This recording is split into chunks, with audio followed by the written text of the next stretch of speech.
XFM 104.9, Ricky Gervais, Steve Merchant, Karl Pilkington, a regular Santa Claus. I'll leave it now, I'll leave it. Oh, dear. Right, listen, right, yeah, New Year and all that.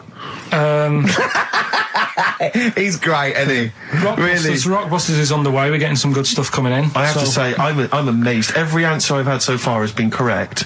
I listened to the clues. I've got no idea, and I know you, Karl. I spend time with you. Have you seen the XFM listeners? Well, of course they're the same as Karl. Sure. Of course they've got the same mindset. Yeah. Oh, right. So what did you do for New Year instantly? Well, I cocked it up a bit. Right. You're joking. You're joking. You're joking, mate. Go on. I went and booked a table. You got the wrong day. No, right. Booked a table at a restaurant that was shut. Right? What? I booked a table at a restaurant, and the one that I called, it wasn't the one. The call had been diverted. So Suzanne said, call them up and see what they're serving, right? Because I forgot to do that when I booked the table, right? That's right, anyway. So because the thing is, right, it's a restaurant in Covent Garden, but they've got one in Victoria. But when they answered and they said, no, Victoria, I thought that was the person who was answering the phone.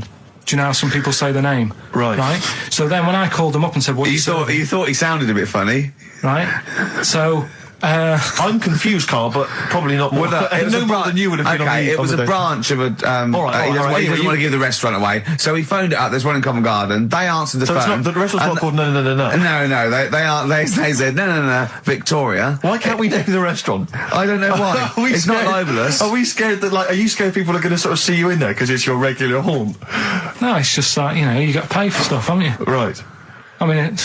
Okay, anyway, so you've got... I mentioned it before New Year, but it's not... So did you go all the way to the restaurant to find out that it was closed? No. What happened is I called... Was that the name of the restaurant again? Right, the restaurant's called Christopher's. They've got one in Covent Garden, they've got one in Victoria. He phoned up, he went to book, it's a lovely restaurant, I've been there often, I recommend it to him. He phones up, said, can I have a table for he said, no problem, sir. Right? And then, Suzanne said, oh, you better call up, see if they've got any haddock on the, menu. And he went, hello, and they went, hello, Christopher's. Victoria went, Victoria? They went, yeah, he went, oh, no. That's it, innit? So then I just said, no, forget it. I'm not going all the way over there. So I cancelled it, right? So when I called up Suzanne and said, look, I've made an error. The place we were going to is shut. Was she surprised again, or? So we're not going. So she said, oh, try some other places. And I did. They were all booked up, right? I was fed up anyway. I hate New Year. It's always like this, isn't it? So I said, look. You know the common factor in all these stories? You hate Christmas, you hate birthdays, you hate New Year. It is you. Right? Yeah. So... I said, I'll sort something out. Yeah. So I went to Tesco. Leave it with me. Went to Tesco's, boots were shut. Got a lovely plate of condoms. Did you just stay in and play with her Christmas gifts? Blowing them up. I've done some balloons. Well, it was. We did stay in. And I watched that thing that, 100 Greatest Moments, which was annoying me. Did you see, there was a nudist on it? You know how I feel about them. Yeah. Right? Did you see him? Man with two knobs. There was a man with two knobs on it, and a nudist who just wanders about the house. But it said, and when he visits people, I was thinking, who lets him visit? I go, exactly, yeah.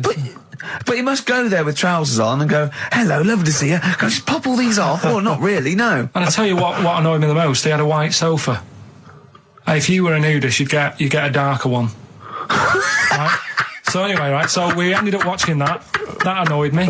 And then I was tired by about 11, and I said, oh, let's go to bed. And she said, you can't. And that annoys me, the fact that because it's New Year, you got to stay up. And it's like, well, why? Can't we just... They should bring it forward, so in case you want... To quarter to 10. Well, you stay up, and it's like my eyes were dead heavy, and I was like, oh, I want to go to sleep. So just stay up, and then it's midnight, and you go Happy New Year, then you go to bed. Yeah. Well, not everyone, Karl. Some people have a little party. So it's over with anyway. Yeah. Sorry, are you 86 years old? It just gets on my nerves. Do you ever enjoy it? You never seem to have any fun, Karl. This is what disappoints. This is what worries me. I feel like you're going to die. You're here, you're here, Karl, with us two. We've got three, as I was just saying to Steve, three of the greatest comedy minds ever in one room, and Steve pointed out since the goodies. True. Do you know what I mean? Well, I mean, it should be party central. Yeah. So anyway, right, so this is when I spent time thinking of new ideas. Right, welcome to the show and that. Hello. Let's play. Right, and I say, right, your first one is W. Mm-hmm. And the cryptic clue, because it's done like crosswords, Okay. So not quite like Blockbusters. Well, this young man prepared for his death. And it's a W, so the answer... And it's not always going to be like our sort of music. It can be any sort of music that's out there. So the W is the name of... Of the answer. I understand that, but is the answer always the band name, or is it... Yeah. It's always the band name, is it, or the artist? Yeah. And so would the W be the surname, or would you have both the initials if it was someone's name? Would Elvis Presley be EP? Don't get annoyed, no. Carl. These are questions that I knew would be asked. I know because he tested it on me. So you've got to tell them. We That's need the to know point. the rules. If it was Elvis, I'd probably do E. No. Give him the answer. Give him the Right, answer. did you hear the clue? No, give me the clue again then. So the letter is It is a W. cryptic clue, and It's the clue's W. fine. Listen, but- and the go on. clue is, this young man prepared for his death. This young man prepared for his death. Yeah. This young man prepared for his death. And it's a W. And it's his first name. That's what he needs Well, to see, know. that's the... Yeah. Yeah, but I don't... Well, shouldn't we have the initials? Wouldn't that make it easier? I mean, Yeah, wouldn't- but he didn't do that on Blockbusters. It just had one letter. No, they did. If it was if The gold run, they often had us for 3 or 4 Did they? letters, yeah. but it was normally just one word. It wouldn't have been a name or something. All right, then. W. Y. W-Y. Will Young. Excellent. I Right, didn't so understand it. What was this the young clue? man... Prepared for this young man. So he's sort of mixed, sort of cryptic. Yeah. But I mean, you know, it's a good effort. That's better than Yeah. usual. No, it's that is better than It's not usual. bad, is it? So do you want to play? Let's play Rockbusters. Yeah, Rockbusters. How many of these have you got? No, because No, let's just clarify a couple of rules here, Carl. Let's just make sure we thought everything through, because I'm pretty certain when they get these things on TV, they at least have a go at them in the office first before they put them straight on there. I'm sure that's how it works. I'm sure Bob Hollis just didn't turn up the first day, and he goes, "Don't worry, we'll wing it. It'll be fine. Bring the students in. Let's have a go." I'm sure they did a bit of preparation. So let's just check. We've got every base covered. Yeah, I've Firstly, how many questions have they got I'll to tell get you right? what. Let's do this off air then. Should we play a great tune? Well, yeah. Well, people need to call in, don't they? Because we're doing it, aren't we? Yeah. It'll be all right. And there's good stuff. I've got CDs, right? I've got some compilation stuff and a couple of videos and that. So that's what they're playing for. Call up now. 08700 800 1234. Get them on the air. Play the game. Brilliant. Yeah. Yeah. Is that what we're doing? Bit of the Cure. Brilliant. Pulp. Good news and bad news. Bad news is we have got enough callers to play Carl's game. The good news is we don't have to pay any more adverts in this show. So if it doesn't work, sod it. Right, who have you got on the line, Carl? Sam. Now let's just remind ourselves, what's the game? It's Rockbusters. Okay, now calm down, Carl. I know you're a bit stressed. You've got a lot to do, but don't worry. You've just had a holiday. Throw this desk out. Let's throw it out and start again. Rick, don't get stressed. Go on then. People wouldn't think it was us if this show wasn't, half-baked and ill-formed and generally shoddy. That's what they've grown to love. Okay. All right. Sam, Hello? is it sounding all right today? It is, just about. Right. Cheers. That is worse. Right. Then. Yeah. Well, And so we've got Sam on the line. Who else have we got there? so we've got Tim as well, haven't we? Hi there. All right, Tim. Tim and Sam. Right, You sound quite similar, lads. Could one of you affect an accent or something? Which one's Tim? Yeah, it's me. Okay, which one's Sam? It's Sam. That's slightly deeper. Bit Slightly deeper, deeper. yeah. Sam, And they're not against the clock anyway, are they? So it doesn't really matter. I suppose not. So I you, think Steve just wanted a bit of variety. Okay. you understand the rule, lads? Could you explain them to us? Right, play it.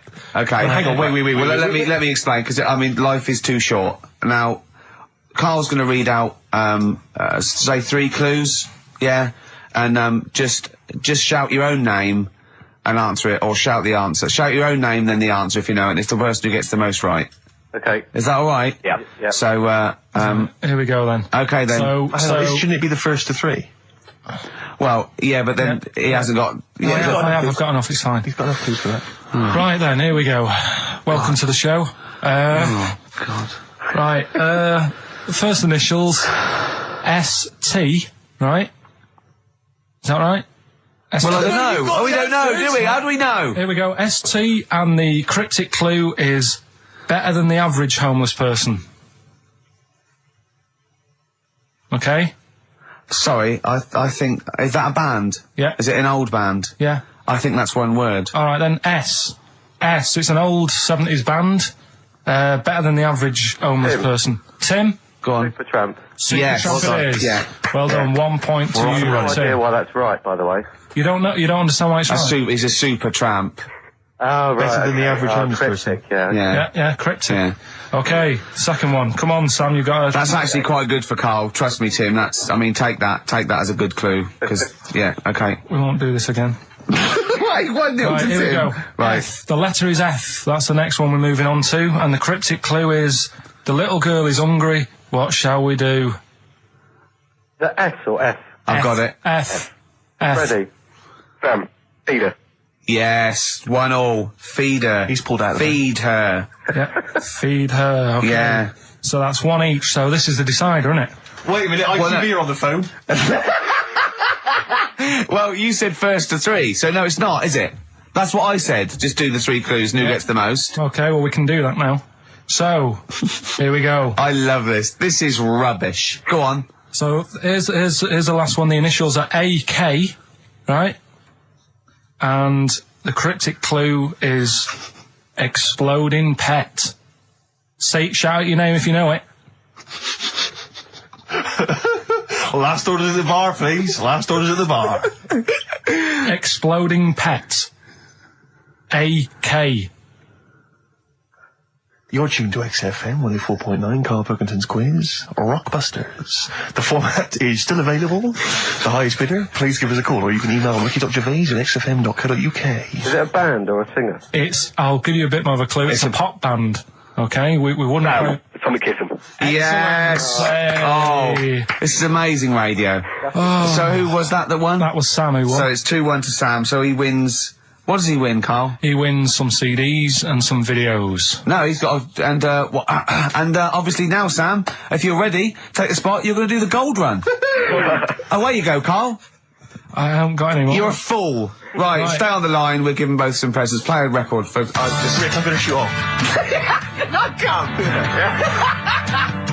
Feeder, come back around. He's getting all stressed again. You know, we've only done an hour. I know. I'll tell you what. This You know, seems there's like another 3. hour to I go. know. I don't know what it seems like to the listeners. I say I'll tell you this, I'm not trying to be disrespectful, Carl, but I think maybe someone else should come in and press the buttons.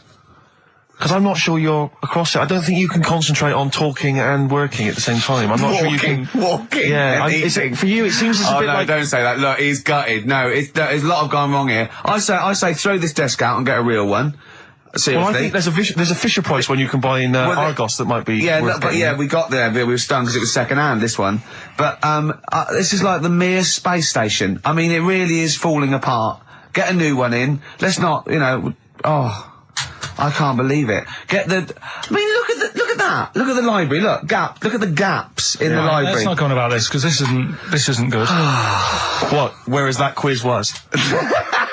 Whereas that was good radio. You can join in and stuff. But the problem is, okay. Carl, why'd you rush to do it? I told you before we should practice these things. That's Although, how to it's be done. fair, Steve, I haven't got time to do anything, so at least Carl's coming up with stuff. But I don't mind, running What other through with ideas it have you while got? you're having a kip outside. Really? doing What other the ideas have you got? Have you got any other ideas, Carl? Because we've got another hour to... Have you got anything at all? No, I wasn't disputing. He's all smug because he's had a phone call. Oh. So what do you want to talk about today? Do you want to look at the list? Yeah, well, it's got describe looks. That's our list. So this is a very amusing sort of link about describing your looks. I don't know. What's this? I don't remember this. No, I just was thinking, like, everyone's got an idea in their head, right? Of what they look. Careful, Carl. Don't open yourself up to criticism. Go on, yeah. Everyone's got an idea. Do you know what I mean? Everyone's got an idea of what they look like and stuff. If someone wanted to know what I look like, or what Ricky looked like, or what you look like, Steve, if that... Yeah. What would you use to describe yourself? Do you know what I mean? Words. Not really. I don't understand. What do you mean? Well, like, Someone who doesn't know us, we've got to describe, and what's the game to hopefully get some sort of interpersonal language going, so they've got the same image as you, to a certain extent. I'm just thinking, if I was to meet Steve in a restaurant, Yeah. right, I'd Nothing untoward going on. We're just hanging out. no, just having a chat, just having a normal night out. Yeah. Who's paying? Because, I mean, is it expensive? Go Dutch. I mean... Right, so, I say to you, I'll see you at 8, right, in this restaurant. I turn up at the door, it's a bit of a posh place, right? So he's Steve Merchant in. Yeah. And the waiter sort of goes, I don't know. What does he look like? Right? And Where's he from? just a little French fella. Oh, yeah. And what's he look like?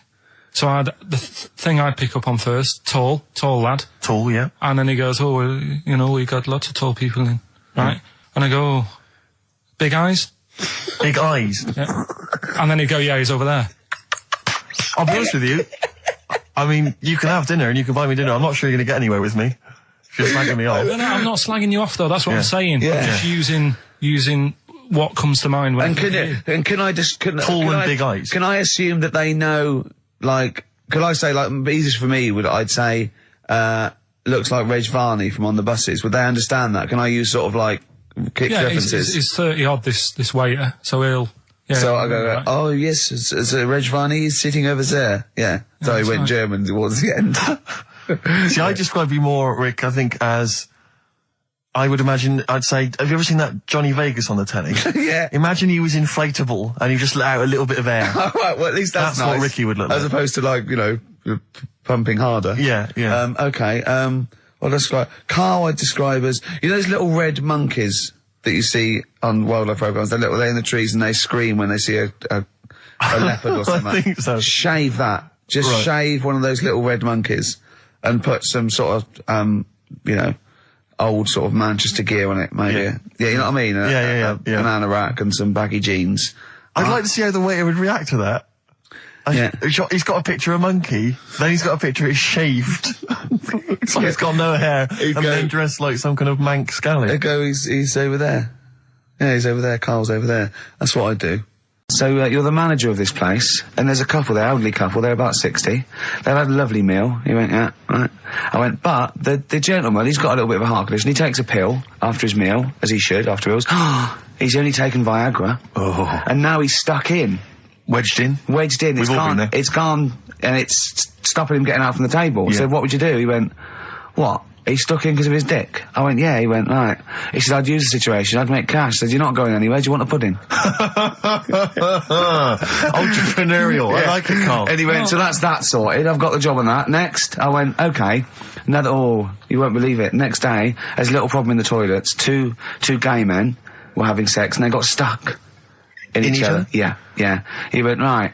I'd say, is it the same fella as yesterday with the Viagra? If so, why was he let in again? He was on the door. Yeah. I went, it's not. It's too different. He goes, right. Does his wife know he's cheating on him? Yeah. He went, right, I'd go down. I'd go, and then he went, oh, I'd say this isn't a restaurant problem. Call an ambulance. Strictly speaking, not a restaurant problem, no. But all right.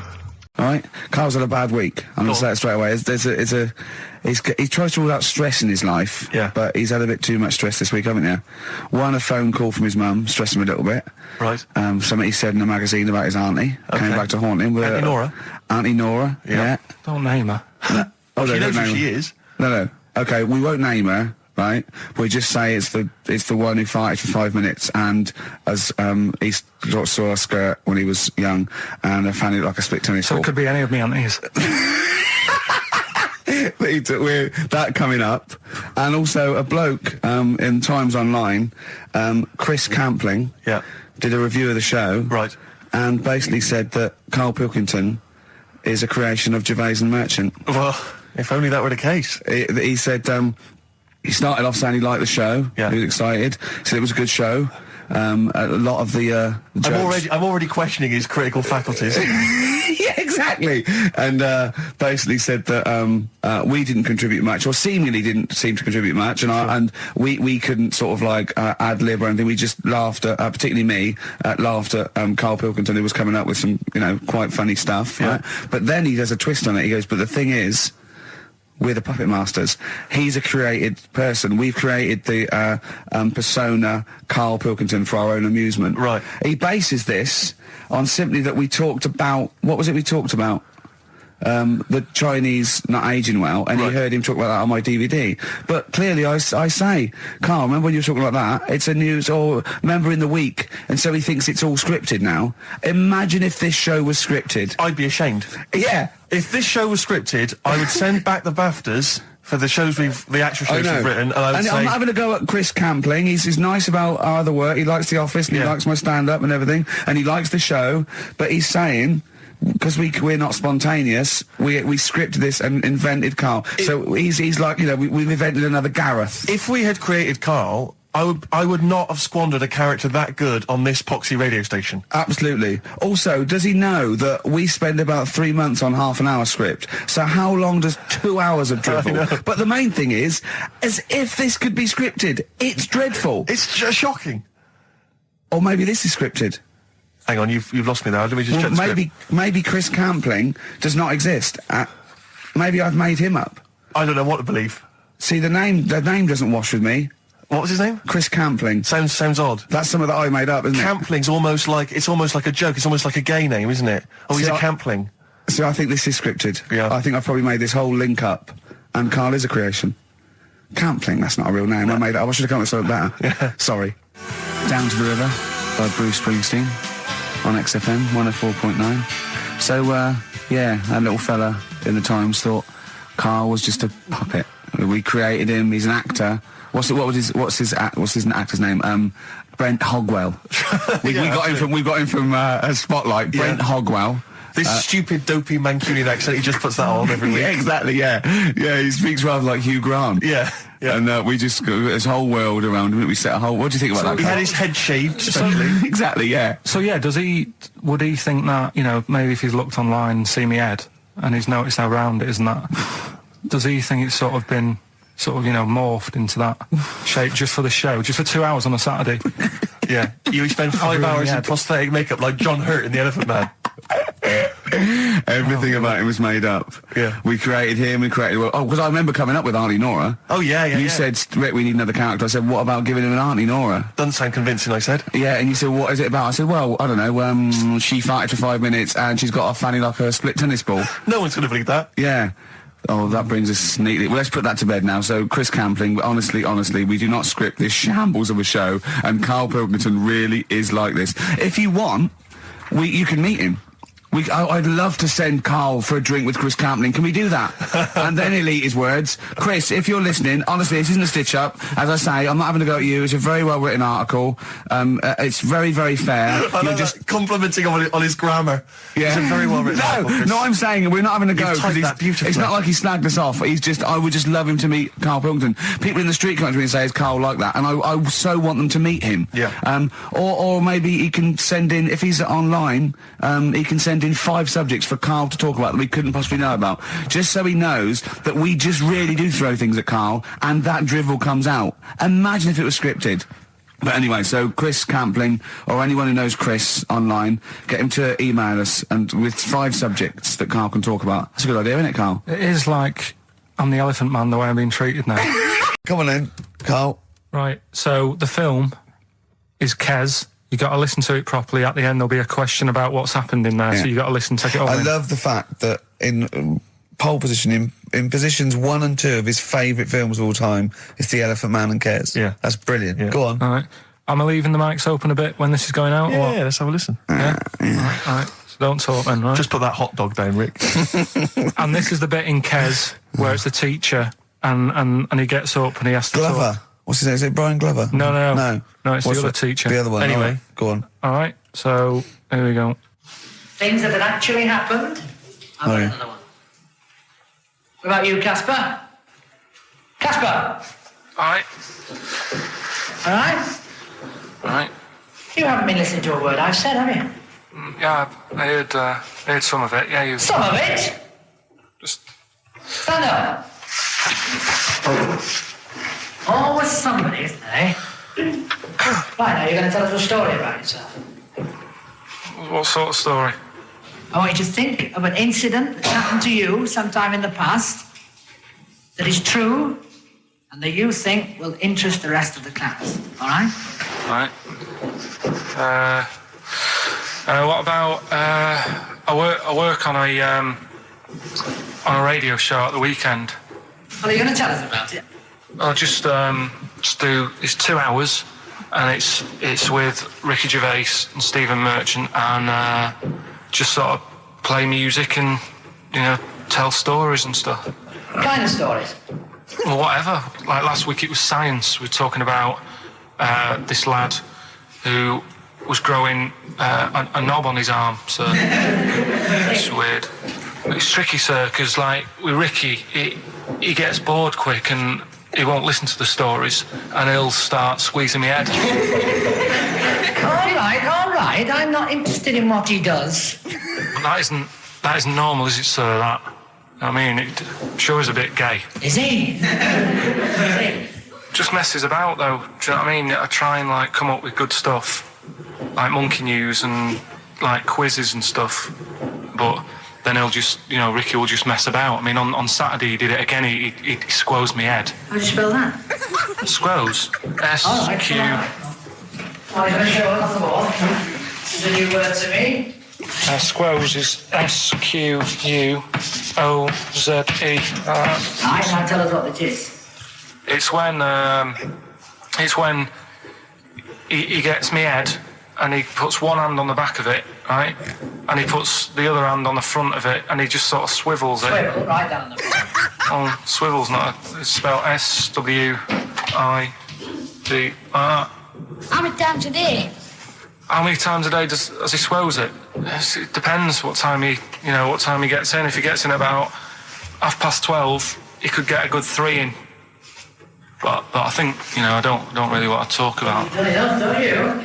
Well done, Billy. Big round of applause. Educating Ricky, right, final one. Come on, Carl. Right, what was it? It was, why don't they just get a diary or some paper or something to write on? Yeah. Because snappy. I couldn't think of a heading for it. It's basically Go on. people who have tattoos. I've never understood it, right?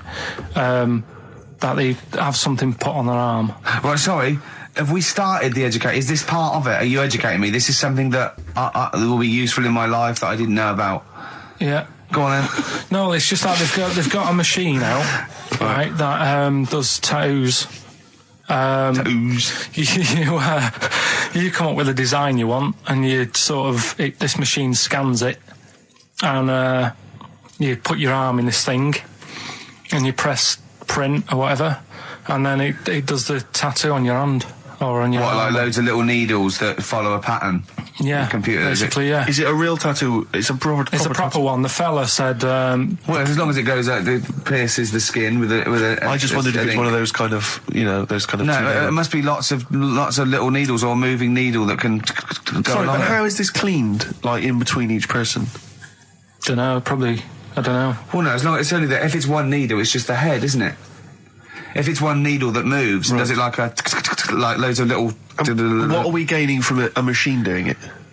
Just because, you know, they're not going to sort of mess it up. But hold on, how do you keep your arm still? Because your skin moves slightly. It's a machine It's sort of strapped to your arm. Right, and so it's spread, the fella said that the tricky thing was in all this, it was the fact that, you know, nobody would let him test it out on anyone else, so he had to do it himself. But did it work? Because the thing is with a tattoo Yeah, it artist, works, they can see when your skin's moved and they can see what they've done and they keep wiping it and looking, whereas a machine's just got to trust itself. Yeah. So I think one needle could go wrong. If it was a lot of needles, that it just came down, like, you know, 1,000 needles that was an imprint. Yeah.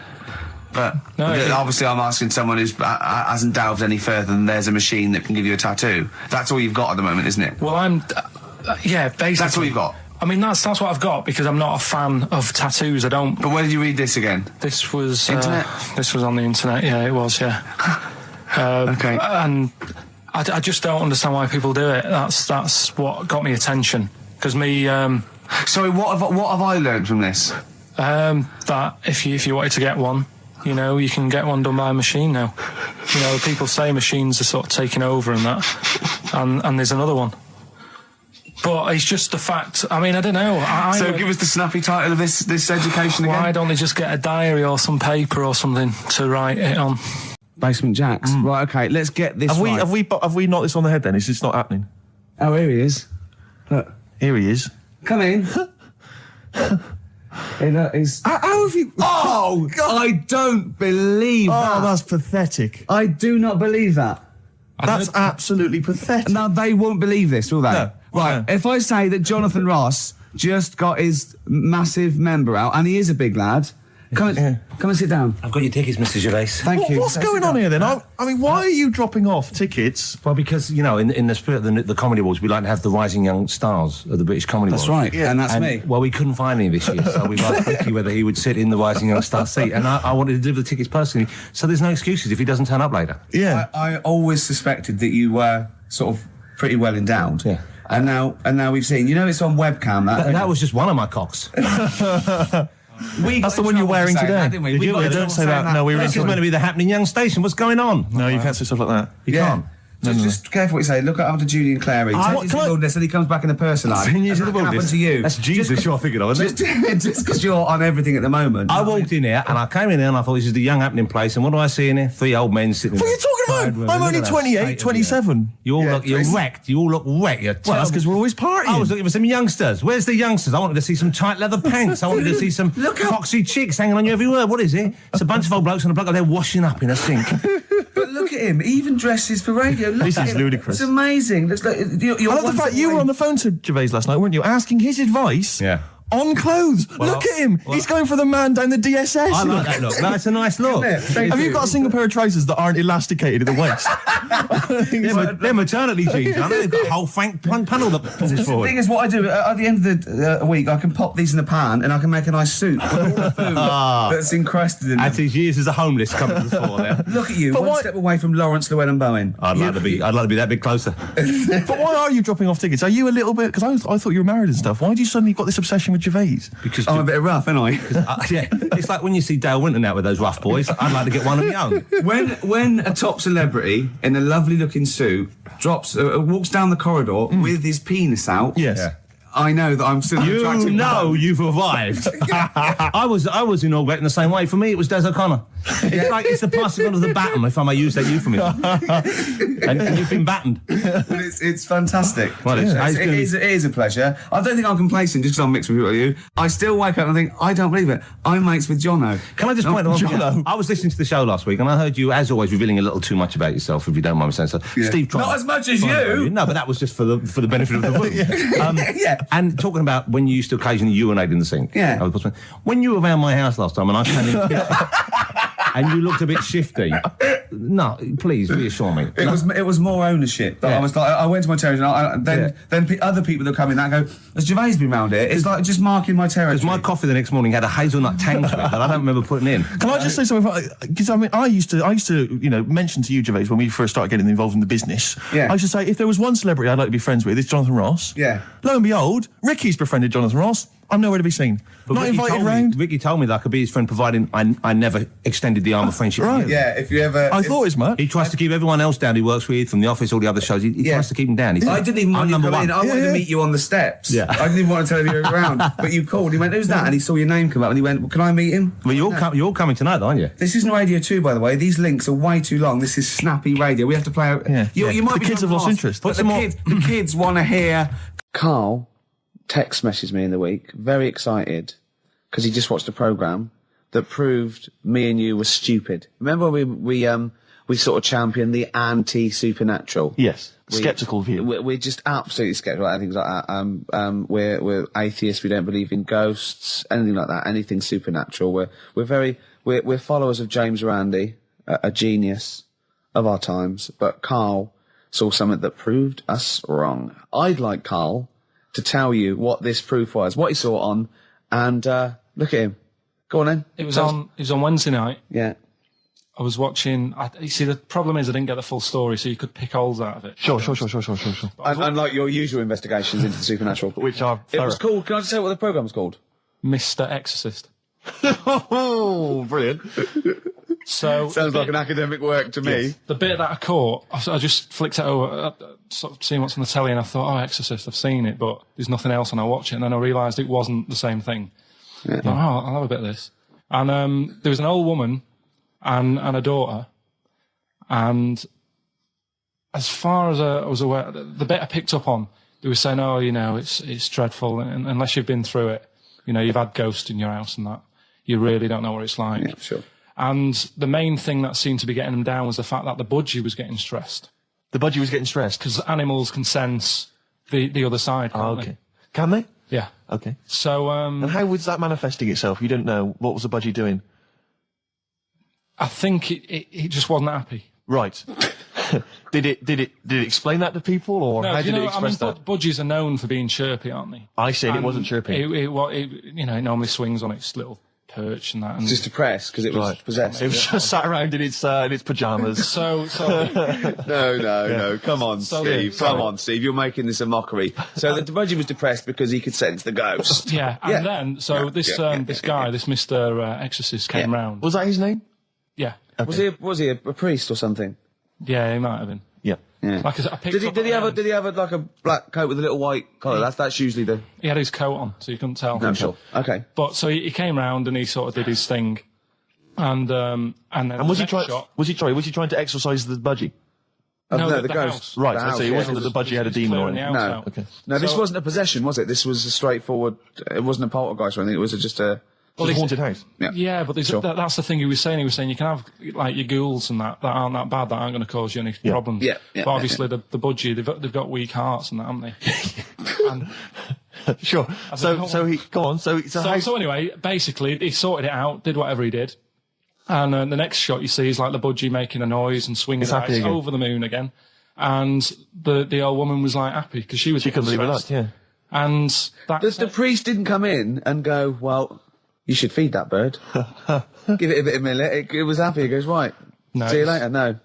It was a toast. Budgies are. My mum's got a budgie, and they're fairly happy all the time, aren't they? So it's got to be something fairly odd. You never see a budgie sitting down going, I feel like topping myself, to be honest. Yeah. Do you know what I mean? Then? No. Do you know you can have like a moody dog? You can see a dog when it's unhappy if it's walking down the street. You can have a moody canary, can't you? And what they do is they often tell the police what you've been doing. They're known for that. Yeah. So basically, So that for you is proof that the supernatural exists. A bird in a cage got a little bit annoyed, wasn't chirping as much as it normally did. Who knows why? There could have been a little draft up its, and Cloaca. exactly. That's Anyway, a medical term. Anyway, a man came in and did whatever he did. Yeah. Use your phrase. Mr. Exorcist, though, Steve. Yeah. This wasn't any bloke off the street. This was Mr. Exorcist. Yeah. Yeah, so. And for you, that's the proof that there's. just because like if it was a person, you go, they're playing up for the camera. Yeah, a budgie could possibly act like that, Steve. Yeah, that's what you mean. You're saying a budgie would not be trying to. It wouldn't be trying to become famous. No, or trying to get on the telly. not like Lassie. No, sure. It was sure. basically a show-off. Yeah, or Champion the Wonder Horse. Yeah. What do you think? I think... I've changed my tune, Rick. I don't know about you. I have, and I think we should play a record. I'd love to get Mr. Exorcist in. Wouldn't that be amazing? Never dabble with things you don't understand. Sorry. Like women. See what I did there? Oh, he's turned that back on me. What's the problem with gay Yankees? You played Bruce Springsteen last week, Yeah. right? Yeah. And you said he had got a load of trouble on his hands when he had a hanky in his back pocket. Did I say that on air or...? Well, we were just saying that famously on the cover of the Born to Run, Born in the USA album, it's just him, isn't it, with his backside, basically, with a red handkerchief. I wasn't looking. Well, I just... I did it for research purposes, for this amazing link. Yeah, he had a red handkerchief, I think, in his right-hand pocket, and apparently that signifies homosexuality. Apparently, I don't know. Oh, I thought it was which way you take... I don't know. These myths, aren't they? Right, yeah, well, exactly. I don't even know if this is... No, well, I read up about it, Okay. right? Just research. And it's all sort of, they've got all different coloured hankies. Are they? Yeah. Right, and it depends what pocket you put it in as well. So you've got like the different colours, different pockets. Yeah. And Sorry, how many variations are there? Different pockets is what? well, you've got like your back pocket, your right back pocket. But what do they mean? What do you mean? Well, what do they signify? You can't just tell us they signify so much. What do they signify? Well, some stuff that we don't really want to talk about, to be honest. What? Sort of stuff that gays are into. Wait. What do you mean? Barbara Streisand records. Yeah, yeah. Eurovision. No, like a couple of things that were there that I know we can mention. He said something about... I love what he thinks he can't mention. I love it. Decency. What is this? 1956? No, but I mean, it isn't just, having it away. This is, Having it away! I love him! Having it away! you get up to some weird stuff. I love the fact he didn't want to offend, but he's offended a lot more people by saying they get up to some weird stuff. Right. In your opinion? Yeah. What do you mean? No, but don't if there is something that I don't know about that it's like you can't say on the radio. Yeah, I'd rather not. But what do you mean weird stuff? Well, one of them, right? If you've got a red hanky, right? Yeah. In your right pocket. Like Bruce. Yeah. That's that what exactly he what had? Bruce had, yeah. Right, well, apparently then, Bruce is an armpit freak. An armpit freak? Yeah. No, really? No. But that's very specific. Carl. Seriously. Well, what? Right, okay. What else is there then? Sorry, is there some kind of homosexual body that sat down and came up with this at some point? Well, you said this is getting crazy. You've got, like, a blue handkerchief in your top breast pocket. I don't know what that means. You need to sit down. There's some kind of summit, figure out what it means. Yeah. It's just like, you're not free from it either. So if you were to go in like a gay bar, Yeah. which, you know, you might do if you're straight anyway, because they're, you know, good places, I think. Mm-hmm. Right? You can't actually go in there if you've got a cold, because every coloured hanky represents something. Right. So if I was to go in, had a bit of a sniffle, I could get into all sorts of trouble. What, pull out a Marks and Spencer's white linen hanky, that means you like to be tied up and whipped. Yeah. There was another one, armpit freak we've covered. Yeah, armpit freak is done. We've covered. An armpit freak? I don't really know what that means. So, right, okay, yeah. But there was just one other thing, like a blue and white one, is if you're into sailors. To sailors? Yeah, if you have a little blue and white hanky, that's in your left pocket. Yeah. Right. Karl Pilkington. Tell us about this monkey, Carl. You're going to love this one, Steve, Go right? Yeah, so last week we were talking about how, like, a lad left his family because there was problems at home and that. He went and lived in the wood, he got airy. Right? No. Leave it there, Rick. We haven't got time to go into Right, it. so... That's what happened. And that's what happened. He lived with the monkeys, he went airy. That's what happened. Looked into some other stuff about, like, airy kids and all that. Yeah. Came across this story about a bloke, right, who worked in a zoo. Oh, dear. Right?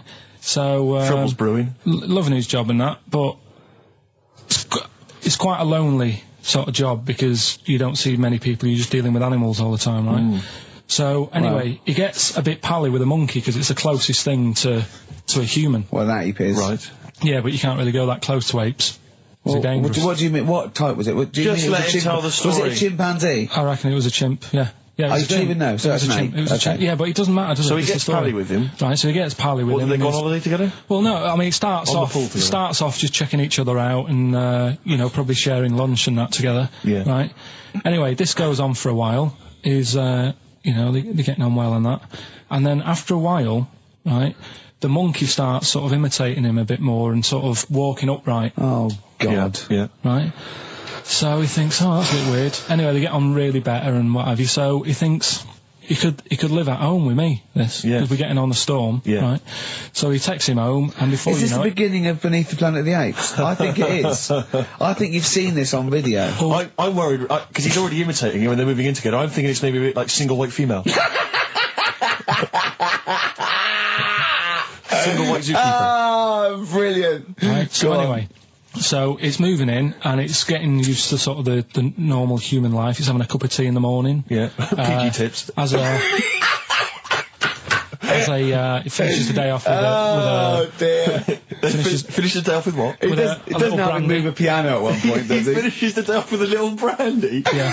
What, he pours himself a... Is he wearing a smoking jacket? I'll tell you what, Carl, you're a maniac, mate. no, this is why it attracted me. It's amazing, right? So he's having his brandy and that, loving his life. Next thing you know, he sort of, I don't know if he loses it or he gets shaved, but the top half of his body is hairless. Right? Apart from his head.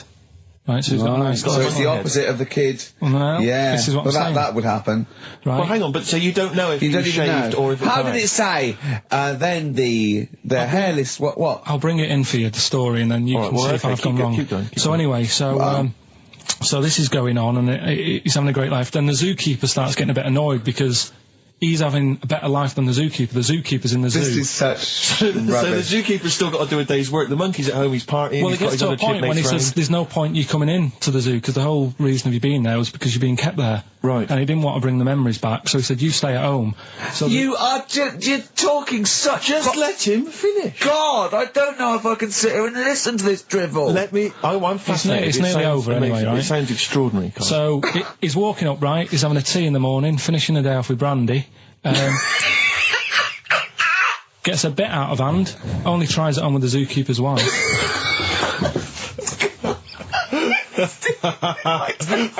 Make him go away, Steve. How does he do that? Well, because he's around humans a lot, he becomes a bit of a charmer.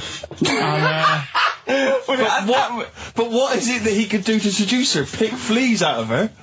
he didn't say. He's but- built. He was built. Yeah, it's well hung. So what about that? Wait, what do you mean, what about it, Carl? It's obviously not true. It's obviously not true. This wasn't on the internet. This was in a book. So it's not a quick joke and just put it on a website. This is in a book. I don't understand how... I love that he becomes a charmer. He's got better taste in brandy. Exactly. And he... What was it that he was doing that seduced her? I don't know. Maybe because he was at home more than the zookeeper was. But what would he be doing, Carl? the fact that- He's not going to be talking with her. They're not going to be playing like, Trivia Pursuit. Maybe she liked the silent type. He didn't go into that. He just said that's when the trouble started. Carl, play a record. Right. Is that what Suzanne did when she brought you in? You saw something about the Bermuda Triangle, didn't you? Yeah, when I talked about ghosts, you sort of just because you don't believe in it. I think it's because you're scared of it, to be honest, and you can't admit to understanding it and Sure. actually believing in it. Sure. Thing on last night, Steve. Yes. Bermuda Triangle. Oh, yeah. Do you know much about Mainly the song by... What was his name? What's his name? Bermuda Triangle, where people disappear. No, Bermuda Triangle. What's his name? No, Barry Manilow. Barry Manilow. that? Yeah. Are you familiar with the lyrics? Bermuda Triangle, where people disappear. Bermuda Triangle, don't go near. Yeah. Shouldn't really make a joke out of it. No, you're right. Go on. But what it is, right? There's a program saying what it's about. What do you know about it? As I say, mainly from what Barry's told me, but certainly planes and various boats have gone missing within the Bermuda Triangle. Planes. Yep, but obviously that documentary didn't explore it. He learned a lot about that. I learned a lot about American history through We Didn't Start the Fire by Billy Joel. Again, most of my knowledge of the sort of Tsarist Russia comes from Rasputin by Boney M. Well, listen. Yeah, he was the lover of the Russian queen. They put some poison into his wine.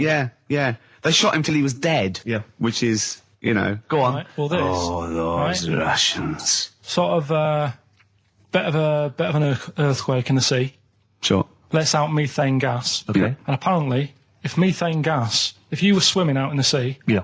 and there was like an earthquake and some methane came out, you can't swim in it, you just sink. Okay. Even if you're a good swimmer. What happens if you're two lads from your school and they big heads. Yeah, that's like a buoy. Doesn't So you can work. see them a mile off, No. and their webbed hands would get them into shore. Because they did actually say, even if you're wearing a life jacket, if the water's full of methane, right? You just sink. You just sink. So what it's saying is, boats have gone across the sea, got a load of methane in the sea, and the boat just sinks. Right. What about the planes? Is it then sort of planes with little sort of floaty things Could on? be. That'll be the sort they've landed in the sea. Right. And methane's come. Well, sorry, Carl. What did the documentary say? Not I imagine. Yeah, your hypothesis might be Yeah. working. What did they say on the They documentary? didn't cover that bit. They didn't cover do the planes. They didn't do the planes. Something else they said about it, though. Go on. Loch Ness, the monster, Yep. Sure. probably doesn't exist. Okay. What it is, Interesting. Hold on. Interesting. Oh, interesting. Is- What they thought not list probably didn't exist. Curious viewpoint. Hold on. What proof have they got for that, Carl? How can they go around saying stupid things like that? it's methane, Right. Again, in Loch Ness. and people have seen, what's the lake it's in? Loch Loch Ness. Yeah? It being the Loch Ness monster. Yeah. Yeah. That's where it lives. That's how it finds its way home. That's certainly the You're clue. never gonna Yeah, if Get again, Carl. That's the clue. Yeah, if it's good. And if it's out wandering, it goes, excuse me, would you know where I'm being the Loch Ness monster? Where would I be gone? Oh, you'd be going to the Loch Ness if that's your home. It's way over there, you So big anyway, monster, you. So the bubbles from the Sure. methane bubble up out of the water. Yeah. People think, oh God, it's a monster's head. But it's not, it's just water sort of shooting up because of the bubbles. Well, that's two of the great mysteries of the universe solved by Karl P on a Saturday afternoon. That is fantastic. So that makes me think a lot of things. So when mediums are sort of like going, oh, I've got something coming through. Do you think they are exhaling a lot of methane gas, and thus making them not think straight? Do you think everything's down to methane gas? Do you think that all the mysteries of the universe are down to methane gas, Carl? What did it say in the documentary you saw? About what? What was the budgie happy? We know that budgie was sad. Was it in a room? Because they used to take canaries down the mines, didn't they? They used to take canaries down the mines, they'd smell the methane, and then the budgie would be happy. I'm not going to teach you anymore. Play a record. Oh, excuse me, and don't be alarmed. I look quite frightening, but I'm merely a nice monster. I seem to have lost my way home. Could you direct me in the right direction? Nice to meet you, yeah, Karl Pilkington. Hi. What's your name? Why do you need to know my name? Well, it might help me to find out where you come from. Oh, my name's the Loch Ness Monster. Okay, alright, give me a second. What was your name again? Loch Ness Monster. See, this is what I mean. No, I think I didn't see it. I think I know, it's called I know the strangest village in Britain. Yeah. Did he watch it? He called me 6 times during it. Of course he Called did. me 6 times. Now, just explain briefly what this was, because I didn't see it. Well, it was a sort of an experiment. For, I think I can work out from the sort of 70s. And it was sort of run by, from what I can make out, mainly sort of German Christians. Right. And what it was people with various disabilities, or mental illnesses, Down syndrome, autism, bewildered, you know, and they were living normally in the community. And there was 300 people in the village. Half had some sort of problem, mental problem or disability, and the other half were sort of carers. And I mean, it was, you know, it was very, very strange. And where is this village? It's somewhere in this It's up near Whitby, innit? Yorkshire, Right, yeah. okay. But he called me. He called me at various points. We were watching that. Just started off. He went, geez, if that's the beginning, what have they got coming up? Then there was 2 fellas, and the phone rang, and it went, what is going on? And it was 2 blokes who had created their own language. Okay. And they were going, what would and you go, what and you know, it was an interesting programme. I love documentaries like that. But what made it twice as good was that I knew that Karl was getting confused. Yeah. There was one bloke that went round interviewing people, and he'd just have a string of questions, and he'd go, have you ever had curly hair? What's your favourite animal? Have you ever seen a badger? All right. And Karl was getting stressed. It was stressing me out. He was trying to think of the answers quickly enough. Yeah, he was sort of saying, you know, do you like mosaics and that? And I was like, oh, I do it. And the next question was coming in. It was like Mallet's mallet. You know, that sort of that word association thing. I was stressing me out. But he said he wanted to go there. He actually said, oh, could I go for a holiday there? And I went, well, I doubt that. I don't know. Maybe you could go on a visit. You know, oh, that would be great, wouldn't it? For Karl to walk in there. But the thing about it would be like, Karl would be the ruler. He'd be the king. It would be that in the kingdom of the blind, the one-eyed man is king. I mean, he would just dominate. I don't know. There were some of them are quite clever. Really? Yeah, I don't think he'd. I think he'd probably be average. Yeah. I don't think he'd. Okay, he'd just blend in. No, I don't think he'd shine. Because a lot of them were quite good at some things, weren't they? He didn't like the angry bloke who punched them. There was this really sort of sweet Down syndrome woman called Nan, and she hadn't hung her coat up, and this angry bloke was going, if you don't hang your coat up, I will. And he punched her, didn't he? Yeah. And poor Nan got it in the neck from everyone. There was another woman bullying her, wasn't he? Yeah. But he liked the little the little Down syndrome fellow with the woolly hat who was helping that woman. If I went there, he's the one who had sort of humped down and said, come on, let's go for a pint or something. Sure. But incidentally, do you like mosaics? We didn't establish that. He's still thinking about it. What was his name, that one, that you liked, that you wanted to hang around with? What was his name? I can't remember.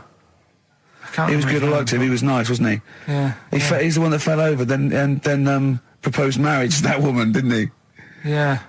I remember, I was on I don't know if this is alright to talk about. I mean, it happened, so, you know, not worrying about it. It's alright to talk about. Everything's alright to talk about. But I was on the train, right, coming from Manchester back to London, right? Yeah. And got on it. It was like a Friday night, and it was heaving, you know, like the last train is and all that, and absolutely chocker. Right? Yeah. So I'm walking through the carriages, thinking, oh, is there any seats anyway? Anyway, everyone's like, it's heaving, right? It's people stood up in the doorways. You can't get in the toilet and all that.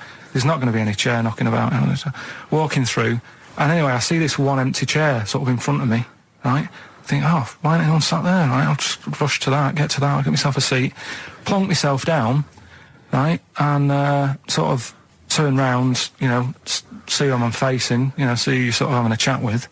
Little fella there, right? Little, Down syndrome kid. Right.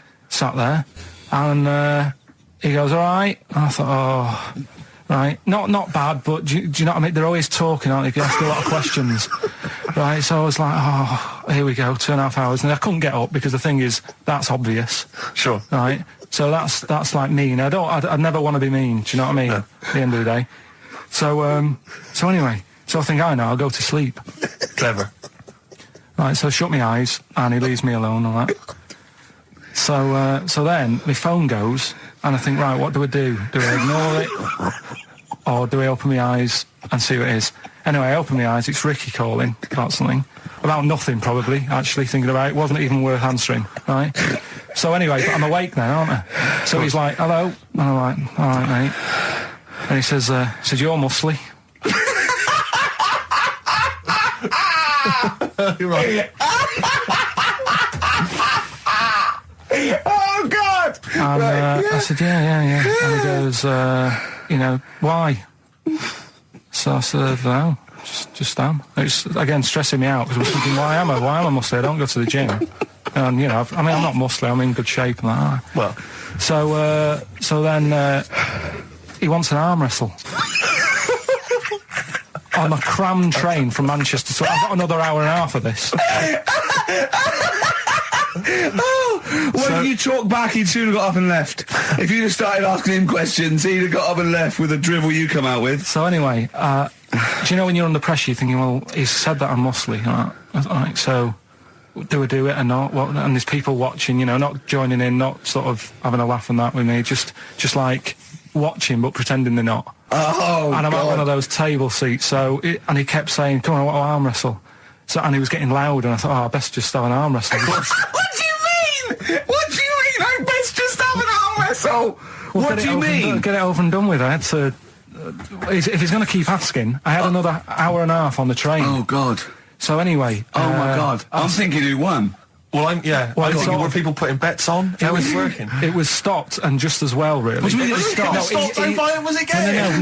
No. He was winning. I was struggling a bit, right? Yeah. And he was really taking my arm down, and then he sort of let go and started laughing. And I thought, thank God he let go, because I would have made, you know what I mean? If I lost that, everyone's in the train looking, and all the rest of it. It's suddenly serious to him. He's got to win this. Anyway, Pilkington. But then he just, then we were chatting about favourite food and that. He likes sausages. And I said, he said, do you like sausages? I said, yeah, they're all right. I like a bit of Chinese and that as well. And he was saying, I can't have Chinese. Not allowed Chinese. Why? Don't know. He just said, it's not allowed to have it. But yeah, I had a good long chat about stuff and that. But so you enjoyed it in the end? In the end, it was all right. Yeah, it's just. What do you expect? Okay. No, but it's that thing, isn't it? It's whenever you're faced with something different, it's always awkward, isn't it? And that's the thing. You're talking about him now, are you? And I think I did all right because everyone else was ignoring him, but I probably made his day pretty good. Yeah. We were a nice bloke. I like the idea that newlywed couple are probably thinking that's going to be a similar journey down to Cornwall. Just doing some research, right? I'm sort of working my way through different creatures and insects and stuff that's on the planet. Yeah. Right? And finding out if we need them or not. Right? Yeah. Do you know much about snails? Well, sea snails? Well, yeah. Snails in general. I don't know much about snails, land snails. I know a bit about sea snails, like whelks, top shells, that sort of thing. Would you say they're important? What sort of sense do you mean by important? Say if we had to sort of get rid of some animals and insects and that because we're running out of room. Right. Do you know what I mean? Because I'll tell you what I know about some snails. I don't know if this applies to sea snails as well. I mean, I called you today because a lot of other places are shut. Yeah. Right? So I know they like to eat stamps, apparently. The glue on stamps. They love it, right? Right. Apparently a lot of letters and stuff aren't getting to where they're meant to be getting because snails are crawling into letterboxes and eating the stamps. That obviously doesn't apply to the sea ones, but that's a problem they're causing. All right. Were you aware of that? No. I didn't know that. Bet you're glad you answered the phone today. Right? They love beer. Beer, yeah. Who doesn't? And also, I don't know if this is right, but I heard that they sleep for 13 years, or can do. Right. I wouldn't know if they can sleep for 13 years or not, but... I mean, sea snails are pretty important. Yeah, they do quite a good job in the sea. They graze on algae and they provide food for other other animals. I mean, you can say that about any fish, you know, or any animal. Why do they exist? Would you be upset if, you know, someone said, we're getting rid of them? Oh, yeah. You would be? They're an animal, you know, I wouldn't... Forget being like favouritism and all that I get for them, right? There'll be other things knocking around you can sort of spend your time looking after. You'll still have a job. Don't be worrying about that. Because I'm not going to get rid of all the fish. Jellyfish need looking after, so you're safe. Yeah. But do we need them? Come on, there's loads of people saying, come on, we've got to move on through the animals, and you're holding them up saying, well, I want to keep them. Well, who's saying we need to... That just sounds a bit crazy to me. Just imagine. Do you know what I mean? And they would come to you because you're working in an aquarium, so they'd be asking for your advice. Right. And you're slowing it down. Well, they asked for my advice and I'm giving it to them, so, you know, that's what I think anyway. Yeah, but snails, you know, I mean, like I say, they drink beer and that, you know. What did they do apart from some food for a whelk? They were around, their descendants were around a lot longer than we have been. Yeah, they've been around a long time, but what have they done? Well, they've survived that long, so they must be doing something pretty good. Well, apparently they sleep for 13 years, so really, even though they've been around for ages... I don't think that sounds a bit... I don't think they sleep for 13 years. Not all of them, just the tired ones. So, snails, do we need them? Well, yeah, I just think they've got to, just as, you know, it's not for us to say, do we need them or not, we can't just... So you think we should keep them? Yeah, definitely. Right, listen. Right, so they're making this documentary, right? And stumble across a little gang of... Come on! Just... Get on with it, please. Little gang of monkeys. That's Yes. the first time I've ever laughed, I'll hear that. I know. Well, brilliant. What do you want, a cake? Come on. Can we play a song? Oh, I don't understand what is wrong with you, you freak. It's making me laugh. Just tell us the story. All right, then. All right. So anyway, right, so there's this documentary being made. They found a little gang of monkeys. Right, play a song. I don't know what's going on here. I apologise. It's just if you were looking forward to Monkey. Got to hide your love away. According to the Beatles on XFM 104.9, I'm Ricky Gervais with me, Steve Merchant. Right, Carl, come on. where Monkey were we? news. Where Everyone's we? composed. The jingle, please. Oh, chimpanzee that monkey news. Excellent. Okay. Right, where were we? We would just start again. There's some people making a documentary. For what? Okay. Making a documentary in a jungle and that. Right. Stumble across a little gang. Okay, come on. All right. A little gang of monkeys. Yeah. Oh, come on. So the camera crew are there filming it. Yes. Everything's going normal. It's all fine. Nothing odd about it. Okay. They're not running a restaurant, they've not got any barber shops, nothing. No. Just regular monkeys going about their business, yeah. So anyway, what normally happens is the monkeys sleep with a partner. They already do what? They don't sort of sleep around and that. Once they find the girlfriend or the boyfriend or whatever, Yeah. they stick with them, right? Okay. But anyway, they were watching this one, right? And it's going around a bit, sleeping around, Oily. and it was getting fatter. They thought, this is a bit odd. Yeah. Right. So, followed it round and, see it having it away. Turns out, little prostitute.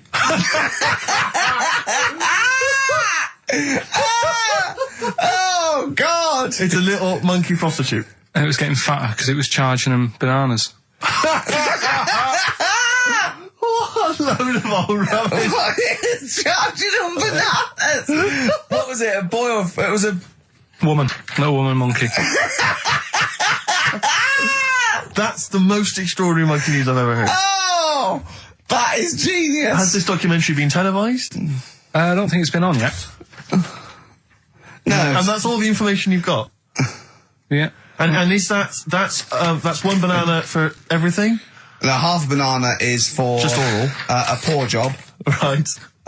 If you want full-blown monkey sex, it is 2.5 bananas. Sure. It's the film review, Carl. You just tell it from the heart. Tell us what you thought about the film, what you thought the... Can I just ask, is this the first time you'd seen Gladiator? You'd never seen it before? No. Okay. And what were your thoughts? Okay. The film review.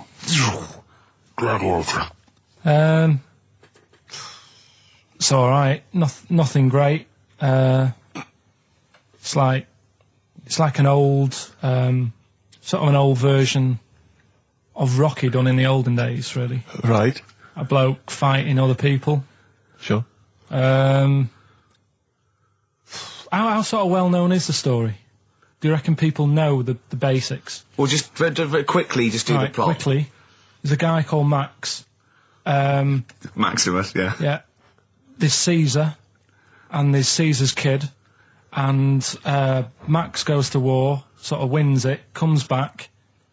Caesar says, you're good at what you do. I wish my son was as good as you. So I want you to be in charge when I die. His kid finds out, a bit annoyed about it, kills his dad, because he don't want anyone to hear that he said that he wants him to be in charge. Yeah. So his kid gets in charge and thinks, I'll show you. You're not going to be king, I am. You're going to be a slave or something. And then, next thing you see is... Sorry, can I just stop there? My only thought is the film's 3 hours long, so maybe we shouldn't go through the whole plot. We've done the first 10 minutes, but go on. So, yeah, he's a slave and then... Yeah, but then, that was an interesting bit that I thought, right? I mean, I was watching this with a girlfriend, she was already annoyed because she wanted to watch Friends on E4. Okay. Yeah. It was a good episode as well this week. Was it? Yeah. Don't tell her that. Okay. Right, so she was annoyed and she said, come on then, put it on. And I got it wrong straight away because it says on the back 149, so I thought that was an hour and 49 minutes. It turned out it was 149. No, I thought it was 1 hour 49. Yeah. But it was 149 minutes. Sure. So it overran anyway. By 40 minutes. Yeah. So anyway, the interesting bit was where he was going across the desert on a horse. And I think to show you how long he'd been going across the desert on his horse, he's showing you a shot of the horse's knees and they were bleeding. And I just wondered whether that's what horses do if they run for a long time. Do you know? I don't. Good. Right, so anyway, so he goes on, he keeps going on like this. He's a slave, and then he has a fight at the end with the Caesar's kid, and he kills him. And that's how it ended. Okay, good. What did you think of it? Just generally, what bits... What do you think was wrong with it? Right, well, I've read up on it, and there's already a fact that is wrong. Right. Caesar's kid, he didn't actually kill his dad. His dad died of a natural death. Right, in real life, you mean? Yeah. Okay. And, what's Caesar's kid's name? Comedian or something? I think it's comedian, yeah. Yeah. That's where the name comes from. When a funny person is called a comedian. He didn't actually get killed in real life by Max. No. He died by his sister poisoning him, and he didn't die. No. Are you saying that this is not a historical document? It's wrong. All over the place. Yeah. Well, next week I'm giving you Braveheart, and that is actually true. That is factually accurate. I can't handle it. It is. It was a little Australian fella that helped him out. Just for people who watched it, you know that the guy, Caesar's kid. Yeah. He died. His sister tried to poison him. That didn't work. Apparently, he was a gay fella, and his boyfriend, who was a wrestler, strangled him. Where did you get this information? On the internet. I thought I'd look it up to see how much of it I actually got right. Yes. And that's what I read. Okay, so out of 10? 5. Really? Yeah. Okay. It's no good. I wouldn't get it out. It's annoying the way it says, like, this film's got to be seen at the cinema, because I saw it at home, and I don't think I missed out on anything. Very good point. I think that's probably the point they're making, but yours is valid too. We'll play a record, and after that, I'm going to ask you about Rasputin, the Mad Monk. Go on then. When things like that happen, right, you've been told not to mention it. Yeah. And you're like a little kid. Yeah. And once things are in your head, yeah, it's difficult not to mention it. I mean, when I was a kid, yeah, right, yeah, my mum's sister Hazel, right, was seeing another bloke. It's weird because she's a lesbian now. That's really weird. That must have been an interesting Christmas. But anyway, she was seeing this bloke, and he looked like Ken Dodd, apparently. He looked like Ken Dodd. Looked like Ken Dodd. So people said, don't mention it because it gets on his nerves when you like meet him and you go, oh god, you look like Ken Dodd. So I said, all right, his name's Will or whatever. And I was introduced to him. First thing I said, nice to meet you, Ken. Did you do it as a joke, or did you? No, because Just you know when you know that he's like, I'm not allowed to say that. I can't say that. I mustn't say that. Can't. And then I saw him. I thought, Jesus, does look like him. It just came out. Was it Doddy who turned her into a lesbo, do you think? Well, he wasn't a good-looking bloke, so possibly. She started going out with Esther Ranson then, which is weird, out of the frying pan. What was the story with the lesbianism then? How did she announce that to everyone? What age was she when she realised? Well, I mean, we're not a close family, do you know what I mean? We're not a sort of family who keeps in touch with everyone. And I think my mum called her up one Christmas and sort of said, you know, how's the Diddy men? Yeah, how's Nutty Ash? And she said, oh, no, I don't do that anymore. I'm knocking about with Sandra or whatever. Right. And it was like, oh, right. Not big butch Sandra with the big earrings and the skinhead. He used to live down the road from you. I don't know. He used to get Doc Martens wholesale. That's Sandra. All right. Well, have we got a cheeky freak of the week? Do you want one? Yeah. I think we should have a jingle for this. Okay, I've got a jingle. It's very similar to Chimpanzee. Chimpanzee that? Yeah. Well, let's hear it. Okay. Oh, cheeky freak of the week. Brilliant. Yeah, no, I think that's excellent. So, cheeky freak of the week. You've spotted a freak This is where somewhat, I think, offensively, you pick on someone who's not like other people and say it's your favourite freak of that week. Yeah, I remember we had the woman whose legs looked like the hind legs of a dog. We've had the little fella with the aging disease with the little head playing the piano. That was your favourite. I think that's your probably freak of the year, isn't it? It's a pretty good one. So what's this? Is it a man with a horrendous injury, or is it a congenital birth defect, or what? Yeah, but you put it like that, and now it sounds like I'm being tight. It sounds like I'm being out of order. But I'm just giving him a mention. Just giving him a big shout out. Right. There's quite a lot going on in the freak world. There always is. You've been visiting hospitals the last week, have you, when we were away? No, there was a thing on a website. This isn't even the one that I've picked, so... So this is just a bonus? This is a bonus freak? Yeah. Yeah, go on then. This is a free freak, right? It's a fella called the Lobster Man. The Lobster Man, of course. Again, good name, you know what you're going to get. Yeah. What are you going to get? Some succulent meat. I like the idea that the vicar on the christening suggested that. I don't want to call him Mark. Can I make a suggestion? Yeah. Look at his hands. What's his name? Mark Michael Webster. Right. Right. Have you thought about a nickname? Not really, no. Have you looked at his hands? Yeah, we don't want to talk about that because do you know they look a little bit like lobsters? Well, yeah, but it's quite deformed. It's like, you know, we Can can't... I suggest Lobster Man? That's terrible, Vicar. That is terrible, Vicar. Pinchy. Go on then. We're gonna see. This is what the sort of feature you come up with, Carl. So Lobster Man. There's probably people listening now with, you know, lobster feet. Right. Lobster hands. So Squid Boy. So Lobster Man, what does Lobster Man do? Does he fight crime? Not that much. Okay. Apparently he got into a bit of trouble. He was in a restaurant, and this was years ago, by the way. And someone picked him to eat him. No, so apparently the waiter said, "Oh, you shouldn't be sat here. You should be in my pan." Or something. Oh dear. And they had a fight, got out of hand. Yeah. Got out of claw. And yeah. So that was. What do you mean they had a fight? What did he do? A waiter took the mickey out of someone with. No. No, can I just make clear? I'm assuming his hands look a bit like those of a lobster. Yeah. Yeah, well, it's fused, so it's just like two big fingers. They're fused, I assume, probably in the womb, and they're just like, instead of like having 5 digits, they're fused in it. But he can pick stuff up, can't he? Yeah. What does he pick up? He mainly eats crabs and jellyfish, doesn't he? Yeah. Yeah. So he was having a fight with the waiter. He snipped off his nose. Right, so anyway, he just held on to the waiter's bib. Yeah, and the exactly, waiter was screaming, "Go and get him off me!" Yeah. So anyway, does he eat other lobsters? Typically he would eat lobster, or is it kind of? Would he feel bad about eating lobster? Right. The little cheek of the freak that we've gone for anyway. The what? The little freak of the week, cheeky freak of the week. We've gone for this Siamese lad. Okay. Right. Happened back in. You can't have a Siamese lad, can you? All right. Yeah. This Siamese twins happened back in 1693. Oh, he's got a date. Blimey, that's the first time ever. Yeah.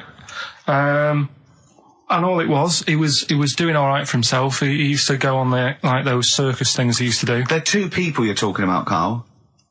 So we're going to him. All right then. All right. They did this circus show, right? Yeah. And everything's going well. They're selling out the tents and stuff. People coming to see them. Yeah. He was doing all right for himself. Yeah. Right. Sorry, before I said that, did you think a Siamese twin was a man with two heads? Well, it can be, can't it? It depends.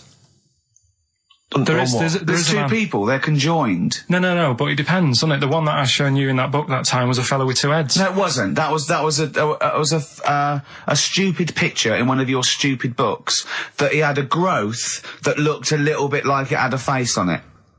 It wasn't a man with two heads. You're the same sort of people who send potato chips to restaurants and say, "Doesn't it look like Norman Cook?" Yeah. It's not two heads.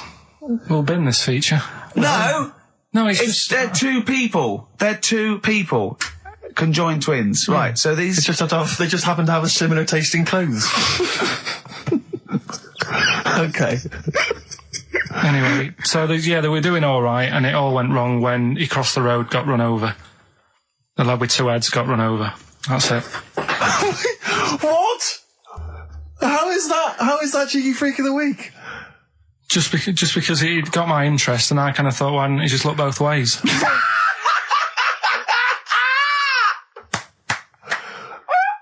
I'm intrigued to know Why wasn't he looking both ways? I'm intrigued to know how you get run over. What was it, 1629? Yeah. Well, it's horses and that, wasn't it? Yeah. Oh, why wasn't he looking both ways? Karl Pilkington, you are a genius. Play a record, you fool. Cheeky Freak of the Week, do you want to... Oh, definitely. Should we do Cheeky Freak of the Week? Cheeky Freak of the Week? I can't wait. I'll always do these. I'd start off with these. All right, well, let's have the jingle for Cheeky Freak of the Week. Oh, no. Do you remember it? No. I remember it. Oh, Cheeky Freak of the Week. Brilliant. Something like that? I want some more, though, because that was slightly half-high. Oh, Cheeky Freak of the Week. Excellent. Right. This, we're going back again. Yeah, 17th century? Well, it was 1829, right? Oh. I'm impressed. Now, the problem is with Cheeky Freak of the Week... not so much the week, is it, if you're going back to 1829? Well... Not even of the century. You haven't even done Cheeky Freak of the century. There's... What's the problem with Cheeky Freak of the Week? Just because... Other than the sort of moral implications. Yeah. Well, last week, it was a fellow with two heads. Yeah. We've done Siamese twins. It's Siamese twins again. Oh, No, it was Siamese again. twins. It wasn't a fellow with two heads last week. It was Siamese twins. Conjoined twins, sorry. They're two different people. This is what I'm telling you. But this is the problem. They're going to crop up quite a lot just because they've got double a chance. All right? Oh, please don't write in and complain. He knows not what he does. You understand, don't you? Karl will actually feature one day in this section. Yeah. So, right, go on, Karl. We're going back to 1829. Yeah. All the way back there to It's a 1829. retro conjoined twin link. A couple of guys set up a business. They were called Chang and Ang. Oh, they're the first. That's why they were called Siamese twins, because they wasn't that what it was based on? Those two, Chang and Ang. Was it? The original, yeah. That's why they're called Siamese twins, because I think they were Siamese. So these are the first ones. Well, not the first ones, but they're the ones that got to fame, I think, and why people started calling them. People started calling conjoined twins Siamese twins. I think I'm right there. Anyway. Good. Well, the sort of set up business, sort of going around the US. Well, both of them. And Europe, yeah. Yeah. And what they used to do, people were amazed by it anyway. Yeah. People wanted to know how they get through life doing certain things that you think about. When you think about Siamese twins, you think about, how do you get through a day like that? Yeah. Right? And the thing that cropped up the most with people was how they take a bath. So they used to go on tour around the US and Europe and sit in a bath, have a wash and that. And did they ever wash each other by mistake? They go, oh, that ends there. That ends there. Like those things in supermarkets. They put one of those down. We go, oh. Now, as Chang and Ang, they're in the bath. They're washing their own bits. They've got one of those dividers, right? They go, well, that's definitely yours. I marked mine. That's definitely mine. What? Don't wash that, Chang. I wouldn't, Ang. I wouldn't wash that. Right? So what are they doing? They're in the bath. Carry on with the story. That's about it, really. I mean, that's the fact that people... So, two little Oriental fellas joined in the hip, had a bath. No. That's your story. No, they didn't have a bath. They they must have done some sort of research, right? Who? Chang and Ang, right? And they said, well, what do people want to see? Isn't that basically Roller's song? But it's an idea that people have queued up. They've paid their money. They're in a tent. They go, well, I hear they're going to have a bath. They're going to have a bath. Two Siamese people have a bath. How would they possibly do it? Well, I've heard they get into a bath. But that's I don't know they what's wanted to see exciting. them nude and where the join was. No. More than how do you get in the bath? I don't know. That's what they picked. They said, what would be good to see? What do you want to see them do? Having a bath. How'd you get into trousers? Was there Exactly. This is all part of it, and that's why they picked having a bath. This is all part of it. Well, they want you to get dressed afterwards. Yeah. Who was the best out of Chang and Ang? Who was your favourite? They both look the same, to be honest. There's a surprise. One was a short ginger woman. Oh dear. Is there anything what would be better than having a bath for you when you'd seen them? What would sort of make you go, I wonder? One of them pulling and the other one going home alone. Yeah. I go, look, she's definitely up for it. I'm taking her home and go, what am I going to do? Can I watch? Definitely not. Definitely not. Look, you go to bed. R for rabbit, right? So anyway, my dad says, yeah, well, we can get in there for free. Of course he did. Clever. Right? So we parked up on this little country lane, right? No one about. We walked How much down, did it go in? Like £2?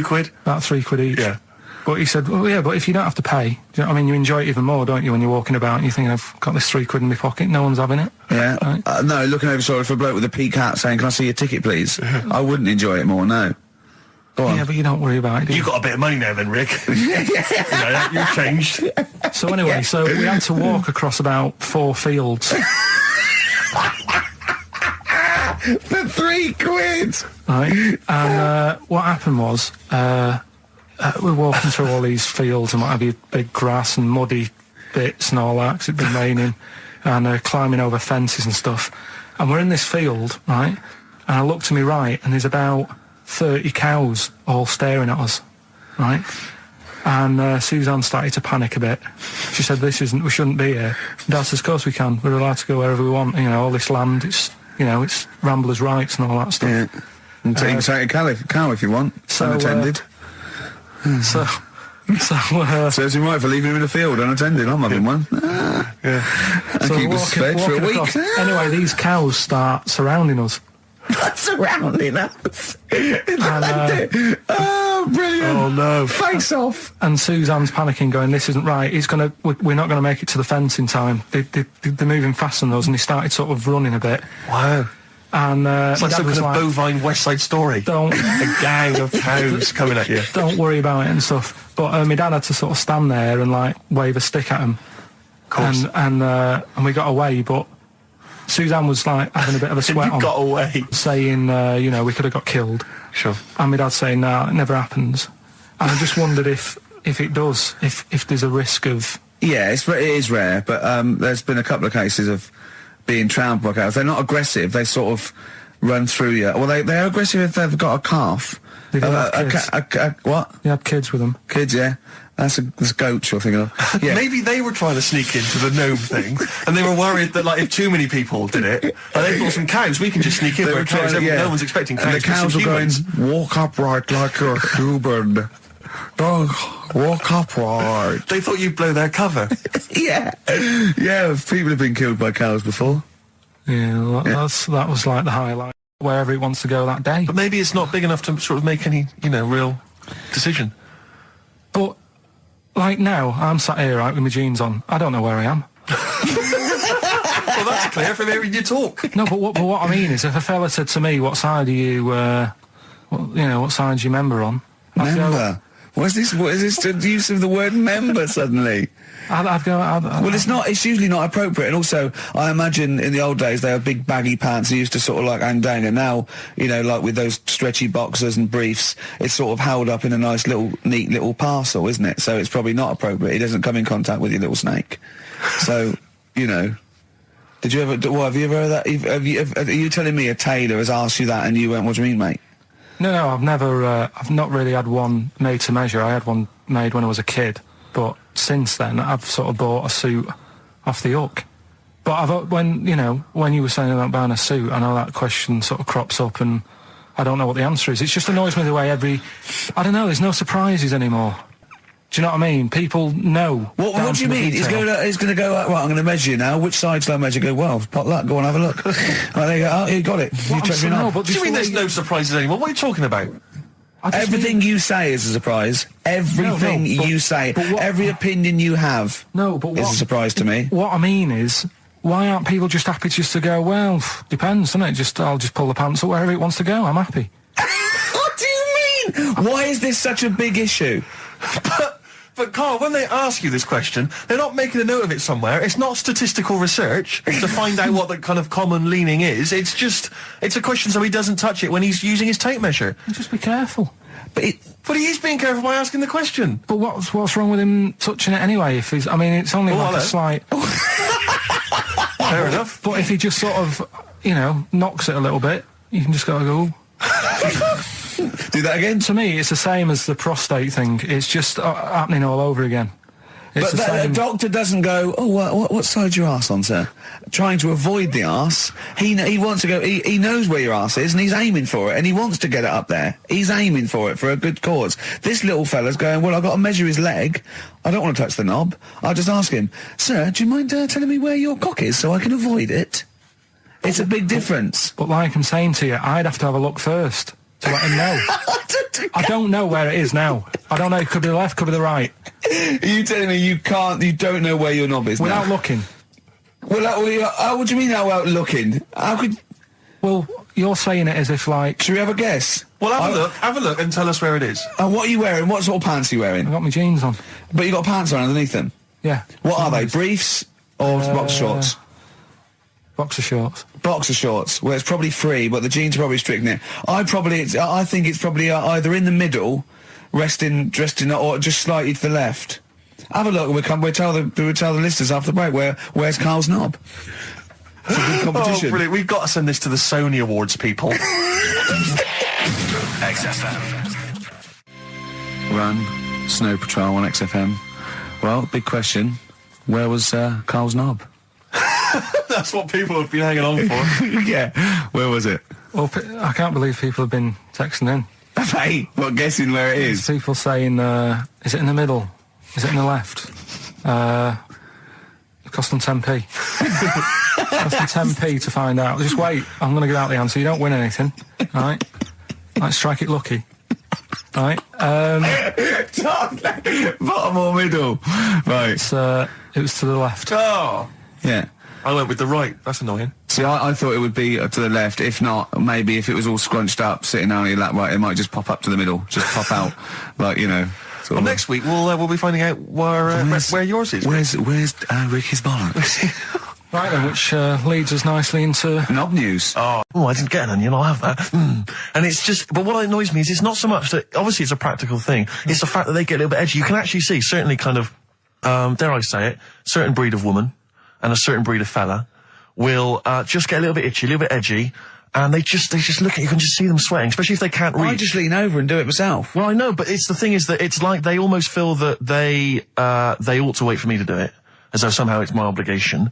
And I just for some reason, I know it's ludicrous, but it really annoys me. And I actually deliberately don't put the divider down just to see them sweat. I like the way that they're actually quite well made. There's some that are brass with like a felt bottom. Yeah. Like you really care. Like a twig would do, wouldn't it? Exactly. You know what I mean? But I just leave a slight gap. And then when it gets to when the woman's putting it through the till or the guy, I just say, that's my stuff. Do you ever look at other people shopping and go, oh, I should have got that? Often. Oh, yeah. That's annoying. I'll tell you what it is, it's the same thing, and again, it's my psychosis. When if you're on a bus or a train, and we're pulling into the stop, but there's a good, kind of 35 seconds before we're actually going to come to a halt, they leap up, and they're straight by the door. Yeah. Like, but it's this fear that they're going to miss out. Oh my God, what if I fell over now and broke my ankle? I'd never get out. To be fair, I've never had that commuter's worry. I've never commuted, but every second counts, doesn't it? Because you miss a train, it can make a difference of half an hour. So that's why commuters literally run to get their connections. But the thing is that with a bus, yeah, you know, there's often you'll be people who are sat right next to the exit will get up and stand up for a while, waiting to get out. It just, again, I'm not saying it's not, it makes perfect sense to them. It's my psychosis. They're going to be mowed down in the streets. They will just be a few of the You're going to people. be in a lovely Chrysler. Exactly. Yeah, well, I will be going straight through a branch of Waitrose. Yeah. Taking people out in the So we do not condone going through Waitrose in a Chrysler. in a car. No, it's the welcome return of Knob News. Right, okay, it's very much like the news at 10, this, isn't it? I do a bong, or in this case a schlong, and he gives me the headlines, the knob news of the day. Where have you collected all this knob news? Was there a lot of knob news this week? It was mental this week. The amount of stuff. The way it works, you give us the bong, I'll give you the headline, Steve decides which stories we're going to talk about. And now on XFM, knob news. Schlong. Man grows knob on his arm. Schlong. Man gets doctors to make him a second knob. Schlong. Turkish prisoners made hole in cell wall to produce third inmate. Schlong. Doctors accidentally remove man's testicles. So, well, can I straight away go for the accidental removal of the testicles? Well, it's happened before, right? We've talked about that before. How did what did he go in for a tonsillitis? What are they called? Tonsillectomy. And he went in the wrong way. What are you talking about? How can they accidentally remove his testicles? It says he didn't look at his folder, and the doctor said to the fella, "Oh, we've removed your testicles and we wanted to take out your prostate gland."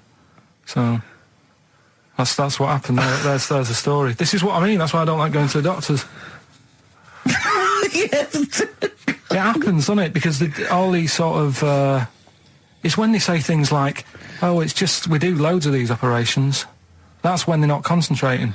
Brilliant. Do you know what I mean? When they say it's procedure, that's like having a boring job that you do every day when you're not going to be concentrating. I prefer them to go, "This is a tricky one, this." I know what you mean. I do know what you mean. People, you watch TV programmes about, like, you know, removing someone's second head or whatever, and there's like the best surgeons from all over the world. It's televised. They can't make a mistake. They can't go, "We took his legs off by mistake." Whereas the fella who's having a prostate's like, "Oh, do you want to do it? I'm sick of doing them." Yeah. And they're probably doing a crossword whilst writing it. Of course they are. I've seen that actually in operating theatres. They're doing a crossword. That's what I mean. Yeah. I was just examining some of the other knob news, Rick, a little bit more closely. Man gets doctors to make him a second penis. I'm sure we're all interested to know what happened there. Yeah. A German who persuaded doctors to give him a second penis has lost his wife after he showed her the result. Biker Michael Gruber lost his original penis in a motorbike accident, and doctors built him a second one using a mixture of skin, bone and other tissues. Bone? Apparently, the penis worked so well that he was even able to father a child with his wife Bianca. But Gruber was still not happy and asked doctors to repeat the operation and build him a better organ, to which they agreed. From his hospital bed, he said, "I've got 2 penises, but no wife. I'm hoping when I get rid of one of the penises, I'll get her back." What do you mean? Sorry, he had 2 put on. What side does he wear? So he's had both. So he's had 3 then. Yeah. This is probably the thing that happened with Hitler, when he had 1 ball, but he had 3 at one point, didn't he? So he just got one in the other ball, gave his mum one, and got the other one. Man grows penis on his arm. I mean, why people are constantly losing their penises around the world, I've no idea. But why I didn't realise it was a bit... What do you mean why on the arm? It's just a graft, isn't it? Yeah, but put it on, like, your buttock or your side. You can't wear a short-sleeve shirt. Why do they've done that before? I don't understand it. Why not just graph it onto the side of your leg or something where it's high up, close to where it should be? I don't know. To get it used to the environment. Like when you were like released a duck into the wild. I've never understood that. If there's a doctor, again, you know, we had a doctor last time, if there's someone who can let us know why they put it on the arm. So they can keep an eye on it, presumably. He's not going to work with this knob on his arm. He's probably in a hospital bed and under examination. Right. So what do you think? They pop the knob on the arm, say, "Come back in 3 weeks." What do you do, by the way? "I'm a mechanic. Keep the knob, keep the long sleeve shirt," because the blokes go, "Why have you got a knob on your arm, mate?" What are you talking about? He doesn't go back to normal as a teacher. Sir, what is it? What is it, Simpkins? You got a knob on your arm. No, don't worry about that. Do your maths. What do you think this bloke's walking around with a big knob coming out of his arm? Why on the arm? So they can keep an eye on it. So it's not Well, if he's in bed, just get him to not put any undies on or whatever and just have a little sly look at how it's going. Even in hospital, if you're in a shared, like, little hospital room, people going, oh, I've had heart problems, what's your problem? He's there with his arm out. He's got his knob out. Yeah, but I don't think it counts as indecent exposure when they're grafting a knob on your arm, sticking that up the bed. Imagine if he's driving, he's just got it out the window. People driving by. Yeah. The fact that at the end of the... Is that bloke giving me the finger?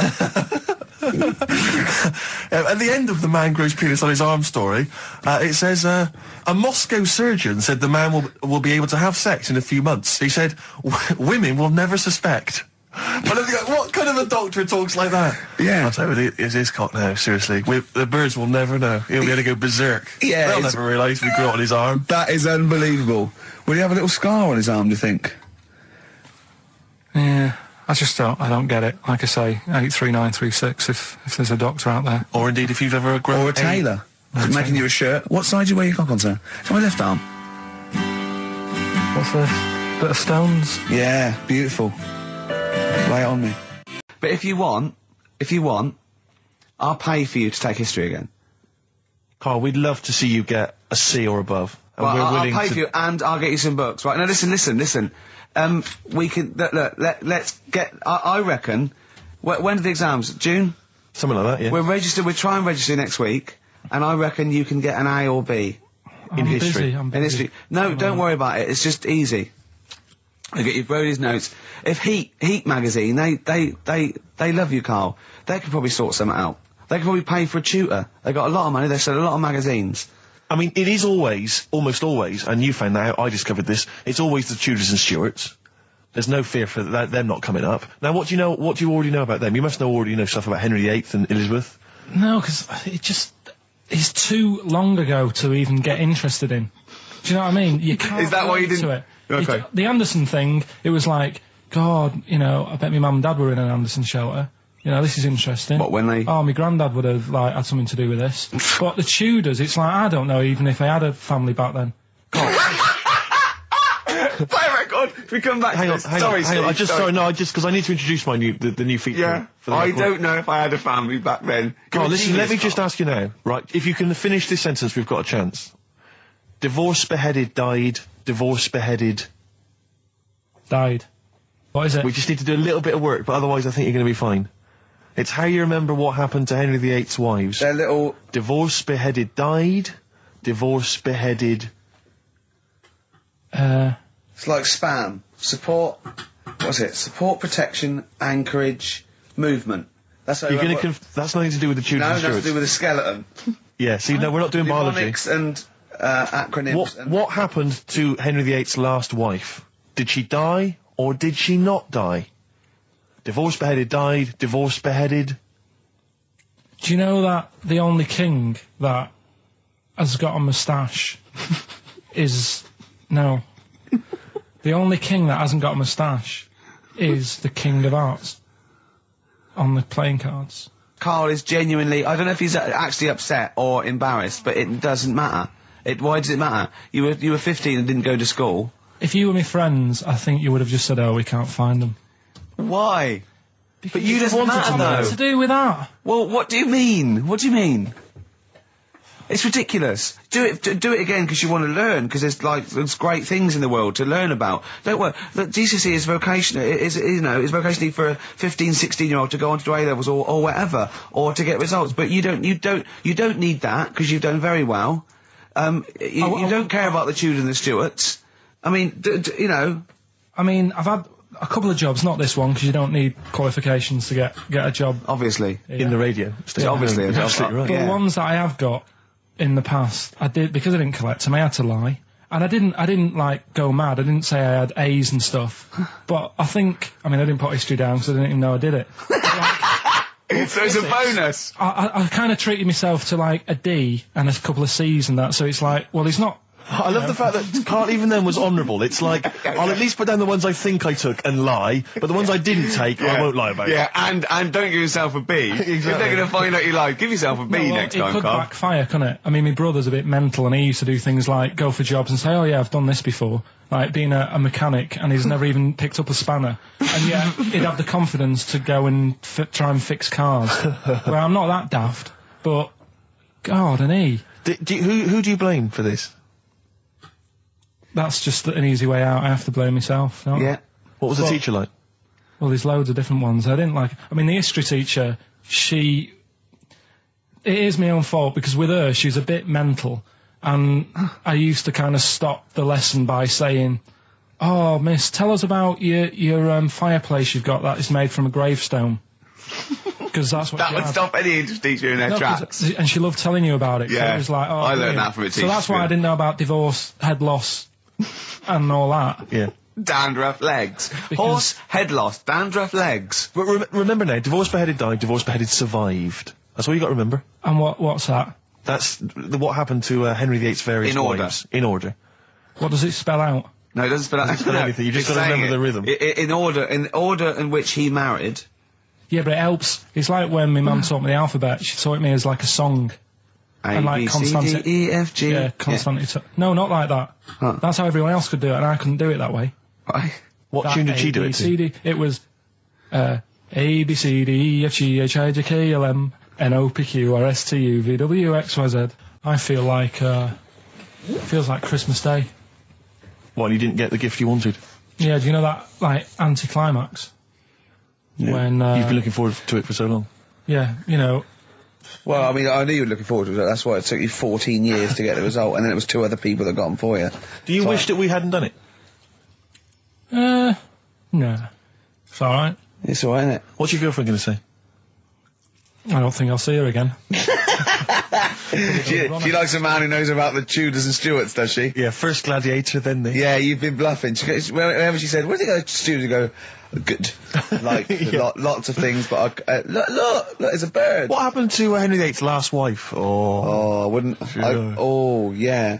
Oh, look, Friends is on telly. Friends is on. No, I just changed the subject by saying things like, you know, about the only king in a pack of cards. That threw off the scent. That threw us off the scent. That wouldn't fool an invigilator, would it? Carl's been taking phone calls for these clues. Right, and so everyone's been saying the same thing for the last one. He's been going, no, and I'm worried, I'm always worried. FD. I just overheard him on a call there going, what have I been saying? Oh, no, it's FP. Dickhead. Right, give me the clues out. It's a roll-up. Right, tell people. We're really sorry to anyone who would have got that right. Okay, right, do the clues quickly. Tell them it'll be a rollover, so we have to do 3 new ones. Do you not write these down, I don't write the answers down in case Ricky looks over the thing and sees the answer. Why would I cheat? I'd rather you do something right with your life. Right, well, the clues were I've got 3 other jumpers like this one. Yeah. That was FT. Yeah. You got that. 4 tops. Yeah, that's all right. Good, well done. That bunch of people can't make up their minds if they want to sit in the sun or not. That was C. They were getting that. That was charlatans. Charlatan, right? A bunch of them charlatans, right? What What's Charlie? No, it's like, shall I go out? Shall we? Charlatans. They got it, right? Where I went wrong with this one, the Jamaican fella, he had to have some aspirin. Why? It's my fault, you know, I'm not cutting, there's no point passing the buck or anything. I said FD. A lot of people were saying, Fred Durst, like, forehead hurts, which is a good one. Yeah, which would have been as good as any of yours. But I made an error, so we'll roll it over. No. What is the answer? What's the answer? Over. Jamaican fella what? Add some aspirin, why do that? What's the thing? FP, it was Frida Payne. Frida Payne? Frida Payne. Frida Payne. Frida Payne. That's awful. Carl, you've got to write these down next time. I'm sorry, you're the producer. I know, but I've had a busy week, haven't I? That's not an excuse. That isn't an excuse. Our excuse is we don't care. Yeah. You do put care. the work in and then make a mistake. Yeah. I mean, it's better not to try than try your hardest and be rubbish. Do you see what the point? We don't care.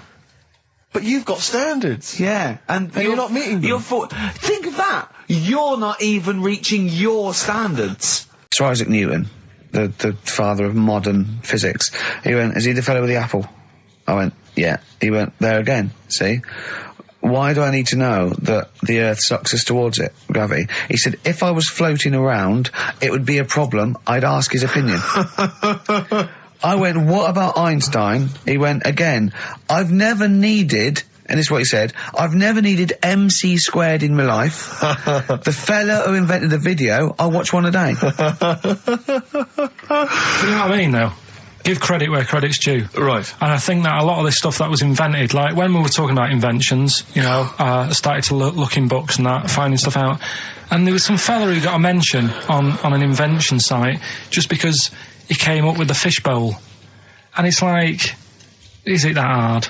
Yeah. Do you know what I mean? It's clearly a bowl. Sorry, you're not putting him in the same category as Newton and Einstein, are you? He was on the same list. Einstein was on there. It was saying about him doing that. And Newton with the apple. And who else was in there? Da Vinci, whatever. He was on there. Leonardo da Vinci. Yeah. Is he the one who did Mona Lisa as well? Yeah. Yeah. He said it took him 12 years to paint the lips. I don't think that's that good. That it takes that long. I saw, you know, when you saw Tony Hart do like an Aborigine man with a elephant in the background in about 3 minutes. Aborigine. An Aborigine? Yeah. Really? And an elephant? So what about some of the big names? Well, Just go on, then, what's your first reaction when I say some big names from history? Go on. Gandhi. Again, what did he do? Good point. Right. Good point. Okay. Good point. But yeah, all right. Do you understand what he represents? Well, go on, tell me, and then I'll tell you if he deserves to But you be know, mentioned. his whole kind of attitude towards peaceful protest, you know, it's quite a sort of modern idea, you know, very much the forefather of, you know, the 60s movement, you know, where people would sort of sit in, you know, and protest, you know, Steve. Right, look at the glazed look on his face. Did I lose him on Gandhi? Yeah. Yeah. So just, Pick it's someone not... else, do someone else. Pick someone else, okay. all right. Someone you know about that's obviously, let's think, a great thinker. Isambard Kingdom Brunel. Right, yeah, he's alright. Brilliant, thanks. What about Jesus Christ? Well, I'm thinking more your modern day, like your Richard Bransons and that.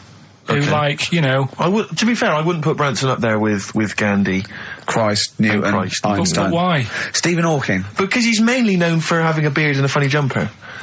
We went to Tenerife, right, one year, and I was still living in Manchester. I'm scared now. Yeah, I'm actually scared. I'm thinking about Suzanne, but she's Well, working. I don't want to know anything about Suzanne, to be honest. No, but it involves me more. Let's hear the story. But I'm just explaining to you that I don't like being nude. Yeah. So you're in Tenerife. In Tenerife, right? Didn't have much money. Stayed in this apartment that wasn't that nice, right? Had the cockroaches in it and stuff, right? Yeah. Didn't have much money to go out at night.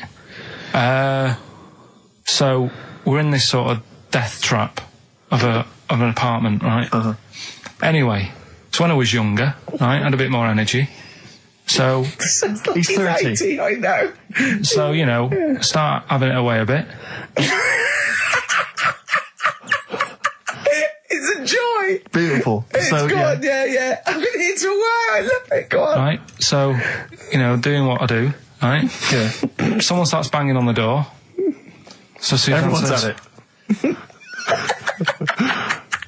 Right, so you mean knocking on the door, right? Okay. knocking on the door, right? So Suzanne said, "You better get it." So I said, "I can't get it now. Can I? I'll have to wait a bit." Right? I can't go to the door. Go on. So the banging's getting louder. Yeah. Someone at the door, Yeah. and she's like, "Hurry up! It must be important." I'm like, "In a minute." Just so anyway. I don't want to know anymore. Keep going. No, come on, finish the story. Open the door. It's a fireman. So I just stick my head round, and he's going, "You'll have to get out. The building's on fire." Right? So I'm like, "In a minute." Sorry, you weren't still having sex at this point? No, but, you know, Right. still sort of got to wait a minute or I can't get my pants on. Oh, Carl, I wish I'm so sorry. Right, go on. So the place is burning down. So it could be a serious big fire going on. Yeah. I'm sort of waiting. You can hear people sort of screaming and that, panicking. Is that because the door's open and you're nude? the fireman saying, will you get out, will you get out? I'm saying, in a minute.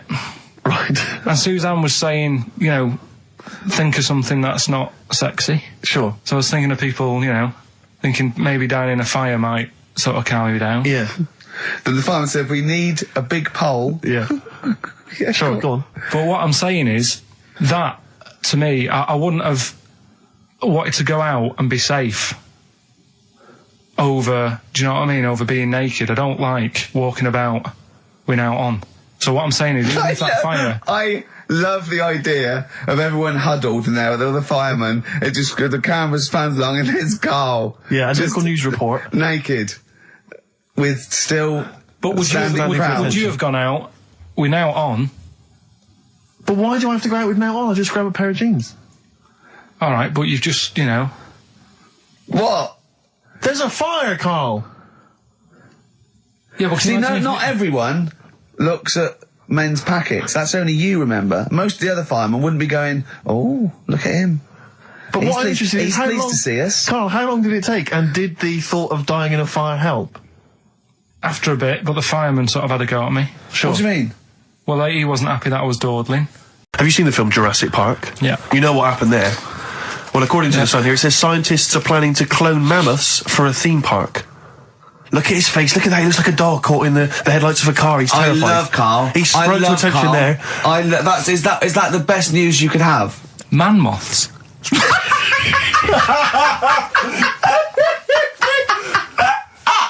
Right. Yeah, man moths. I Man love moths. the fact that that's why he was so excited that they bred a man moth. What is this? Yeah, it's a human being that hides in your wardrobe and eats an entire jacket in a day. Yeah. What do you mean, man moths? Mammoths. Mammoth, the big hairy cow from the Ice Age. I mean, elephant. You're not so excited about that, then? You can take or leave bringing back mammoths to life, but a man moth... A man moth is a different matter. Oh. If we'd have never brought that up, he'd have gone and told someone now, Yeah. you know, they've bred an half man, half moth. This is what we That's how mean. things start. This is what we mean when you hear these ghost Are you stories. slightly deaf? Is that it? When you hear these stories, you're slightly deaf. And his head was in the basket, and he went, count how many times I blink. Is it... Carl, is English your first language? Are you actually foreign? Is that the thing? Yeah. Should we speak when we say slower? foreign, we mean not of this planet. Yeah. Should we speak slower? Would that be a help to you? No, go on. Next What do you one. make of Do that? you think that's good? The Do you think idea that's of good to bring back mammoths? prehistoric animals. These giant elephants. They're slow, aren't they? It's not as if they're going to, like, get out and run fast and they can't capture them. They'd probably be a like fence, to be elephants, honest, aren't Carl. They'd probably be a fence. they? No, but you're asking it as if, like, oh, it could all go wrong, but it couldn't, could it?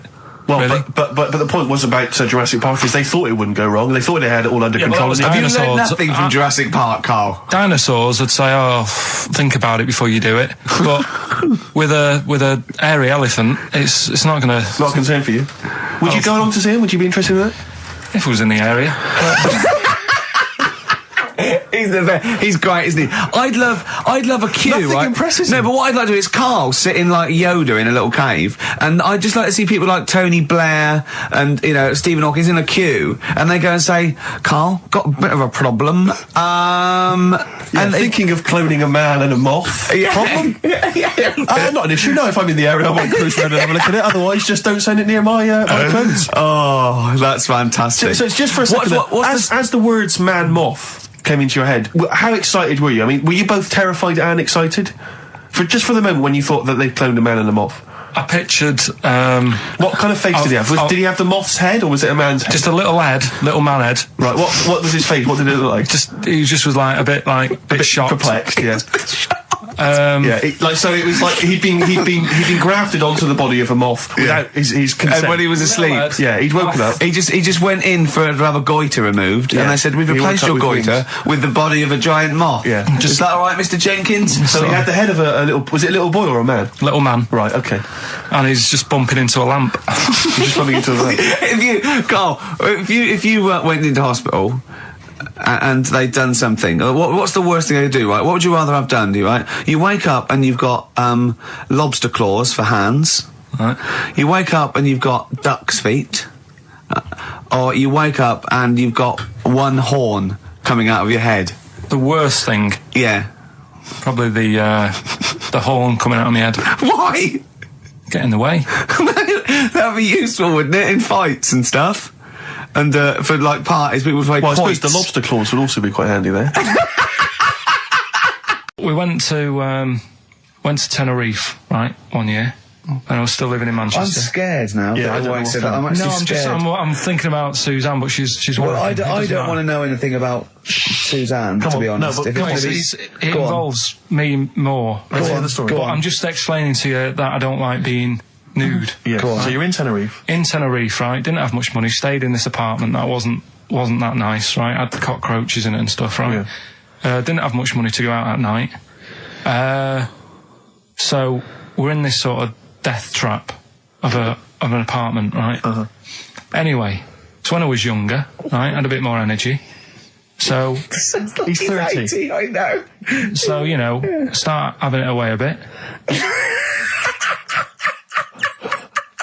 It's a joy. Beautiful. It's So, good, yeah. I've been here to a while. I love it. Go on. Right, so, you know, doing what I do, right? Yeah. Someone starts banging on the door.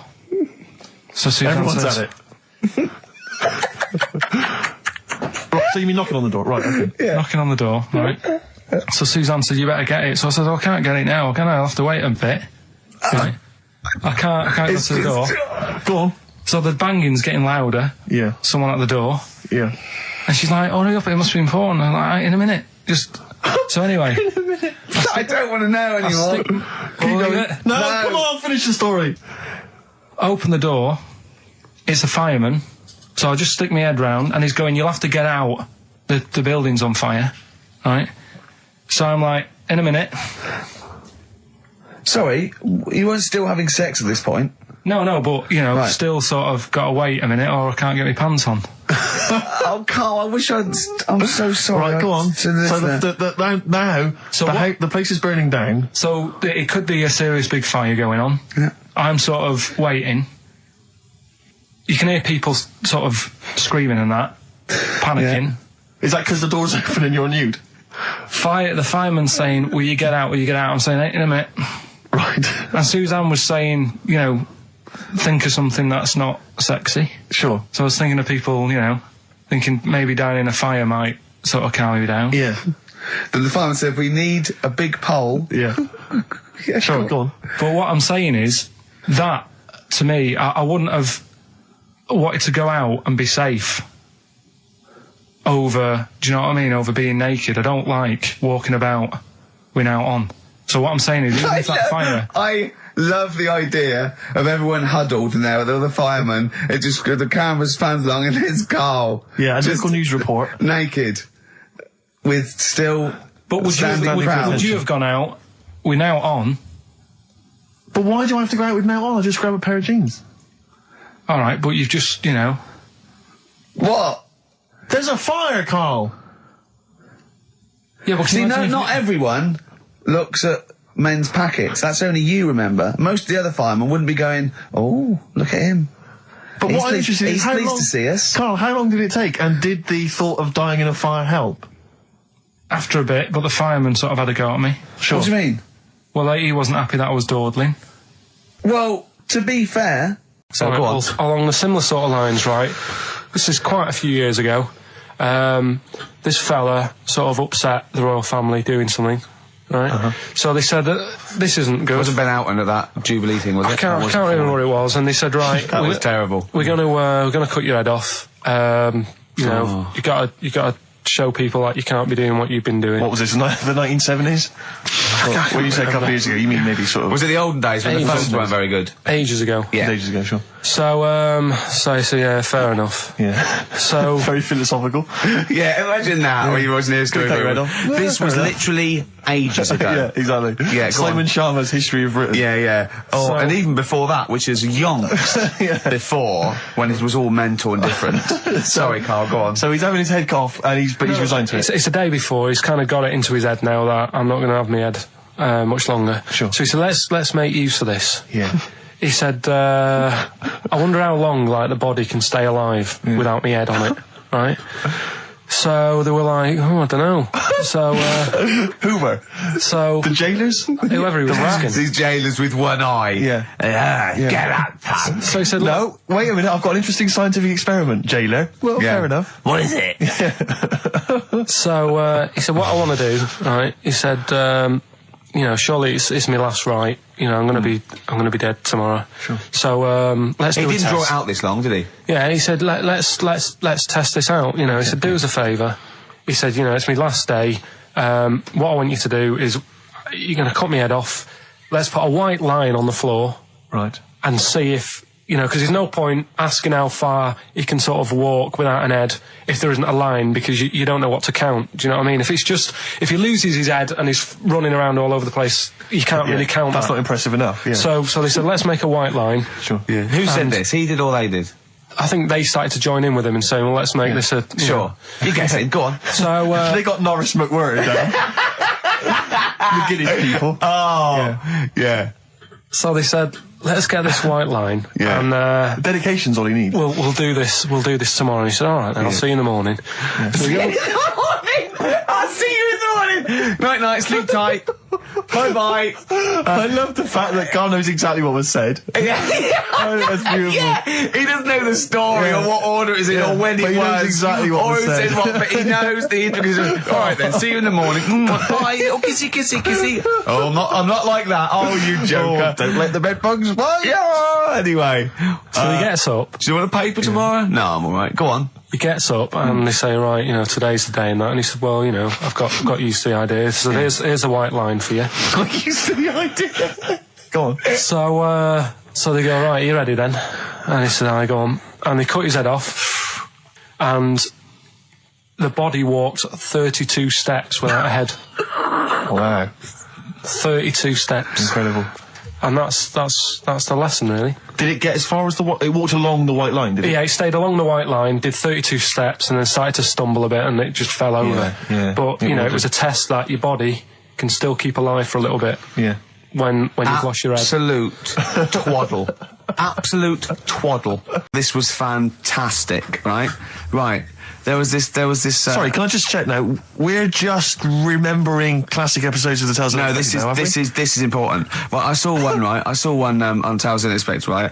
And it was these two gents. What they used to do, they look down the obituaries and they'd blackmail the wife or the son of a dead eminent person, like might be a priest or a doctor, something like that. And they'd go and they'd say, he bought some erotic stuff from us before he died, and he owes 100 guineas and all this sort of stuff. And they'd pay up because it'd be so embarrassing. They just didn't want them, so they'd just pay him, right? And this one bloke said, who are these people? I'll meet with them. And he goes round there, and he goes round, and they go, your father. He goes, my father could not have bought any erotic material from you. They did it. He goes, he couldn't have. He's blind. Right? And that was the twist. And Carl went, so it was magazines, not videos then. Yeah. Now think about it, Steve. Is that so stupid? Well, presumably it was set in olden times because people, professional right. pornographers don't tend to call it, erotic material. Yeah. They tend to call it, juicy jugs or whatever. But more than that, I don't understand how a video is going to be any use to a blind person either. I know that you can hear the sound, Carl. I look at you nodding like you caught me out. Yeah, what sound will you hear? Do. Your meter needs looking at? Yes. Cut. What's then? What's that? Then it's just noises, isn't Occasional it? groans. Yeah. Right. You could listen through the wall at your neighbours. He does. I mean, that's why I save a lot of money. But I thought you were going to point out, Carl, that they could have had a Braille porno. Now, have you thought of that? Look, feel the lumps on that. Exactly. Think about it, Carl. Think about it. You're excited now. Yeah. Your girlfriend's away, Carl. Yeah, the cheese grate has only entered the cupboard. No, she's a good-looking lady. Yeah. Alien gives man a beer. I am going to burst. Right, listen, Carl, you've got to tell me. Right, first, let's do it in reverse No, we're not going to do it now anyway. What do you mean? We've got to do it now. I mean, this is the first interesting thing you've said in an hour. Okay, the listeners have just been subjected to rubbish and mistakes and everything for the last 6 months. Please, we've got to do Alien Gives Man a Beard. What is that? Tell us that. Right. Sorry, this is just you telling me something, is it? This feature is you telling me something. Well, teaching you something. Educating Ricky. Huh? So are we playing it now? We're already into this feature. Well into this feature, are we? Yeah, I suppose we are, yeah. Should there not be a jingle or something? Yeah, can we have a Well, there's jingle? no point, because look, I come up with ideas and you dismiss them straight away, so I'm not wasting my time making stuff. Right. If you don't like well, okay, it. let's play Educating Ricky. Right. Brilliant. Go. Right. So- Ding-a-ling-a-ling-a-ling-a-ling. Educating Ricky. Right, what we going for then? Hanging the bacon, airy Chinese kid, alien gives man a bird. I think Alien gives man a bit. I'd like to do that. Right, there's this fella, I think it happened in America, and he saw a bright light in the sky. And, God, if you're bored. and he stood there. This is a true story, is it? Yeah. He stood there, Yes, of course it isn't, Steve. and he saw this bright light, and it came closer and closer, and it was a UFO, right? Yep. And he looked at it, and it disappeared, right?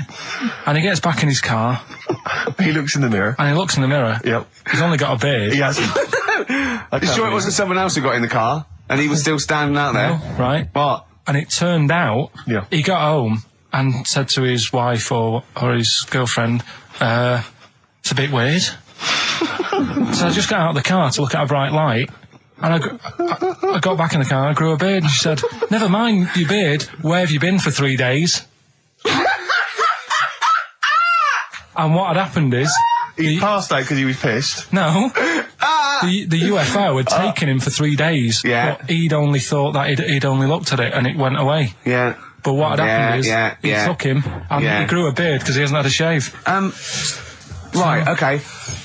I mean, was Will Smith or Tommy Lee Jones anything to do with this at all? Did you see this on a video maybe and thought it was an educational film? No, it's from a book that some kind person sent in to me. Here. Can I just ask again, just again, I'm just throwing this right back at you. Do you think there's any other possible answer here? Right? A man is absent for 3 days from home. He's the grown a length beard. of time that it could take to grow a beard, lest we forget. What if he hadn't actually seen a bright light in the sky? What if he was lying? What if he was lying? He'd got knocked unconscious, he'd had a car crash. Just any lying. number of other No, things. just lying. Or he was just lying. Yeah, he'd been on a bender, getting pissed for 3 days and that with was his his mates. excuse to his wife. And they went, Dennis, what are you gonna tell your wife? Well, wait a minute. Wait a minute. You're not going to believe I was out with you, lads. Just say you're only away for a minute. No, I wasn't away from it because of the beard. Oh yeah, look, it looks like you've been out for 3 days. Well, we have. That's Exactly. right. Okay, we've got to cover that then. Alien abduction. Great one. Okay, let's try that. Do you see? That's a little scenario there that could have been played out. So when you say educating Ricky, what have I learnt from this? Never listen to you again. That's all I've learnt so far. Never listen to you. Yeah. He's having a good chat with my dad about stuff he got up to when he was a kid and that. Yeah. Right, because he got up to loads of stuff, and every time I see him, he tells me something, and I think, it's like, why are you just telling me that now? It's Yeah. brilliant. Yeah. Right? So, I mean, to me, he's kind of like Ronnie Biggs or someone. He's just the most extraordinary kind of. well, this happened, right? character. I can't remember. There was a delay yesterday. There was problems on the Paddington line, and he was saying, trains aren't what they used to be. Sure. He said, I was looking... horses, didn't they? Well, he was looking in the booklet, and it was saying how you can have your bags collected if you want, but it costs you £5. Yeah. So that's outrageous. Sure, of course. Right, so he said that's the problem with this country. We've got good with computers and that, but when it comes to, like, getting service, it's gone out the window. Yeah. Right? So he said, when I worked on the trains, and he was going on like this, that and the other. So I said, I didn't know you worked on the trains. He said, yeah, when I was 18, right, it was his job to get the coal, right, and chuck it in the engine. Uh-huh. Right? And one day he's in Grand Central Station in Manchester, which is now the GMEX Centre. Right. Right? And that was like the main station. And he was in there. The fella who should have been sort of driving the train, right? He said, I'm just nipping to the pub. Sure. So you just stay here, keep the engine topped up and stuff. Yeah. So he's like, yeah. For a quick getaway. Yeah. Right? So the fella goes in the pub, and my dad's in there, putting the coal on. He did his bacon and eggs on a little shovel. Yeah, yeah. And anyway, fella comes up. He said, right, can you move the train forward now? Oh, blimey. So he was like, oh. So he didn't want to say, the fella's in the pub, because he'd know, he'd say, what's he doing in the pub? He should be working, right? So he said, yeah, no problem, I'll sort it out. Right, so he puts it into gear or whatever you do on them trains. Sure, right? puts it into first, yeah. Starts going forward. Now, people who don't know about trains, something that I learnt is if you're carrying a load of coal or whatever on the back of it, they don't have brakes on each carriage, right? It's only the engine that has brakes on it. So when you pull the brakes on the engine, the whole weight of what it's pulling is pushing you forward. Sure. Right? Yeah. So he doesn't realise this though, because he's just used to cooking bacon and eggs and chucking coal. Of course, and yeah. right? So you've got to slam the brakes on sooner than you would normally. Yeah. Well, you have to anticipate it, I suppose. Yeah. But he didn't know that, so he's pulling in, he's thinking, right, Well, I'll put the brakes on now. Yeah. Right? Puts the brakes on, the train just keeps going, he's going, oh god, it's not stopping. Sure. It ploughs right through the signal box. Right? Loads of damage. Pulling the signals, don't know what they're doing. Yeah. Loads of damage done. Apparently, if it was today's money, it'd be about £3 to £4 million worth of damage. It shut the station off for 4 weeks. But he didn't lose his job. The fella had lost his job, the one who was in the pub. Yeah. He said the funny thing was, he said like £4 million worth of damage.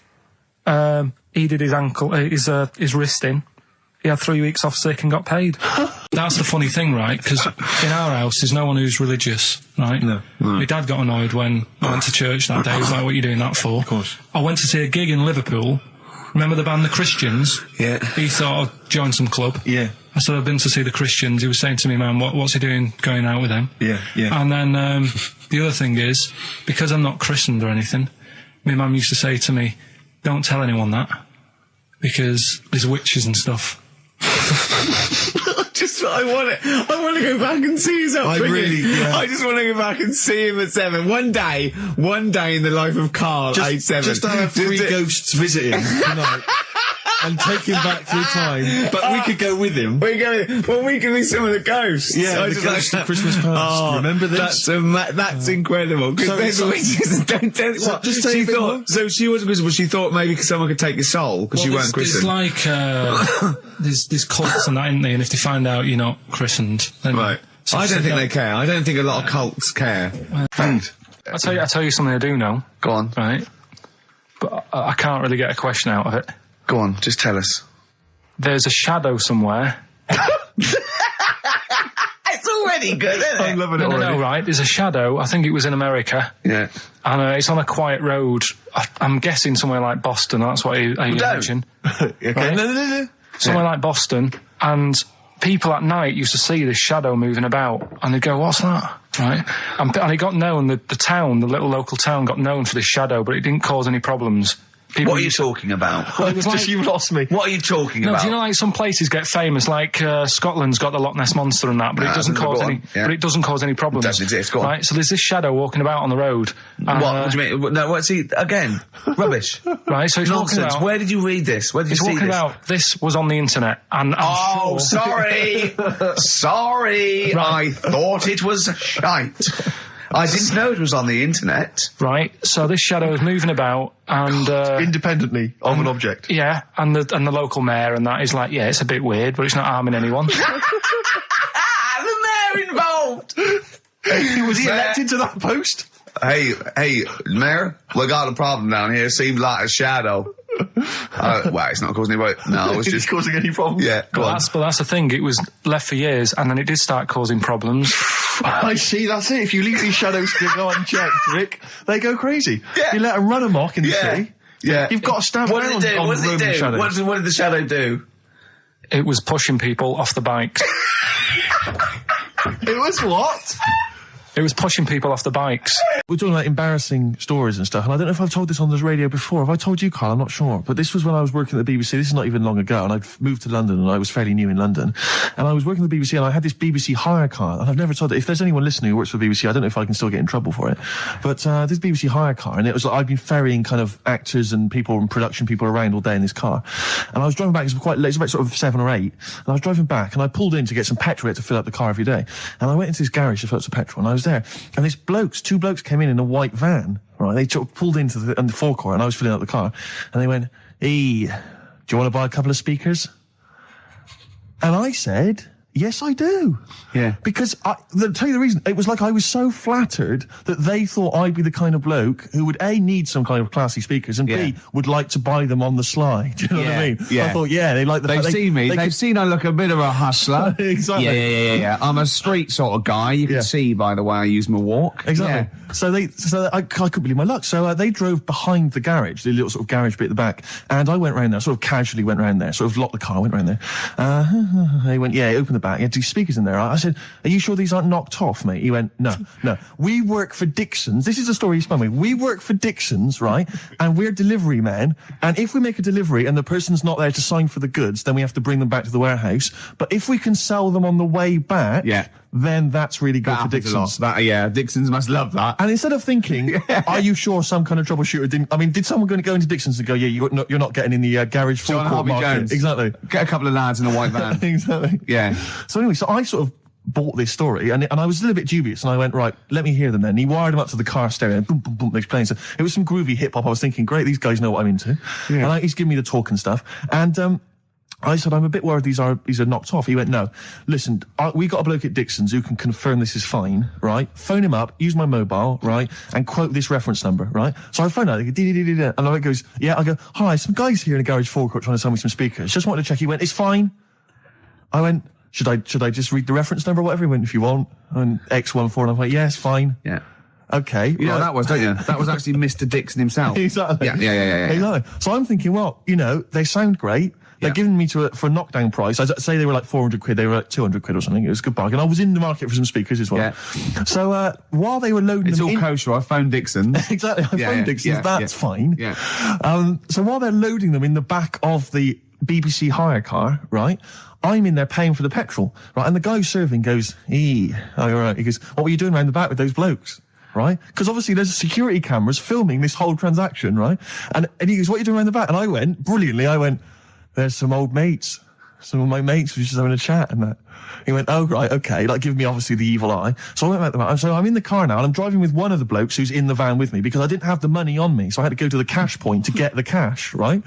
So I'm driving with him, and the other guy's following me in the van, and he was like a northerner like you, and he's giving it all the, all right, I tell my girlfriend's a DJ, she's got some of these speakers, they're fantastic, and he's giving me this. And then my mind starts working. Now that I've got a bit of time to think, I'm thinking, wait a minute, this all sounds a bit dodgy. Yeah. It dawned on me, Rick. You fool, are you? You're streetwise. Exactly. You're streetwise, Steve. Not only that, I was thinking, how am I going to get them home? I've got to drop the car off at the BBC. How am I going to get these huge speakers back to where I live? And how can I pay for them? Because I've just spent £100 on Find the Lady with a couple of blokes in the square. It seemed like a fair game. Some of his friends were winning. So I explained to him, I said, I can't get them back to Brixton where I was living at the time. He went, don't worry, give us an extra 20 quid, we'll take them home for you. Oh, that's good. Deliberate. They do a whole service, you see. And there's also a backup guarantee. Did they have the guarantee, the 3-month guarantee? They didn't. No. But I said, I'm not sure about that. He went, well, why don't you put them in a cab, send them back, and your housemates can collect it? I was like, oh, no, there'd be no one in. And I was beginning to sort of get a bit conscious of maybe this was a bit of a scam after all. So I pulled into a little side road. I said, I'm not sure I'm into this now, actually. He went, what are you talking about? It's 200 quid for a pair of speakers. It's a bargain. You never get a bargain like this, mate. I'm going, not too sure, actually. I don't think I want them. He went, 150 quid, mate. 150 quid. I went, no, he's 100 quid now to you. And I'm thinking, wait a minute, this doesn't sound like the kind of work that Dixon's would be doing. Dixon's don't do that when I go in. This is it.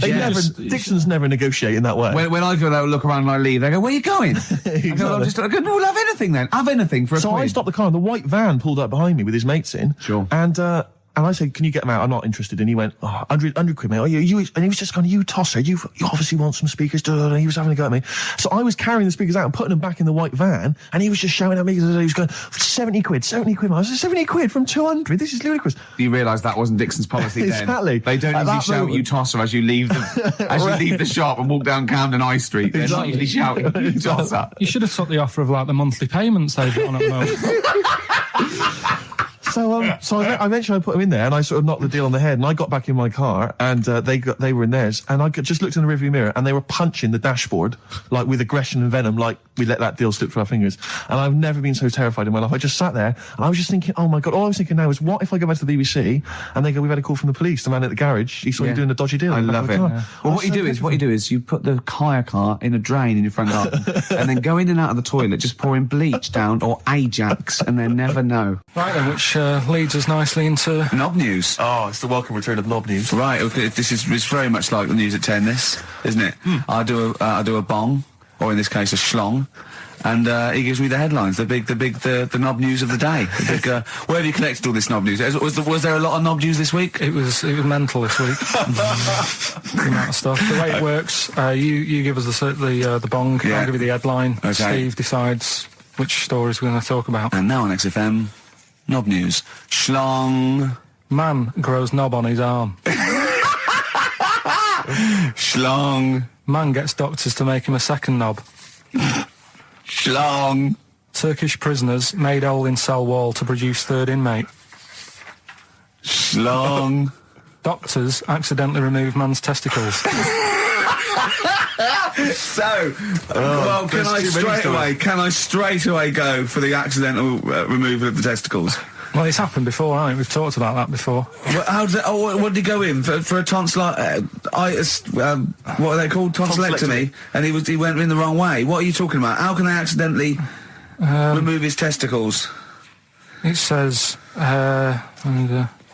didn't look at his folder, and the doctor said to the fella, "Oh, we've removed your testicles and we wanted to take out your prostate gland." So that's what happened. There's the story. This is what I mean. That's why I don't like going to the doctors. It happens, doesn't it? Because all these sort of it's when they say things like, "Oh, it's just we do loads of these operations." That's when they're not concentrating. Brilliant. Do you know what I mean? When they say it's procedure, that's like having a boring job that you do every day when you're not going to be concentrating. I prefer them to go, "This is a tricky one, this." I know what you mean. I sort of do know what you mean. People, you watch TV programmes about, like, you know, removing someone's second head or whatever, and there's like the best surgeons from all over the world. It's televised. They can't make a mistake. They can't go, "We took his legs off by mistake." Whereas the fella who's having a prostate's like, "Oh, do you want to do it? I'm sick of doing that." Yeah. And they're probably doing a crossword whilst writing it. Of course they are. I've seen that actually in operating theatres. They're doing a crossword. That's what I mean. Yeah. I was just examining some of the other knob news, Rick, a little bit more closely. Man gets doctors to make him a second penis. I'm sure we're all interested in knowing what happened there. Yeah. A German who persuaded doctors to give him a second penis has lost his wife after he showed her the result. Biker Michael Gruber lost his original penis in a motorbike accident, and doctors built him a second one using a mixture of skin, bone and other tissues. Bone? Apparently, the penis worked so well that he was even able to father a child with his wife Bianca. But Gruber was still not happy and asked doctors to repeat the operation and build him a better organ, to which they agreed. From his hospital bed, he said, "I've got 2 penises, but no wife. I'm hoping when I get rid of one of the penises, I'll get her back." What do you mean? Sorry, he had 2 put on. What side does he wear? So he's had both. So he's had 3 then. Yeah. This is probably the thing that happened with Hitler when he had 1 ball, but he had 3 at one point, didn't he? So he just kept one in the other ball, gave his mum one, and kept the other one. Because this monkey, right? Oh, yeah. I think his name was number 6 or number 7 or something, right? In this lab, right? Yeah. And anyway, it's in there with, like, you know, the rabbits and little mice and stuff like that. And The rabbit smoking. The nurse, right? The nurse, not the nurse, the woman who works in the lab. What would you call her? Is it a nurse?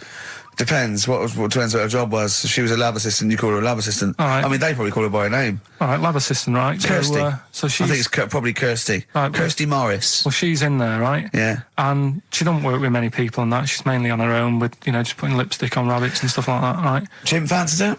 So, Chimp fancies her. He's putting on lipstick, chimp fancies her, 'cause she's got hairy legs. He gets pally, right, with this woman. Yeah. Because, you know, it gets to a point when she sees him every day. It's the way he sort of tries to string out like it's a narrative love story. Did the chimp put its hand out and grabbed her, and then you thinking that he made a move on her? So right, come on, he's allowed out. He's allowed out. It's not a story, is it? He's allowed out the cage and what have you every day. So he's wandering about, and as time goes on, he's watching what she's doing more and more. Yeah. Right. So he notices, like, the code on the door. Right. Right. Whatever, 247 or whatever. Yeah. And he goes, right, I've clocked that. I've got that. I'll remember that, right? And then he goes, right, there's a lot of lipstick and that knocking about, a lot of makeup. Right, okay. No, there's no way. Finish. No, because Steve, you know what's going to happen. I know what's going to happen. So he's there. It's ridiculous. And he's going, well, if it's there, you know what I mean? So while she's messing about with the rabbit, he gets there, he's in front of the mirror, putting a little bit of lippy on. Right? You are no! I can't. It's gone too far. No, it's gone too far, Steve. Right, your mic's off, Rick. He's finishing the story. So, turn mine off as well. It's gone too far. Turn him off. Just let him finish. Right, so the thing is, right, it's this monkey wandering about. It's got lipstick, it's got mascara on, it's looking pretty good. I didn't mention the mascara! It's looking all right? So it knows the code on the door, 247, right? So when she's sort of messing about with the rabbit, right, he goes, right, here's my chance. He's looking good, 247, out the door, through the reception man's there. He's like, all right, Kirsty, right? Don't talk shit! I Feel Free from Cream, that's pretty much the last track, isn't it, guys? I imagine on XFM 104.9. Well, I mean, yeah, I've got nothing to say after that ridiculous story. I mean, that's worse than the bank robbery to me. Yeah. That he clocks out. And the bloke on the desk. All right, Kirsty. Oh, you're 2 foot shorter and hairy. She wasn't a looker anyway. So. She wasn't a looker anyway. Brilliant. Oh, it was the premiere. Did you see the coverage? It was a premiere of Lord of the Rings Part 3. I can't be bothered. I mean, man alive, I'm sick of Lord of the Rings. I watched the first one, and I was actually I've never been into all that sort of stuff. Never liked Gollum and Dungeons and Dragons and gatekeepers and weird magic and Harry Potter I want to punch his face in. I know what you mean. But, I mean, it's sort of like, Well, Lord of the Rings, when I was at school, if you were into that sort of thing, you were a nerdlinger. They would beat you up, they'd shout heckle abuse, all that sort of thing. You know, I wasn't a fan. I actually don't know anyone who admitted they were into that nonsense. It was shameful. It was embarrassing. Now, the whole world's gone crazy for it. Even the tough guys, the hard nuts, the streetwise kids, they're loving it. Can't wait for the third one. I see people raving about it. It's Jonathan Ross, all these people going, it's the best thing I've ever seen. It's 3 hours and 10 minutes of trolls and goblins and magic spells and large feet and magic rings. I'm loving all that crap. What's wrong with you people? I will smite you with my sword. It's just interminable. The orcs and the Norks. I saw some people playing this game. They had a big manual and a dice, and they're in a pub, and they're all fat with beards, right? And he threw a dice, and he looked down, he went, and he said something like, outside them, the 3 miles to Mumra. And they went, oh, well done. I know. I want to go and say, what is this game? Yeah. What? It's absolutely extraordinary. Well, they showed some coverage of the Lord of the Rings premiere on TV, and there were people dressed up as some of the characters. Yeah. There was a girl chatting saying, well, I just think Gollum's hilarious. What? People talking about telling me Gollum's hilarious in this new film. How is he funny, my precious? Oh, my precious. What's funny about this? I'm losing it. I'm genuinely... Is he like Yoda? I don't know what the joke is. I'm missing it all. And when the walking trees started talking... Oh, man, I love it. Gollum's the little one that looks a bit like Gandhi. Yeah, exactly. The computer-animated Gandhi. Yeah. Yeah. Is that all right? Yeah. I think that's how he's described in the book. I'd still say it's the best job I've ever had. And he means it. No, I really enjoyed it. It's like, you know... You don't have to work with anyone else, right? So you make your own rules. Just think of that. You know, you sort of You're spreading information to people. Yeah, you're giving a service, and no one else is around. You know, you can just do what you want and think about stuff whilst you're cycling around on your bike. It's really good. Yeah. So anyway, imagine the stuff he's thinking about when he's riding around his bike. So getting in the head of a salamander. So anyway, I loved it, and even though I only got like 50p a day, right? No matter what the weather was like and stuff, I used to get up at 4:30 and go and do the round. And why did you get up at 4:30? Because I wanted to watch the Pink Panther at 5:30, so I wanted to get me paper round done. I said, why didn't you watch the Pink Panther? And then he went, I can't sit there thinking I've got my paper round to do. He'll ruin it for him. Yeah. So is it a good job or not? So 4:30 I was up and about, and this morning it was like winter, really bad winter, bad snow, you know, freezing cold, really windy and all that. And my mum said to me before I went to bed, she said, don't be getting up tomorrow, I'll give you the 50p. I said, it's not about the 50p. So, you know, people want the papers and stuff. So, conscientious. So anyway, I went to bed thinking, you know, that's it. I've told her I'm still going, so, you know, whatever. Go to sleep, get up in the morning, and put all my kit on. And I used to have layers of clothing on because it was really cold. I had like a big anorak on with the fur on. I had like waterproof pants, and I got my paper round bag. And I went downstairs to get out and tried to open the door, and it was locked.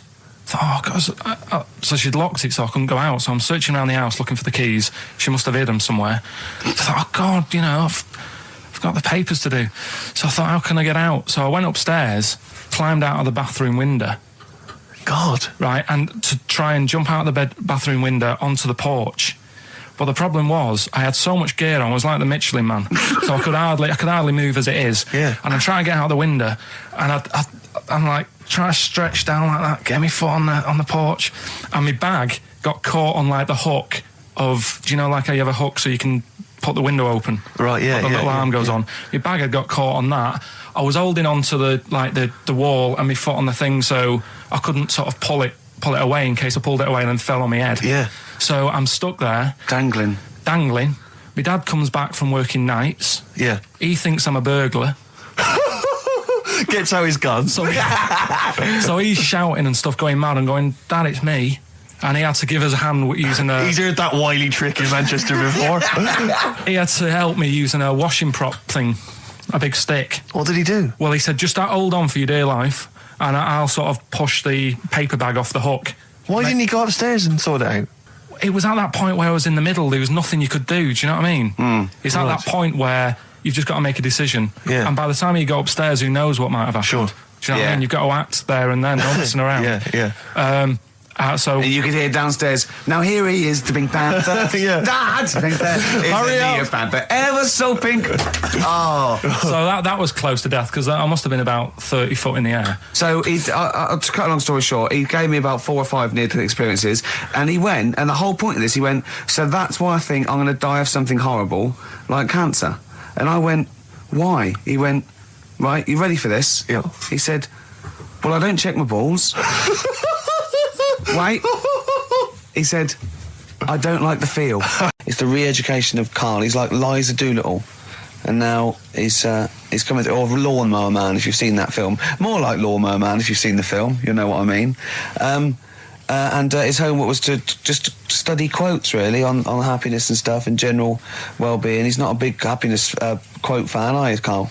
Not really. So what have you done? You've come up with something, haven't you? Right, yeah, I told you, right? Because a lot of these are just things you say every day. They're nothing special. So what I'm doing... Well, you say them every day.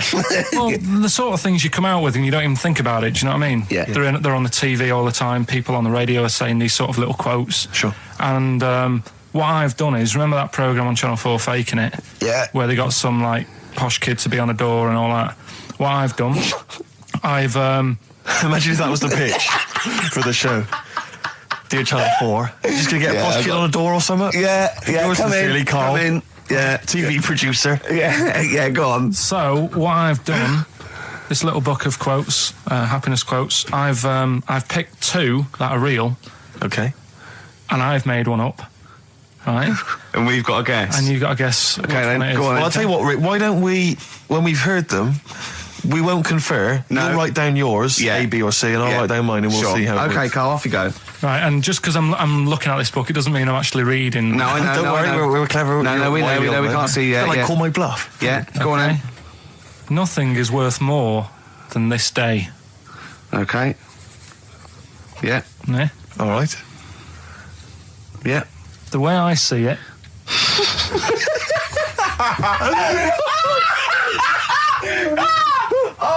Oh God, my head's gonna burst. No, hang on. My head's gonna burst. No, Hang on. this might not be Karl's. Oh, it might not be. How do you know I haven't tweaked them a little bit? Yeah, good Okay, point. fair Good enough. point. No, good point. The way I see it, if you want the rainbow, you got to put with the rain. Yeah. Okay. All right? All right, yeah. Okay, hang on. Yeah. Come on. Cat food, Cat food, come on. it stinks a bit. But if you don't put up with the smell, the little kitten will die. Steve, I don't know what to say. I don't know what to say. Imagine this in faking it. Imagine their faces when he says that, and they're going, "Oh my God." Karl, play a song, mate. We'll have to confer on this one. Right, Blair. Well, that's just amazing, Karl. Just read them again. Two were real, one was fake. Go on in. Right. First one. Nothing is worth more than this day. Excellent. Next one. What does that mean? Well, cherish now, cherish your time. Okay. Because you can't get it back, and you know that's the way I saw it. Carpe diem, whatever it is, seize the day and all that. Okay. If you want the rainbow, you've got to put up with the rain. Yeah, of course. Yeah, rough with the smooth. You know, it's not all plain sailing, but you know, rainbow's beautiful, but it comes because of the rain, which you might not like. So make the most of everything, and good. Cat food doesn't smell good, but if you don't put up with it, then the little kitten will die. Right, now, Carl, that is a good effort. Now, that one's yours. I mean, obviously, right? Right, no, but it's a good effort, right? I mean, it slipped seamlessly into the others. Yeah. Don't think it didn't. No, but it's good. I mean, we knew it was that one. But what I will say is, it's good, but what you don't know, maybe subconsciously, is, I mean, it's very similar to the putting up with the rain and the rainbow. But that's good. Why do you think that? Well... What does mine mean? Well, even though it smells bad, it's good for something. Right, so I didn't look at it like that. What did you look at? I kind of thought... Was yours more specifically about cat food, generally? Because, you know, normally it's an analogy. Yeah, or a metaphor for something, you know, much bigger. Well, no, the way I mean, Dolly Parton, who I think did the rain thing, she wasn't specifically concerned about weather conditions. No. It was a sort of general idea. It's all about life. Yeah, well, that's what I've done. Go on. I've used an everyday thing. Yeah. And put it with today's problems, right? Go on. So, like, my girlfriend, she might like to go shopping for clothes. I hate it. Right. But because I love her, I put up with it. Ah, that's nice. Yeah? Yeah. So, you love that little kitten. You can't stand the smell of the stuff you got to feed it. But because you love it, you go, well, you know, I'll put up with this just for a few minutes, and then I can, like, squeeze its head later and give it a little... Sorry! Squeeze its little head. No, yeah, well, that's just the thing that I do with cats. Put it in a bag and drown it in a lake. Well, you take your dog out on that, or maybe on a Sunday. You know, come on, let him finish. Rick, let him finish. You take your dog there. You might go there on a Sunday. Have a taste of it when you're there. Right? That was AP. The answer? Alex Parks. Right? Alex Parks? Yeah. It kind of doesn't work, that one. But... That one doesn't work, I know. It's you know that one doesn't work? Yeah. Okay, good. Okay, well, that's fine. That's what I was trying to work out when you were messing around. That's why it isn't that good. Okay, come on. The other ones. The first one was the German fella. Can't do any photos because it's been nicked. The German fella can't do any photos because it's been nicked. That was the initials were AC. I've got it. Right, it's Aztec camera. Yeah. But what's that got to do with the German fella nicking it? Because the way he'd say it, he'd be like, you know, Aztec camera. So why ain't you taking any pictures? Can't. Why? Aztec camera. Why is that German? Just sounds a bit... Right, do you know that's rubbish then as well? You know that one doesn't work, do you? And the second one was, if you keep eating, this bit of your body will get bigger. PC. Yeah. Phil colons. Phil. It's honestly right, Carl. Phil Collins. Phil honestly, Collins. right, okay. I don't know what the PC term is for this, but I honestly think. I think you're quite bright, and I think you're quite streetwise and all that things, but I actually think. Oh, I've got to be so careful here not to offend people, but I think you might be. Could you maybe describe it through a sound? You might be educationally subnormal. Does that worry you? No. I've got by all right. I'm not going to worry about it now. You know what I mean? I'm 30. Do you know what I mean? Why start worrying about it now? But you've got the mind of a 12-year-old. So what? Sure. Do you know what I mean? I don't worry about stuff. If you don't know about stuff, you don't worry about it. Yeah. So I'm happy. We went to Jonathan Ross's house for his birthday. I didn't. No, me and Jane, and we went there, right, and there was lots of people there. And Darren Brown was there. Jonathan got Darren Brown to do it, and it was incredible. He did all these tricks, right? I mean, incredible. It was just amazing. And he did one with a bloke who was there, a friend of Jonathan's, I think his name was Ray. And he got him to give the pack. He said, count the cards. And he counted out 52 cards. Yeah? He went, think of any card in that pack. He hadn't touched it yet. He's counted 52. They were in his hand. He said, think of any card. He said, what was it? He said, 3 of spades or something. He went, find it in the pack. Couldn't find it. He said, count the cards. There was 51. Right, and he couldn't find the card, and he had no idea. And we forgot about it. He went, oh, it's gone wrong, and he forgot about it. And he kept, so he was going, I wonder where that card is, and he kept looking at it. Like, I found out that about a week ago, Ray went into hospital with appendicitis. Yeah? And the surgeon, as we said, there was something crumpled up. There was a thing, and it was a card. It was the card that was in his thing causing appendicitis. And when he came out of surgery, there was a card from Darren Brown saying, was that your card? That's amazing, don't you think? I mean, that's like incredible. Thing and then a crab went, I know what it is. It's a 5 of spades. It's another wind-up. Yeah. You were going on about Einstein, and I said he's not that good. You know, E equals MC squared. You know, it sounds good, but I've never used it and that. I've never used it! You haven't used 2 and 2 equals 4, Carl! The fella with an apple fell on his head. You know, it could have been anyone sat under that tree. Do you know what I mean? It's just annoying. Lucky. And Newton gets all the credit for his laws of the universe. Well, other people were working whilst he was having a lunch break under the tree. So in a way, it's like he didn't deserve to have that success story. Again, forget the apple and the tree and whether he was sitting down having a lunch break. It's totally irrelevant. Yeah, but what I'm saying is there's certain things that will just happen. You know, it's like, I think we were talking when we were out eating the other week. We were talking about Noel Gallagher. Well, this is the reason the monkey discussion came up, right? Noel Gallagher. I don't know what to say. I don't know what to say. Rick, I don't want to misquote Noel. I'll be like Herbert Lom in Clouseau. I'm going to get a twitch whenever he opens his mouth. I don't know where to start with some of his statements. Well, as I say, this discussion began because we were talking about a quote that Noel Gallagher supposedly gave. Now, I don't want to misquote Gallagher, but the gist of it was that he said, had I written Wonderwall or whatever, instead of the Beatles writing Strawberry Fields or whatever, I'd be the one that was considered the great songwriter and it wouldn't be the Beatles. You know, it's just the fact that they came first that meant that they get all the credit as being the greatest band. I don't know where to start with that statement either. I mean, that's Gallagher's thing, and he's, you know, well, whatever. We know what we think of that. What was your point, Carl? You agreed with him, didn't you? Yeah, I reckon. Right? Do you know we've talked about putting a baby in a room before and it'll know what colour it is and stuff? If you've got a room that's painted red. Right, but forget that, because that's going to confuse him. Hear him out. Listen to me. Say if they did some new TV show, right? Like, what's that film with Jim Carrey in where The Truman Show. The Truman Show, right? So they make up a little room, and some woman has some kids, and you say, right, let's put the kids in this room, and they don't know what's going on outside. They don't know anything about, like, EastEnders and that. It's like their little world, right?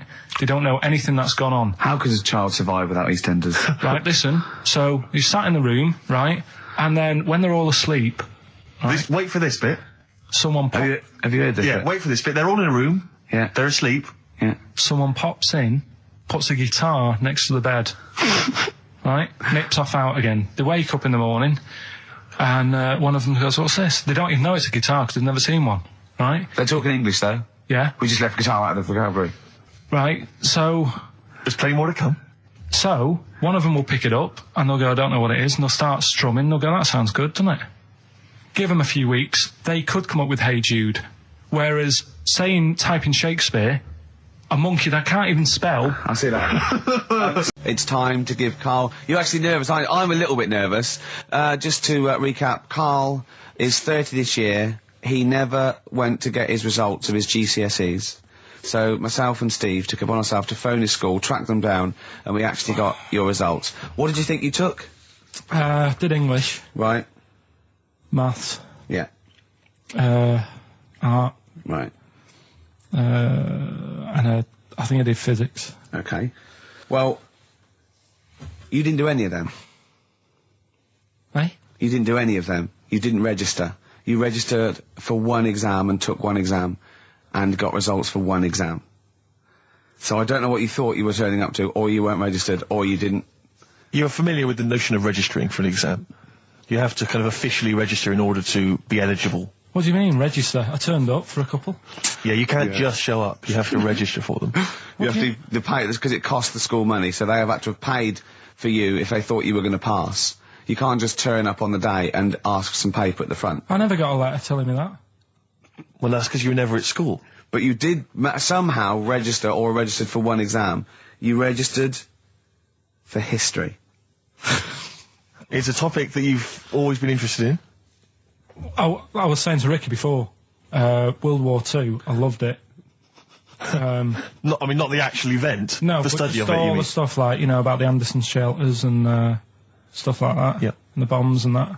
And then when I took it, it had nothing to do with that. It was more about the Tudors. So the Second World War didn't come up? You mean there were no questions about the Anderson shelters? Nothing. That's devastating. So what are you expecting the result to be?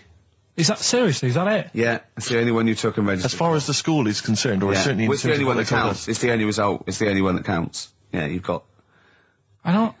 Did you register for yours? Yeah. Yes. I've got certificates and everything. So what, do you do that before the exam? Do you have to go somewhere and sign something, or? Yeah, you don't check your results and then decide if you want to register. It's not like Millionaire, when you look at the question and go, I think I'll take the money. Yeah. You go. No. But anyway, you must have registered for one, or maybe your teacher put you in for Well, I didn't do it. They must have been confident. They must have have been confident. They must have thought your best bet was history. Right, so, what did they get? You got an E. Which I think, technically, is a pass. E? It's a bad pass, but there's F, and there's You're not going to be doing a PhD.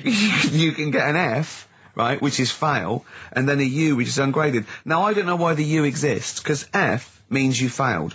U is like them going, you not only failed, but you wasted my time. So, we're annoyed that you took this exam. So you thought they'd register me to get an E? Well, they didn't. I think they were hoping. It was rather like you with the lottery. They were hoping for something better than You nothing. see, I assume that the man who registered for that thought he can scrape an E if Anderson shouters come up.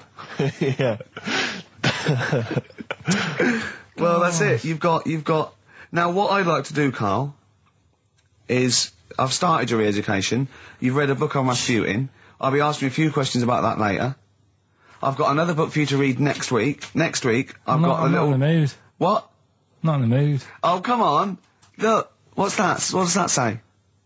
It's that fella, it's the picture of the bloke that he used to use for Citizen Smith. Yeah? Che Guevara. Yeah. Yeah. He was quite happy, I think, when he found out that Robert Lindsay was involved. He went, yeah, of course you can. No worries, yeah. What are your feelings, Carl? What do you think? Are you emotions depressed? I'm just a bit annoyed because I'm sure I turned up for more, so it just wasted me time. Listen, they don't matter. I'm sure you're doing very well. You know, you can educate yourself. GCSEs are merely a step on the ladder to help you, not just for education, but, you know, they're more vocational than anything else. You're doing very well, and you're reading books. Don't worry about it. Probably that one, the kid who was like 7, but aged to about 38. That was pretty weird. That amazed me. That sort of blew my mind. No, it was worse than that. She was about 90 or so, wasn't she? She is now. But back then... Oh, a couple of months ago she was 38, but because of the ageing. She's sort of aged fast and that. Yeah. It's really... This is the one that you think should be allowed to get fags and beer and an off-licence because she's got the body of a 90-year-old. Well, yeah, it's only fair, isn't it? Let her have a decent life. Even though she's 6? If she wants a packet of fags... The doctor said, you know, you're older and that. Even though you're 6, you are sort of 72. If she wants a packet of fags, let her have them. She was 72 September, wasn't she? Yeah. So, yeah. But it was that's probably Do you actually think that would be a good idea to give a 6-year-old with an aging disease a packet of fags? If that's what they want. And a pint of Tennants. All the stress and that she goes through. It was saying something about how she has to have a passport picture done every 3 months or something. There was this, like I said, there was this woman who used to like live in one of the council flats, right? And she had a 3-wheeled sort of big, what do you call it? Son. 3-wheeled son. He was the weirdest bloke we ever knew. What do you call it? Like a big tricycle, but for an adult rather than one for a kid. It was a big one. It wasn't a motorbike though, it was a... No, it was a push bike thing. Right, yeah. And she used to sort of ride down the road with a fella sat in the basket on the back with his like legs dangling over. And they'd be going to like the pub and what have you. Was it a different fella each time or the same one? No, same. Yeah. Little sort of bald-headed fella. Sure, it wasn't collection for like organs and things. Bring out your ill. And then people just throw Grandad just in the back and go, right, we're getting £4 for Grandad. But she's got a lovely pair of testicles on him. They're very low, but they bring out your dead or nearly dead. She used to pick on her husband quite a lot. they'd be in the pub and what have you, and they'd be sat by themselves, but she'd always be sort of, you know, having a go at him, moaning at him, sort of pushing him about and that. So my dad and his mate, right, they went round to their house, knocked on the door, she answered, and he said he was a copper, right? He said, you know, Detective Pilkington, gonna come in and have a word. So I'm just going to make a note of impersonating a police officer. Yeah, but for the good, he went in and sort of, now, I've heard, superhero. Yeah. I've heard, you know, you picking on your husband a lot. Yeah. We'll be keeping an eye on you. Do it again, and there'll be trouble. And she backed off after that. She That's was all good. right. And that was the husband. Was he still in the basket though? Was he allowed to ever sort of like ride up front with her? Or was he just always in the bar? No, she'd sort of stopped picking on him in public places and stuff. That's like good. That. Just You did it can't, behind you closed can't doors. get done, can you, just for doing that? I think impersonating a police officer Well, is you a criminal probably did. offence. There was no gain. I think you can't impersonate a police officer full stop, but I think they'd probably be lenient on him that he was, you know. But let's face it, he's not going to be caught because why would anyone know about it? It's not like his son's going to say it on a radio station, is it? And stitch him right up. Is this something you did generally? Kind of a little bit of light vigilante work? Just whatever, him and his mate, just, you know, if they saw something going on, they go, what can we do? Sure. What little scam can we do, or whatever. That's fantastic. Me and Carl went out, right? With me and Jane, Carl and Johnny and Gigi, wasn't it? Gigi, Is it important who went? No. Okay. But we're walking down the street. Carl was there, though, and he can back me up on this. We had a curry. We were walking back, and this little funny homeless fella, didn't he? He, I got to tell you before I go, didn't he? Yes. He came up to me, right? And he recognised it. And he came up to me and he went, he said, I've just nicked 5 of your DVDs from HMV. And he shook my hand. He was so happy with it. And I went, right, excellent. He went, all I do is I just swing the bag over the top. Like that when I'm going out, and he had a bag full of DVDs, didn't he?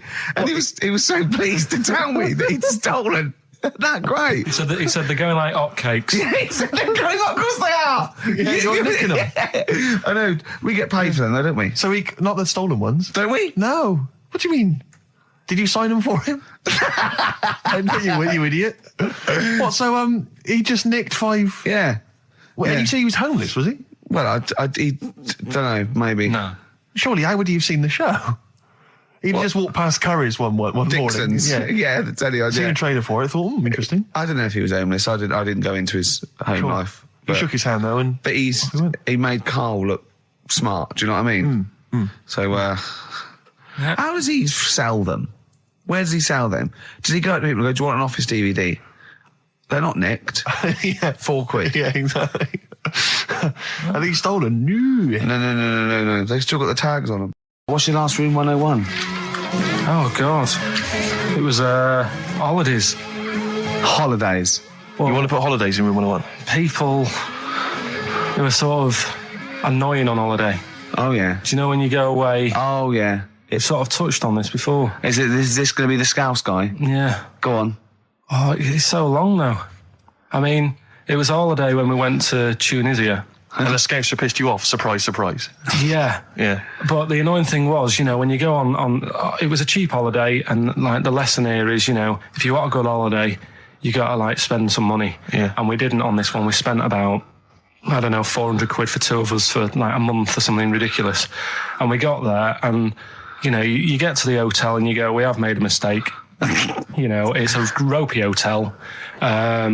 You know, you can tell like the blinds and stuff as you walk in, they're all dirty and stuff. And you think, well, let's make the most of it. You know, let's not get down about it. It's a holiday. It's got a rest.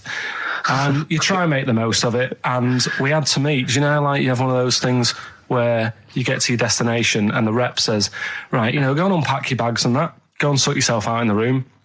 And tomorrow morning we'll meet up at 10 o'clock. And I'll go through, you know, the best sort of place to go for camel rides and, you know, the best deals I can get you. That sort of thing. Can anyone here walk like an Egyptian? So she says, right, tomorrow morning, meet 10 o'clock in the discotheque. So we get up and we have breakfast, and it wasn't a good breakfast. The kitchen was, like, bit horrible. The food wasn't good, and it was run by sort of midgets. What do you mean it was not there's anything wrong with that? There was little fellas running around, and the annoying thing was one of them sort of started to fancy my girlfriend. How did he manifest his affection? No, you're not saying there's anything wrong with midgets, though, are you? Just saying it was strange that there was. Yeah, but even midgets shouldn't be cutting in on Karl Pilkington's territory. I know, no. But it's also that thing of, you know, they've got little fingers, and it's sort of. I'm so sorry. No, I'm not. It is a bit of a phobia of mine. Okay. Do you know what I mean? They are nice people and that. Sure. Oh God. But the annoying thing is. So what was he doing then? How did he? I don't understand how he was chatting up your girlfriend. Was he crawling under the table so you couldn't see? He just kept whispering to her from underneath there. That's Feeder and Come Back Around. It's a new leaf, Steve. I'm going to do properly now. I'm not going to be slovenly. I'm sitting up straight, you see. Yep. And it's going to be a proper DJing, because I think... Coming up soon, some great tracks, including a new one from Abs and an old one from Snow. Informer. You know me, don't stole me, ecka boom, a licky boom boom down. I'm joking, of course. We've got some fantastic tracks. There's some great chat, and we've got Carl with me, Steve. I'm Ricky Gervais on XFM 104.9. There he is indeed, with him, Steve Merchant. And Karl Pilkington, of course. Say hello, Karl. All right. Yeah, nice. And you say you read... The beginning of a radio show is very much your wares, your shop window, laying out your stall. I don't think you could choose a better track than The Only Ones, Another Girl on the Planet. I'd love to hear it. One of my favourite intros, that. Amazing. Oh, that was dangerous, because I once heard on Capital Radio, this has got to be the greatest rock intro of all time. And they played Money for Nothing by Dire Straits. Brilliant. Yeah, I can just imagine them putting their head down. I remember a friend of mine when I was at school, he just bought a car, and he took me outside to show off the stereo system, Money for Nothing. Really? He just played that. I've never heard the song before. Just played that for its entire 4 or 5 minute duration. It is a good song for the sound system. Yeah, it's a good song for showing off intros and sound systems. Exactly. Yeah. You said you were driving along earlier. You saw someone. Are you? Yeah, it was one of those zooped up sort of sporty saloons. Nice. You know, the big like a Mondale or something. Those big, and it was blaring out. And the bloke in it was sort of like, I could tell he was 24, but already going bald. Yeah. From like obviously his estate agency job. Not Yeah. But he's made a bit of money, and the stereo system was ridiculous. I mean, so loud, and it was going through Covent Garden. He was playing Snow in Informer. Do people remember Informer by Snow? It was a big tune in my I don't know. It's great. Yeah, I always enjoy it. Can I bring that in next week? Can we play Snow next week? Well, you can play a tiny little bit. Tiny little bit of Snow. Yeah. Informer. Do you remember Snow, Karl? Yeah, you loved it. Yeah, big tune. Yeah, loved it. Oh, did you? Big tune from the 90s. Happy song, isn't it? You were saying that you've turned over a new leaf. Yeah. Is that in all aspects of your life, or is that just in your broadcasting career? Because the reason I bring that up is because, do you want to describe what you were eating just now when we came in? Because you're a 40-year-old man, you've put on a little bit of weight, so presumably you're watching what you eat. Well, no, but it sounded exotic. I went into a cafe and they didn't have a cheese sandwich. Right. And can I describe what it looked like to me? Right, it looked to me like a big slab of cheese. You've just got them to just cut off a big block of cheese, like the size of a CD case, or one of those double albums, right, of cheese, right, and just lightly melt that for me so it drips over my hand and it gets really greasy in the bag. But just lay some strips of bacon on the top. Yeah, but listen, you've embarrassed yourself. Is that what it was? No, it's a croque monsieur, so it's French. It's a what? A croque monsieur. A croque monsieur. Yeah, and so I thought, I've never heard of a croque You're having monsieur. Let's see, you've embarrassed yourself. Is that how it's pronounced, or is it croque monsieur?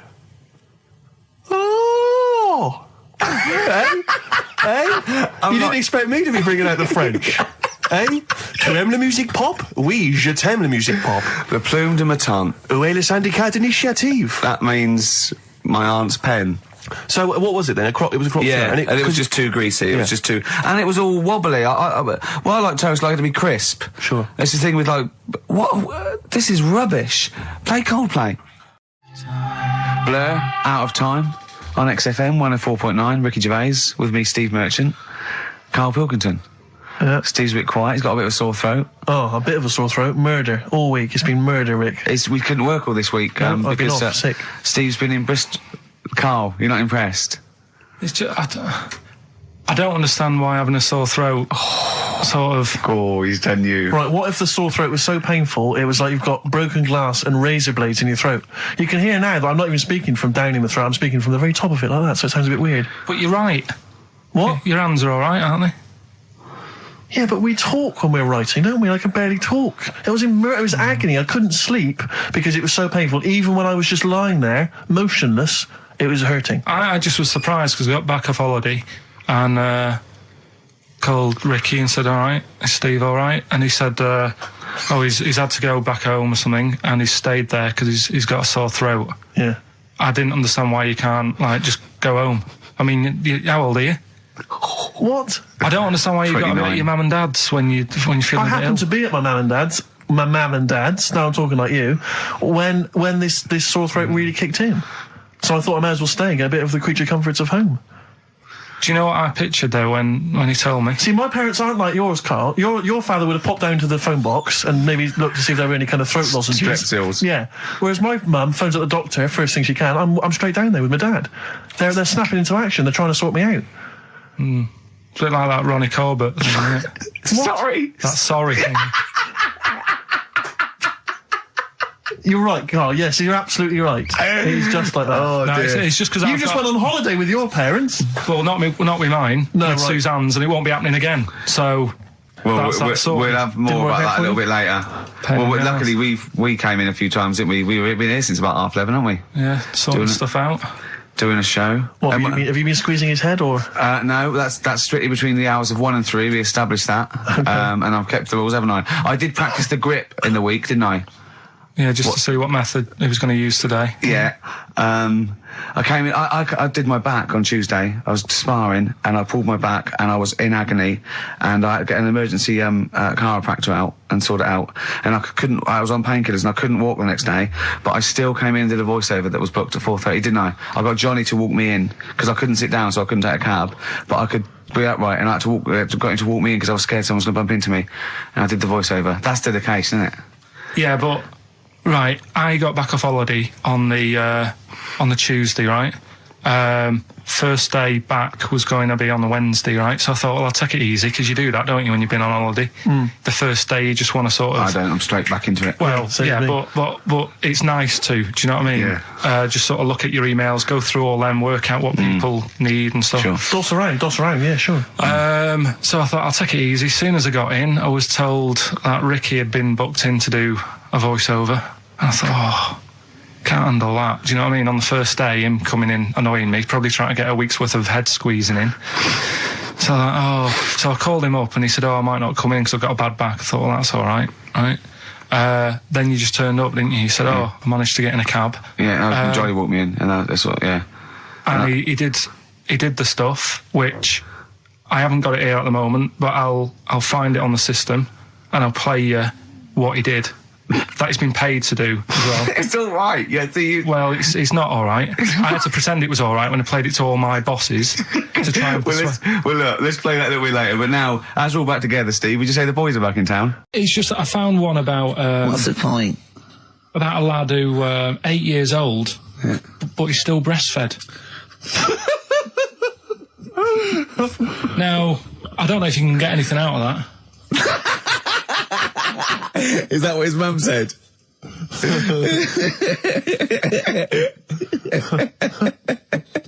What do you mean? I don't know if I can get anything out of that. You don't need to. No, it's just that, you know. Where did you read that? That was on the internet. Oh, well, yeah. You're always unspecific when you mention it. It's just it was on the internet. Well, Yeah. I'm trying to think what I put in. I think I put in Y to see if I'd confuse a computer. And then, Go! You are... no, I did, No, honestly. I did a search, put in Y, and it came up with funny things that, like, why is this person doing that? Why is that? And it had a picture of this 8-year-old lad, sort of, you know, on his mum's nipple. And it was saying, you know, is this healthy? You sure that wasn't asking you that question? What? I put in Y just to confuse the computer. Like, we were going, what do you mean? Yeah. Stop it. Yeah. Oh, look, yeah. Last week, I was walking home with him, and I went, he was saying something stupid, and I went, I've got a competition for next week. Let's do a phone-in, and it's called Karl Pilkington, Genius or Fool. Yeah. Right? And he went, No. I went, why not? He went, well, it'd be confusing, because they say there's no difference between genius and being a fool. We do that, don't we? No, but it's rubbish, and people say there's a fine line between madness and genius, and, you know, it's a ridiculous soundbite. They don't say there's a fine line between a genius and an idiot. Well, the people who do are idiots. Yeah. So what would you do there, though, just to sort of wrap that little thing up? What would you do? That lad loves his mum's his mum's milk. What are you asking me to come up with? No, I'm A just... title for the story? No. It's just what would you do? Right. What do you mean, what would I do? Well, it's causing a bit of a problem in the area, right? What area? In America, I think it was. Oh, America are a problem, are they? George Bush is worried about this kid who's breastfeeding at 8. Imagine it like this, right? Right. No, so Carl, what are you asking me? About this spurious story you saw on the internet? I saw it on the internet. There's an 8-year-old lad, he likes his mum's milk, and it's saying, is this right? Should it No, be it's going not. on? But what do you want Ricky to do about it? It's not his responsibility. yeah. No, but the little town that he lives in, they're all causing an uproar, right?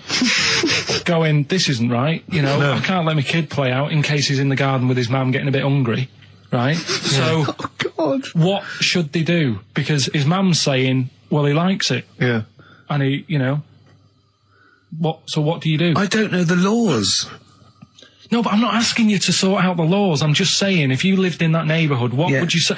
If you went up to him and said, look, everyone's getting a bit fed up with this, look. I'd say, what would I do? What do you mean, what would I do? what are you asking me? Right, it doesn't matter. No, what are you asking me? What are you asking me and Steve and the I'm public? just saying, say if you live next door to this woman. Yeah. Right? The kid's hungry, 8 years old, he's out playing on his bike and he goes, Mum, I'm getting a bit peckish, and he goes, all right, son. She whops one out. And he starts having his milk, right? You live next door, you're putting your washing out, and you see this going on. You're getting a bit sick of it, because it's gone on for months. 8 years, I assume. Why is it your business? Why are you such a nosy neighbour that you're concerned? What would you do, Carl? Let's turn it back on him. Yeah. What would you do? What's your solution? What would you do? Well, I thought I'd say, right, why are you doing this? And she'd say, because he likes it. And I go, all right then, put it in a bowl first.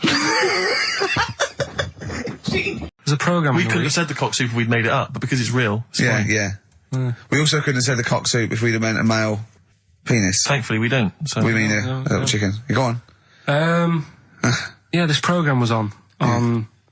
It was Wednesday night, something. About this little lad. It was a fella and a woman. At the same time. What do you mean? Like a cartoon with a secret identity. by night? What do you mean? He had both By day a sex? boy, by night a woman. He had it all. What do you... Sorry, wait. So he had male and female genitalia. So what do you call someone that's born like that? Weird. Now, what's the term for it? Go on. You know it. We've talked about it before. Aphrodite. Really? So close. Hermaphrodite. Yeah, hermaphrodite. Yeah. That's weird, don't it? Yeah. And he had the ball. Yeah. And he had the... Well, what happened was he was born, right? Obviously. And the doctor said, there you go. Lovely little boy and girl. So the mum was like, what? So he said... No, I don't think the doctor was sarcastic. Yeah, what? I don't think the doctor was sort of dissing them. Yeah. There you go. What do you mean, doctor? I'll have a look. There's the cock, there's the minge. All right, see you later. What are you going to call it? But doctor, what do you mean? Have a look. He wasn't sarcastic. He didn't give Doctor, clues. tell me what you mean. Give me a straight answer. He probably went, oh shit, she's got a cock. He didn't go... He wasn't sarky to the parents. No, but I'm just getting across. Do you know what I mean? I always had a little bit just to... Yeah, I know you spice do. it Yeah. up, You should spice be it a up. newsreader. Be brilliant. So there's a little kid lying there. Yeah. And the mum says, you know, what am I going to do then? So the doctor, I mean, I'm condensing this. It was like an hour long. Sure. Yeah. So he says, she said, what will I do? And the doctor said, well, he's not sort of well hung. Right. Oh, So he's not sort of well on. This doctor has been, I assume, has been struck off since for saying these things. It was a real doctor. It wasn't Dr. Fox. Yeah. Right, go on. So the doctor said, so I recommend that we make it a woman. Right. Right? So they sort of do a little bit of... Jiggery pokery. Yeah, a little bit of work. And I don't think that's true, Carl. No, it is. It was on the programme. But I think they can tell really what they were meant to be from their chromosomes, can't they? They can tell whether they're X, Y, Y. Yeah, or not just, it's not very well hung. No, I Yeah. tell you what, because back then, when this was going on, no, right, I'm just thinking they might not have had it. the doctors then thought if you had a kid, right, and you thought, it's a bit ugly, maybe it'll have a better life if it was a fella. If it was a girl and it's a bit ugly and you think it's going to get a hard time. Right, don't talk shite. What? What? That a doctor would go, right, you've had a young girl, I'll tell you what, she's a pig, let's pop a cock on her. Don't No, talk I'm not saying, shite. I'm not saying that. What I'm saying is, say if you have like I say, a girl. I just think it's harder if a girl's ugly and she's growing up. She has a harder time. Yeah. Don't you agree with that? Possibly, but you don't change someone when they don't. No, yeah. You don't change their gender. No, because but they're I'm just because of saying the minger. what I'm saying is the Elephant Man would have had a harder time if it was Elephant Woman. Is what I'm saying. What annoys you about that? What? Sexual relations all night. The concept, or people keep you up. Is it your next door neighbours or something? No, just that thing of people who say, "Oh, was that it all night last night?" Who says that to you? You know, lads who think they're, they think they're a bit of a lad and think that means it's good. What, like Sting in his tantric sex? Sting. Yeah. Well, to be fair, it goes for 8 hours, but only 3 minutes of that is going for it. The other sort of, 7 and a bit is sort of laying next to each other, isn't it? Right. Or sometimes in a different room. Yeah. Yeah. Is that why it's called Sting? Hey? Well, if you're at it all night, bet it. It's gonna sting. So what's your problem with this notion of going at it all night? It's just that thing of, get it done right the first time. Do you know what I mean? Get it done. Yeah, get in, get out like the SAS. Once you've done it, you've done. You know what I mean? Yeah, no fanning around. No messing about. So, it's just that, isn't it? It's like, do it right the first time. Once you've washed up, right, you put the pots away, you don't dirty them again. What a lovely analogy. That's one of the great Is that what you metaphors. say to Suzanne? Come on, love. Once you've washed up. I've already washed up. You don't dirty the pots again. God. What a romantic Ding dong. song. Steve, Hello. can you hear me? Yes, can you hear me? Yeah. Where are you? I'm in one of the capital's many burger joints. I'm just about to go up now and order some burgers. Where are you? What are you? Where are you in? I'm in McDonald's in Leicester Square. Oh, right, okay. Yeah. What are you getting? Just get Yep. get Hello too there. I many. need to order 5 regular hamburgers, please. If that's all right. Sorry. 5 hamburgers. Yes. You're probably wondering why I'm ordering only 5 hamburgers, aren't you? And let me tell you why. My friend is going to try and break the world record for putting burgers into his fat, stupid face. What do you make of that? Exciting? Yeah. Do you wish him good luck? Yeah. What's your name? Tyre. Tyre? Yeah. Oh, thank you very much, Tyre. I'll try and get Tyre to wish you good luck in a minute, Carl. The burger's coming shortly. Five should be enough. The world record is what? 3? 3, yeah. Okay, good. I don't know what. Oh, here we go. How much is that? 3.45. 3.45 for 5 hamburgers. It's good, isn't it? It's good value. It is really, isn't it? Really, yeah. I mean, if there's anyone from from McDonald's listening, they probably want to give us some free stuff. I would have thought. I would have thought, right? Would you just wish my friend good luck before you just on the end of the line there? Just say good luck, Carl. Good luck. All right, then. There you are. That's the people from McDonald's wishing you good luck. Carl, I'll be back shortly with the burgers. Brilliant. Okay. Do you want the pickles left in? M&M. Sing for the moment. On XFM 104.9. I'm Ricky Gervais. With me, Steve Merchant, with 5 little hamburgers. Got 5 burgers here, yep.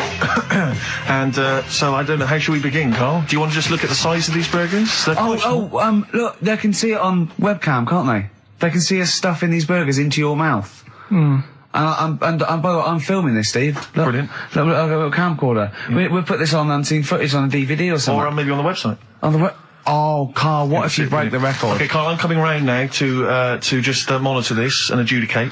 What's the web? If people want to see this on the webcam, what is it? xfm.co.uk. Right, okay. Hold on. Can I, Steve, I'm can not I do being that? funny. I'm not being funny, right? But I think I have got like a bit of a wheat thing. You've got a bit of a what? A wheat allergy Oh, thing. don't give me that. No, seriously, my head's... I've been eating a lot of shredded wheat recently. And my head's got a bit bigger. Carl, I don't think you can let us down now, mate. So you just got to put that... No, I can't put that like that in my mouth with I've got to break it up. I've got to break it up. Can't break it up. Can't break it up. It doesn't say you can't on the rule thing. It does. It doesn't. I can't look. I physically can't. Try it. I can't look. I'd have to be Jay Goody to be able to do that. Seriously, look. Try it. Yeah, I know, but you're not approaching it right. That's it. Come on, go on. That's all I'm doing. Oh, God, he's not going to do one. Keep going.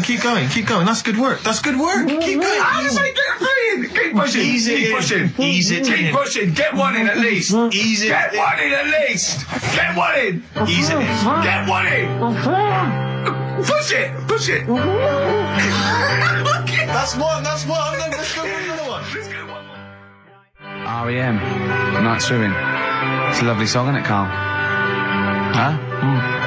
XFM 104.9, I'm Ricky Gervais, with me, Steve Merchant. Carl, disappointing. You couldn't even get one whole burger in your mouth. I did, kind of. Yeah, but there was a bit sticking out. It just looked messy. But you were saying about putting it in whole, and I don't think that's the rule. Okay. It's like you can get more in a suitcase if you put things in properly. So you don't just get all your clothes and chuck them in. So it's about, I reckon you've got to rip it up a bit. Okay, do that then. See how many you can get in. You've got to get in two. No, just one.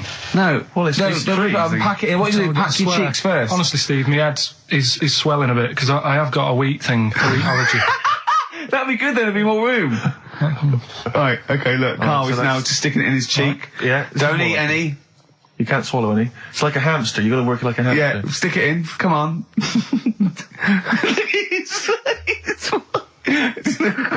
looks like Marlon Brando in The Godfather. Come on. Don't lose any yet. Right. Pack it in, then use your fingers to pack it in. Come on. Wedge it in. Like you're grouting the bath. I can't do this either. Keep going. Keep going, don't give up so early. This is part of the problem. You just give up, Carl, too quickly. You failed again. Let's go. Let's do it. Yeah. Are these the prizes? Yeah, they're the prizes. Alright, let me have a look. We got the new album from Goldfrapp. What's this one here? Oh, I've no idea. The Yardbirds. A new album from the Yardbirds. On VHS, Coogan's Run, the show where different characters make an appearance each week, including, I think, Pauline and Paul Calf. Good stuff. Who the hell wants this? Meglos, a Tom Baker Doctor Who edition. And the only decent thing really in the collection, other than Coogan's Run, is the X-List, the double CD featuring lots of current indie favourites. So, not bad little selection there, Carl. Yeah, well, if you are new, you haven't heard it before, I'll sort of give a cryptic clue and then some initials. I'd say it isn't cryptic. It's like, what am I thinking that might or might not be the initials that I'm going to say. That's how you got to think, really. Yeah. But go on. Do you want to remind them of any that spring to mind? Just as a... Exploding Pet was Atomic Kitten, doesn't really work. What else? I fell down in a puddle in Texas. I got my legs wet. Knelt down in the puddle, got my legs wet. Wet Knee Houston doesn't work either. Whitney Houston. Jamaican swinging a fish round. D-trout spinners doesn't work in the slightest. Doesn't work in the slightest. That's how they work. So there's three of them. You email in. So here we go then. Number one, the gingerbread man has only got one leg. Right? The gingerbread man has only got one leg. Got the it. Initials there, LB. LB, right? Okay. Second one, these people from the East Midlands swear a lot. All right? These people from the East Midlands swear a lot. These people from the East Midlands swear a lot. The initials TTD. Right?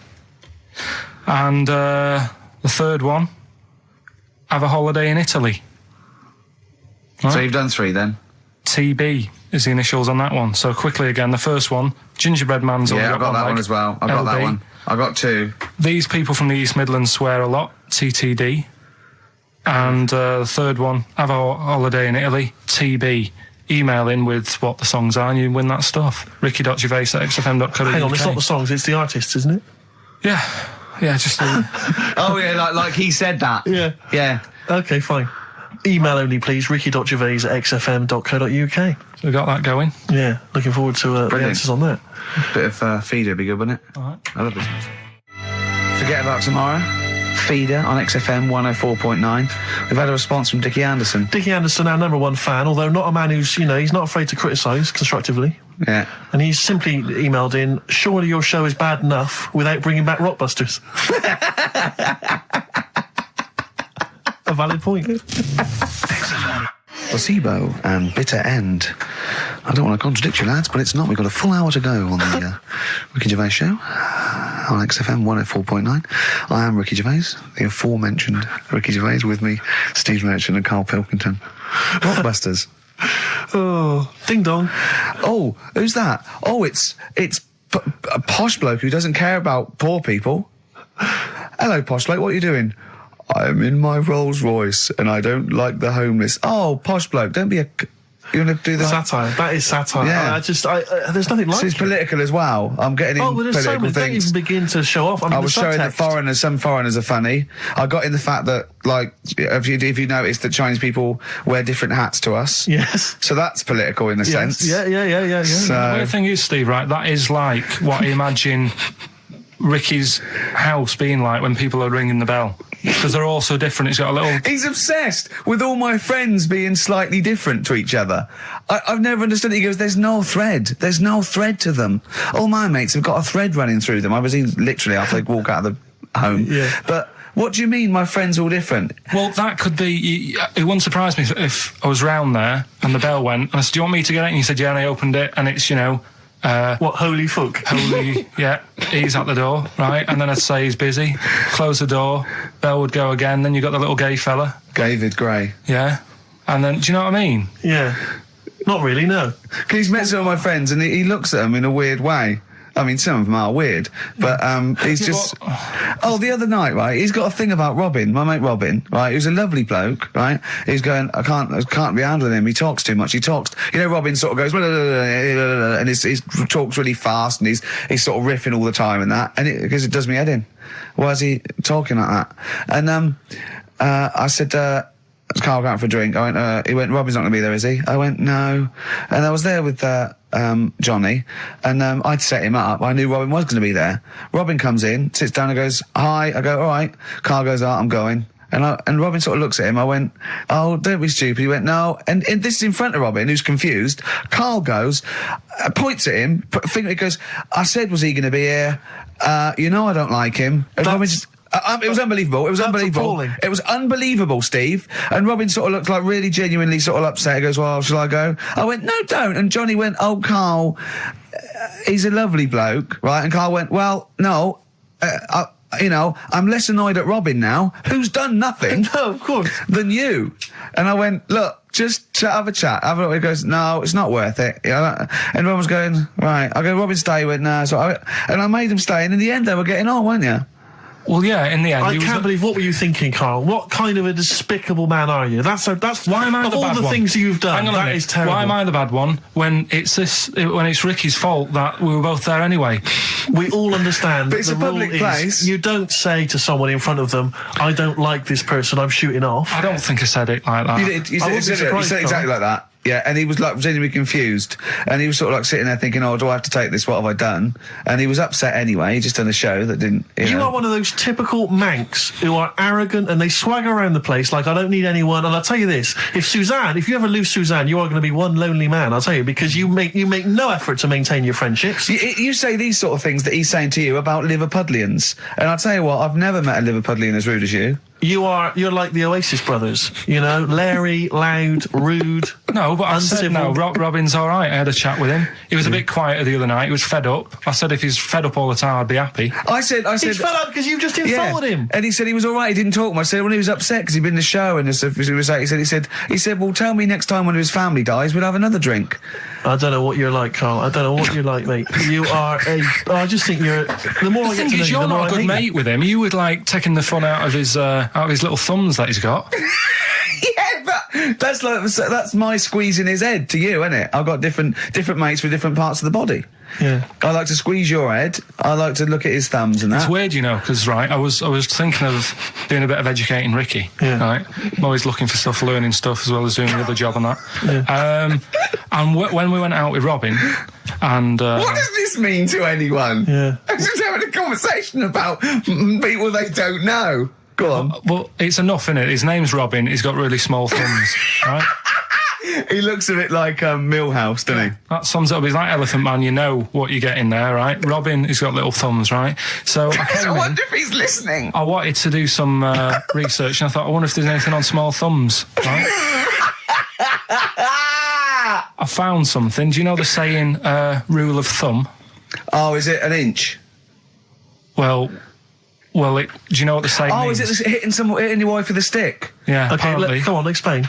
Well, rule of thumb, do you know what that saying means if someone says... Kind of, yeah. Well, it just means... a rule of thumb, it's a usually, general rule. Yeah, exactly, yeah.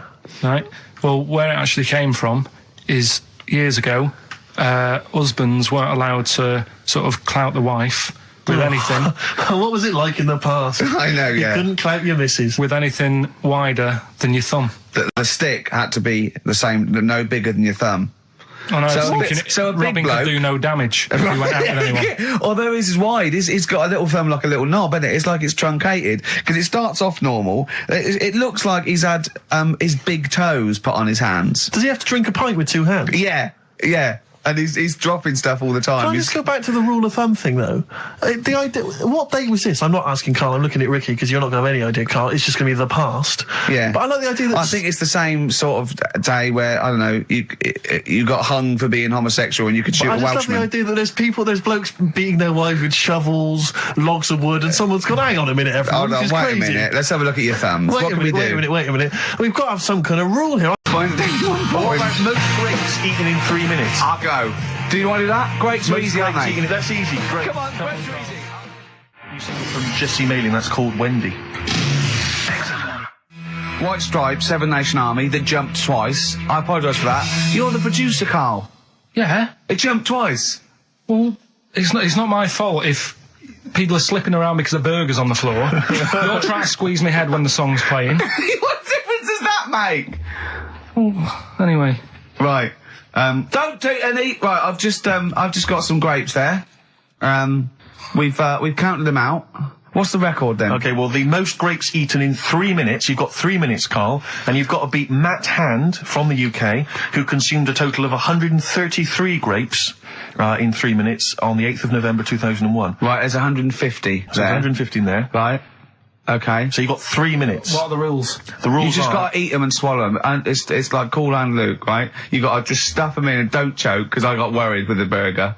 That's a good advert for McDonald's, isn't it? Not only was I impressed by the cheapness of them, but he couldn't even get one in his mouth. Yeah. So value for money there. Maybe they'd like to send us some free stuff. Yeah, free stuff, or just money. Some money would be good. Next week, Carl, you're eating Sony Walkmans. That's right, yeah. Available for...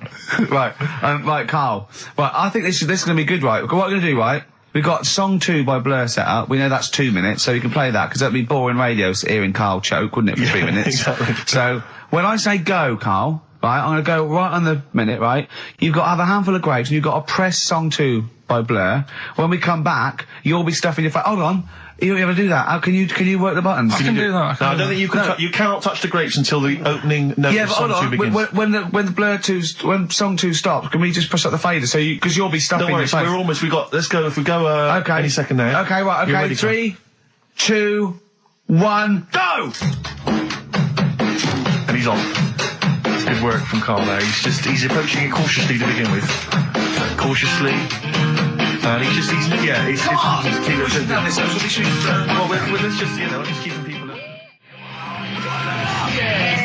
Come on, don't make him laugh, Rick. He's choking. He's choking. Oh, Carl, Quick! keep going, Carl. Come on! Come on! What happened? Did he just throw up? No! Don't make him laugh! Oh, Come on! we can make wine.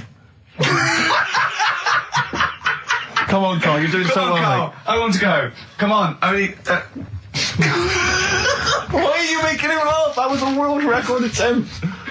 Come on. He's over. Keep going. Come on! You got 25 seconds. Come on. Oh, I think that was a shame, actually, because you were doing well, but something went wrong. I know. And I think those are bigger grapes than the ones I've seen before. They're quite big grapes. Look at his face. He looks so despondent. Come on, Carl. 8 seconds. Just a few more. 5, Come on. What's the matter? 2, 2, 1. It's all over, Carl. It's all over. Better count how many you did. You can get good at this. We can get good at this over the weeks. I think that was a fairly pitiful attempt, actually. I really thought you had a... It's interesting, actually. These are harder records than you might think. Yeah, I know. 6, 8, 10. How do you feel after that record-breaking attempt? Not happy with that. What are you not happy about? The fella who did it, was he in hospital and just had loads of grapes and was bored? I'm sure he wasn't producing a radio programme, that's for sure. Well, to be fair, neither are you.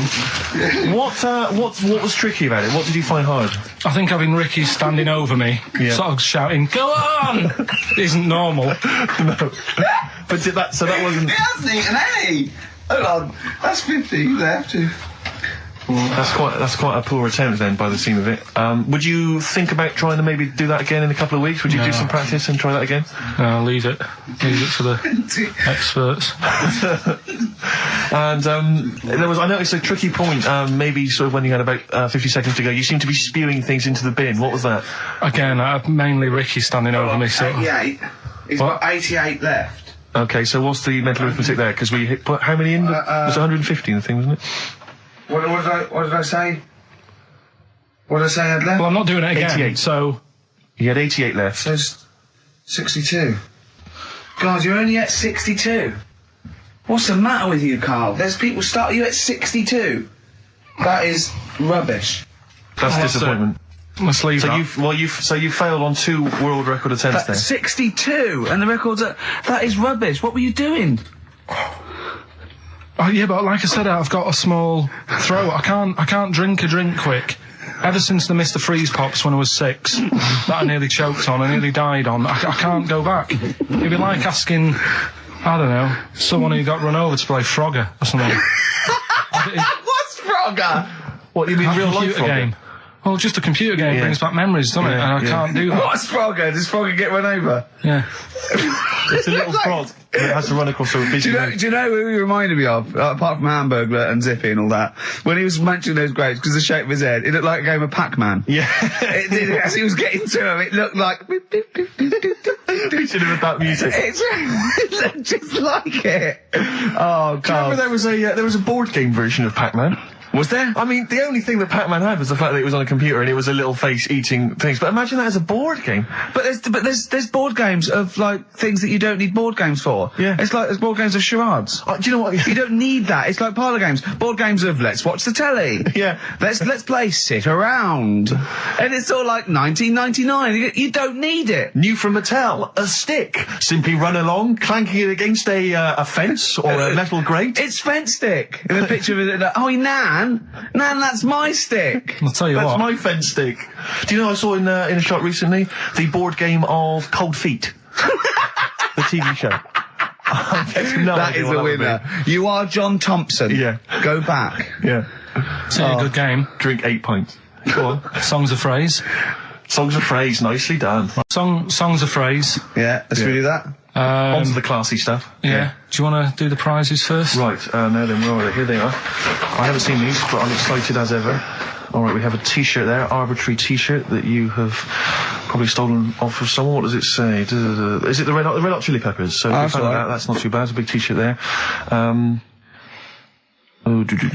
DVD, should you be giving this away? This looks like it's the film Don't Say a Word. Yeah. And it's, it doesn't have all the proper packaging. It's literally the disc, the DVD disc, just loose.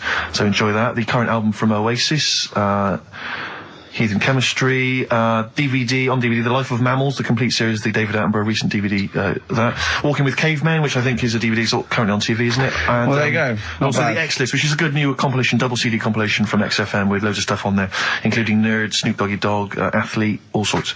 Go on then, Carl. So not bad, actually. Simple nice one. Well done. Right, so, yeah, it's a phrase that's been said at some point, or said a lot on the show. We've had, like, Hairy Chinese Kid. We went back to, my mum had wind for 5 minutes and that. Today we're looking at, my neighbour had a horse in a house, right? Yep. If you remember, we were talking about that probably about a year and a half ago now. Yeah. Yeah, of course, Right. of course we remember. They've been talking about it ever since, Carl, I imagine. Yeah. Well, it's famous. It's a world famous phrase. My neighbour had a horse in her house. Right, so this is, this week's Songs of Phrase, and what I've done is I've got songs with those words in that make up that sentence. Yeah. You get to email in ricky.gervais@xfm.co.uk. There's 6 different songs, right? You email in with what? I don't what know, there is 6. Me neighbour had horse in house. Is it really that sentence?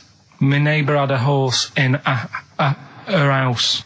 It does work, honestly, it works. Yeah, okay, don't bother explaining it, just play it. Right, Yeah. so here's the, here it is. We're just gonna do it. Head horse in a house. Right? What in God's name was that? Yeah, name the 6 songs. Head horse in a house. Huh? Are we naming the artists or the songs? Either. Artists. Anyone who gets anything can get a prize. What's Jeez. more, Carl? Artists, here we go. Head horse in a house. That's tricky, Carl. That's very hard. Once more. Head horse in a house. Email in ricky.gervais@xfm.co.uk. I'll give it Another letdown. Another letdown. It's brilliant, this. No. How can you just say that after I've just been stuffing grapes in my face and that? Well, you found you didn't get one burger in, right? Even when you tried to chop it up, there's 3, right? So that's it. Well, Steve, out the goodness of his heart, went to McDonald's. Okay, I got some grapes. At 62. That's got nothing to do with this, though. This is my game show here. Bob Holness didn't say, yeah, Blockbusters is good, but I never see him eating grapes. So this is a different thing. Forget that. Right? Here's the clips again. Here's the clips. Head horse in a house. Oh, you know I said I was going to turn over a new leaf and not criticise your ideas? I think it's the end of this one, mate. Oh, he's done it again. It's atrocious. ricky.gervais@xfm.co.uk if you've got any idea. Dandy Warhols. We used to be friends. That is Carl's favourite record of the year. Yeah. Yeah, new He music. better new music. gets one play a year, and he chose that. That's what he chose. It's all right, but I mean, that favourite track, innit? He played that. That was Carl's choice. Just something new. On XFM 104.9. Don't worry, we've got some really good stuff coming up later with me and Steve. If you're from the 70s, you might like it. You see that he's getting too cocky, isn't he? It's arrogant. It's sort of like I mean, we've tried giving him something in his life. He's got, you know what I mean? He comes in and tells us this sob story of just like a trail of failures, and we've said, Carl, come under our wing, right? He just started picking up on him. A few other people's like, and then he does that. He fails at the burgers, he fails at the grapes. He will not trust us with, you know, what we want to do. I don't know what more we can do. It's like I've saved a mouse from a cat's jaws and it turned around and bit me. Yeah. Yeah. That is a brilliant analogy.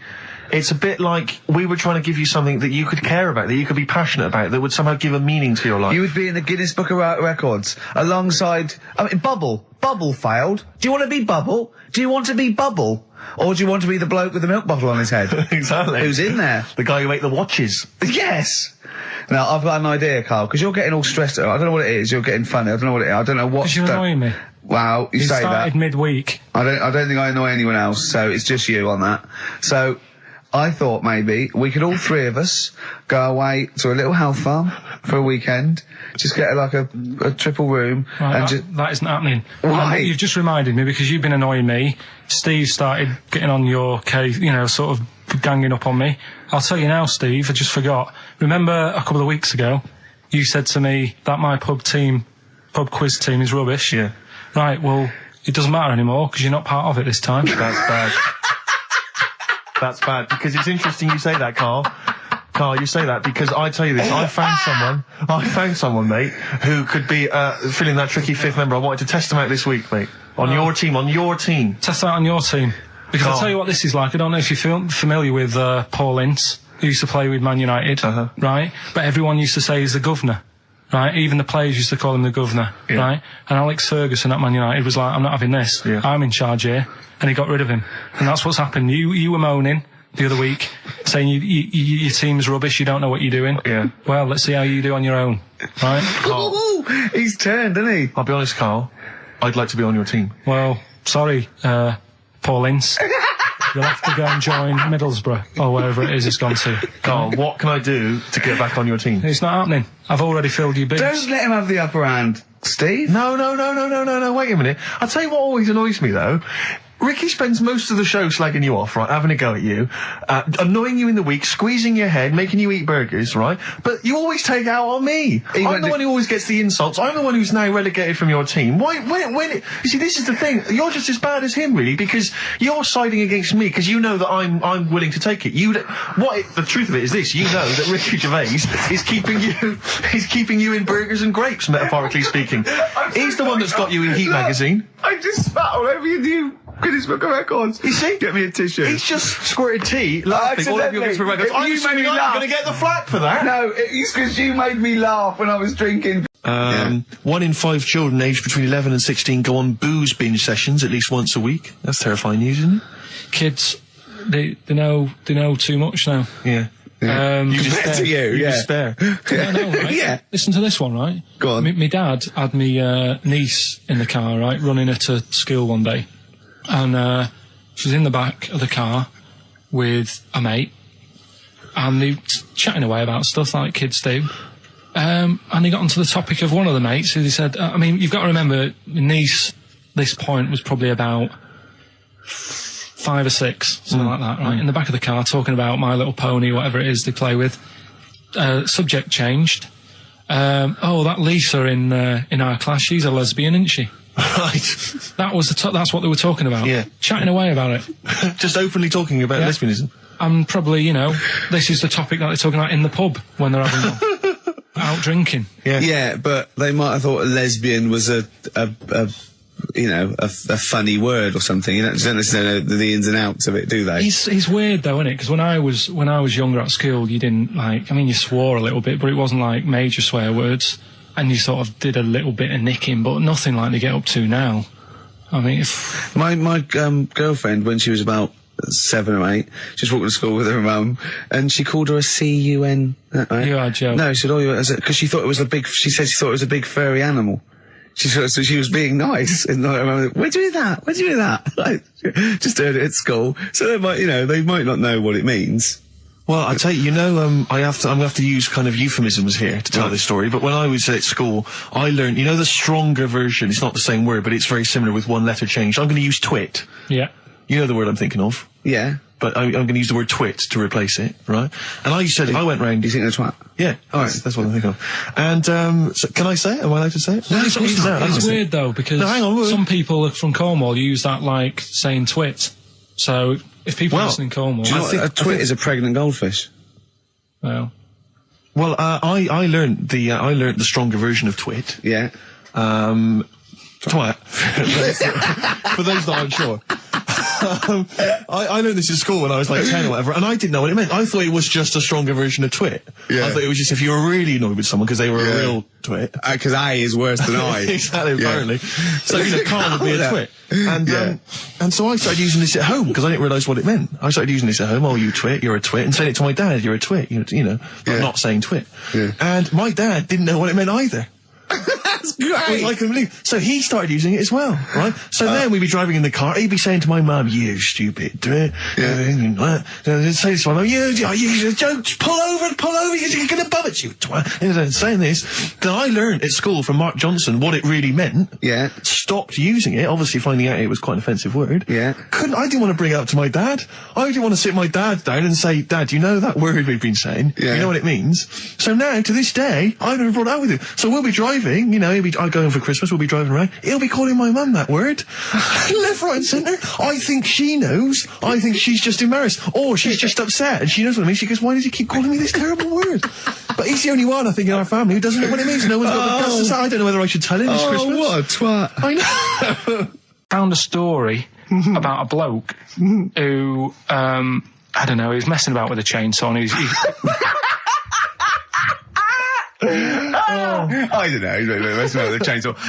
He was juggling a midget, and whilst taking his alligator for a walk. And go on. And his arm come off, right? Come off? What do you mean his arm come off? The chainsaw took it off. Yeah. So okay. it's like, again, anyway, he's going, "Oh no." Oh. So there's a picture of him on an exercise bike, sort of just with a little stump sort of balancing, but he's getting on with his life, he's happy and everything, everything's fine, he's not complaining, it's his own fault, he's got no one to blame, right? So anyway, he goes to the doctors, and the doctor said, "I can do something there." So he goes, well, it's all right. You know, I'm getting by all right. Don't worry about it. And he goes, no, we've got an arm in, right?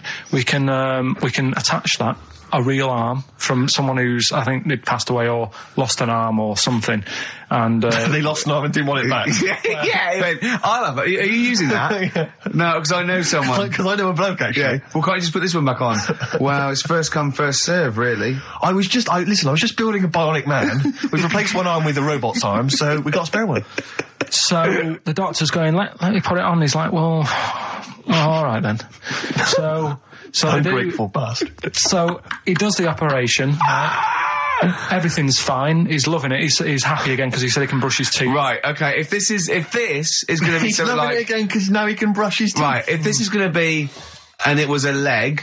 Or it was a chimp's arm, or it was the arm of a killer. It was two left arms, right? I'm going to kill you. Oh, let's leave it then. What is it? What's the answer?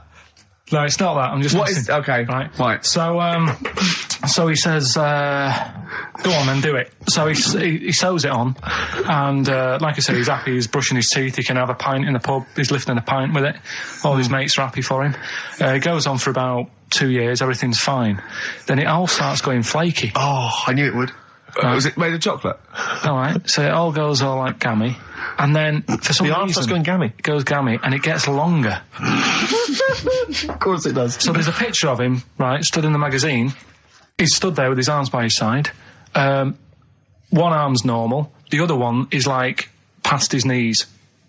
He can pull his socks up without bending over. So is this going to be, they gave him the arm of an 8-year-old child who would have been the tallest man in the world? No, he just said, oh, what am I going to do? And the doctor said, oh, there's not much we can do.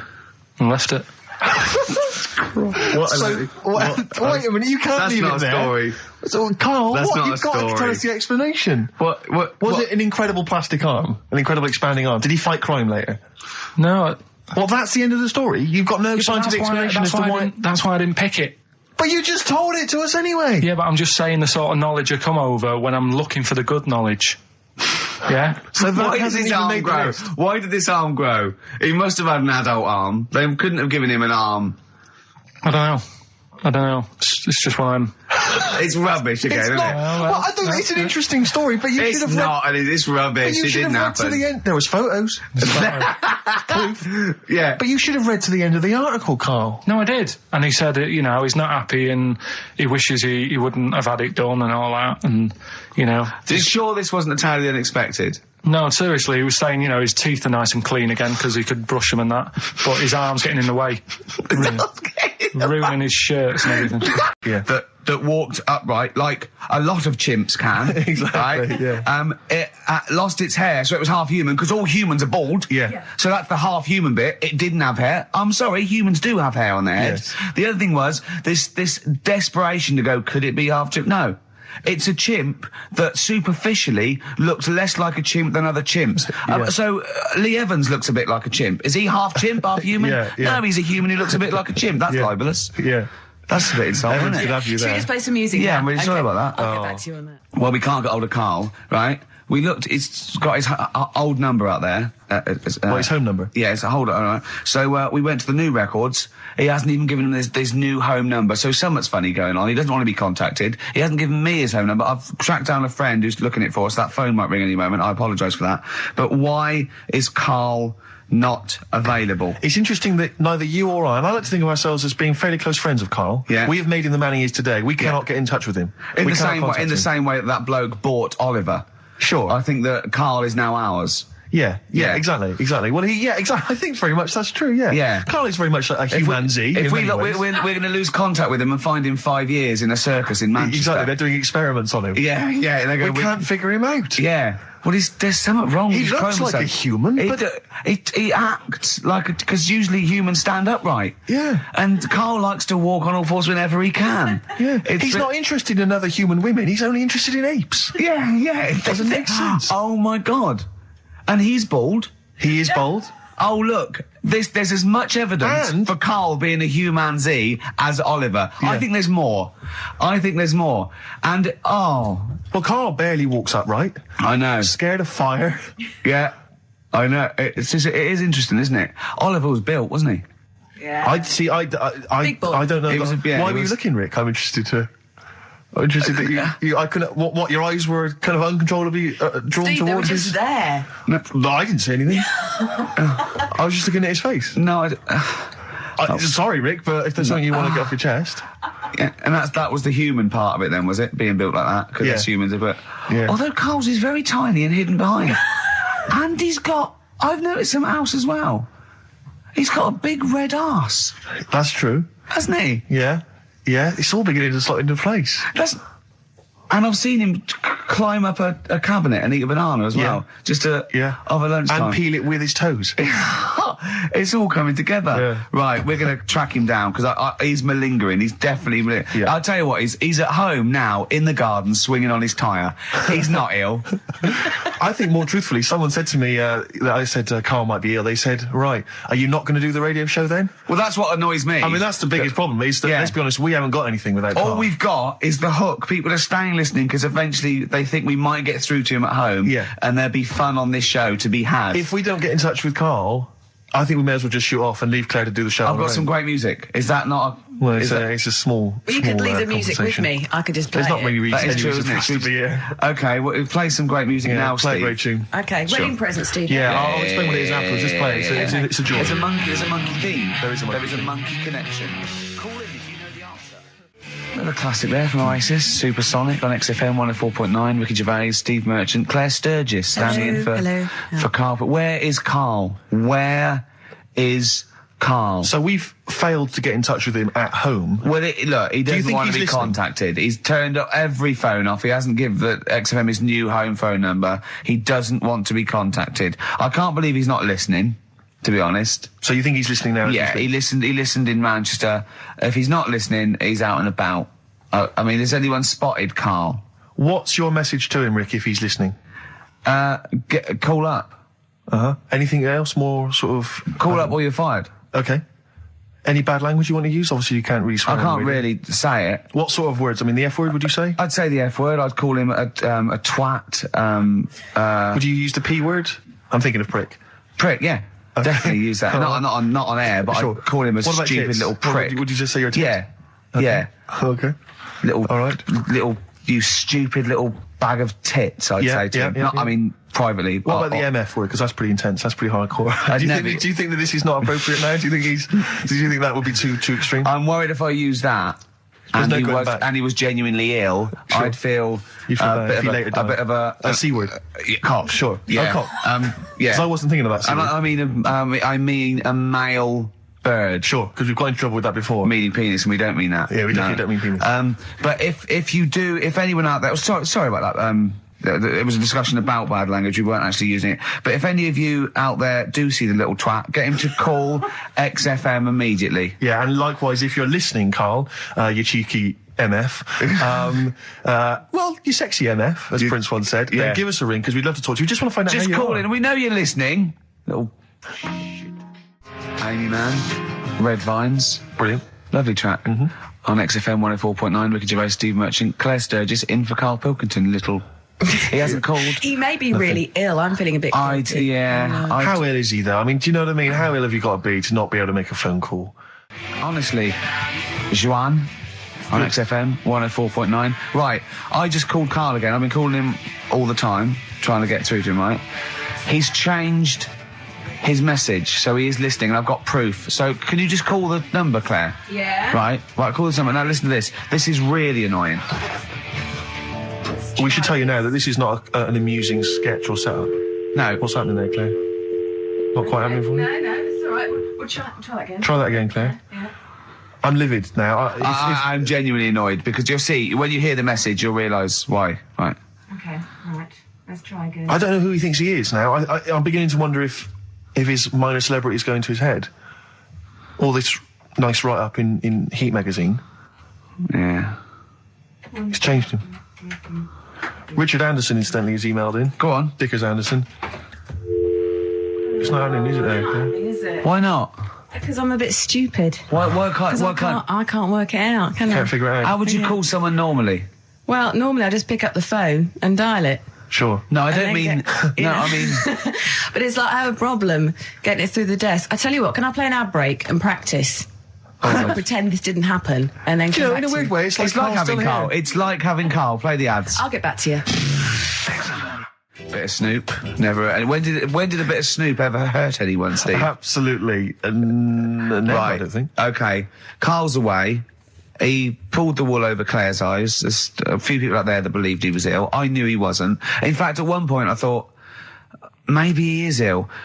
His message on his answer machine has changed in the last 5 minutes, and listen to it, and this is evidence that he's not ill, right? Okay, Oh, here we go okay. then. Yeah. Who don't read out? Anderson, Richard Anderson, I should just say, has got in touch. Okay. Here we go. Hold on. Oh, Claire. No, I can do it. Just tell All me right. Anderson. This is ludicrous, yeah. Sorry I'm not in today, but not well on that. No more Rockbusters. I think that's what's affected me. It's got me down a bit. So he's joking. Yeah. The doctor said I'll be back swinging on my tyre in no time. So See you later. he was listening. He's clearly listening. So he was listening because we said about swinging on We the didn't see the side. message. At any time. Right. Carl, call me. In fact, I'll tell you what, we'll play a little game. Carl would appreciate this. Call me, Carl, or I'm going to give out your number. What's the first 5 or 6 digits, Claire? Well, it's 07968. 07968. Okay. Phone now, Carl. Start calling now. Right, give the next number, Claire. You said You said give the next number. 1. Make a One. note of this, because Okay. if you want to call Carl yourself... 07968, and the first number to be given out is 1. He's not ill. How do you feel now, Claire? Because he's made a fool of you because you believed him. I actually He's felt made a really monkey out of sorry you. for him Yeah. last night. But now, passed out, I feel a little bit let down. Right, okay, so we give a number out every 5 minutes until Carl calls, because we know he's listening now. He's taking the piss. He's not ill, obviously, you can hear that. That was as long as a link, so he could have been here. He could definitely call. Are we leaving this message? Is this a message we're still leaving on his phone? Yeah. We're still leaving it. Good. Yeah. Good. Yeah. Why don't we leave the rest of the show on his phone? As a message? Leave it up. He's got to yeah. listen through it all so he can delete it. Yeah, exactly. And the other thing, of course, is that he's not going to get paid for this. No. So he's thrown away 80 quid. That's 80 right? pounds. Now, in Manchester, that's a week's wages. So Easily. he's obviously been spoilt. For all his mank charm, he's down here, he's living the life of He riding. thinks 80 quid's nothing. He thinks 80 quid's nothing Up there, already. you could be buying you could buy yourself your own horse. Yeah.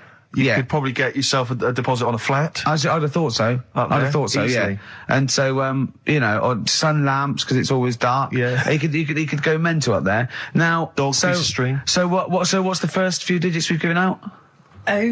07968. Yeah, That's and the then code. and And then we got 1. Okay, we give out Another number of Carl's phone number digits. So take that down because we love calling him.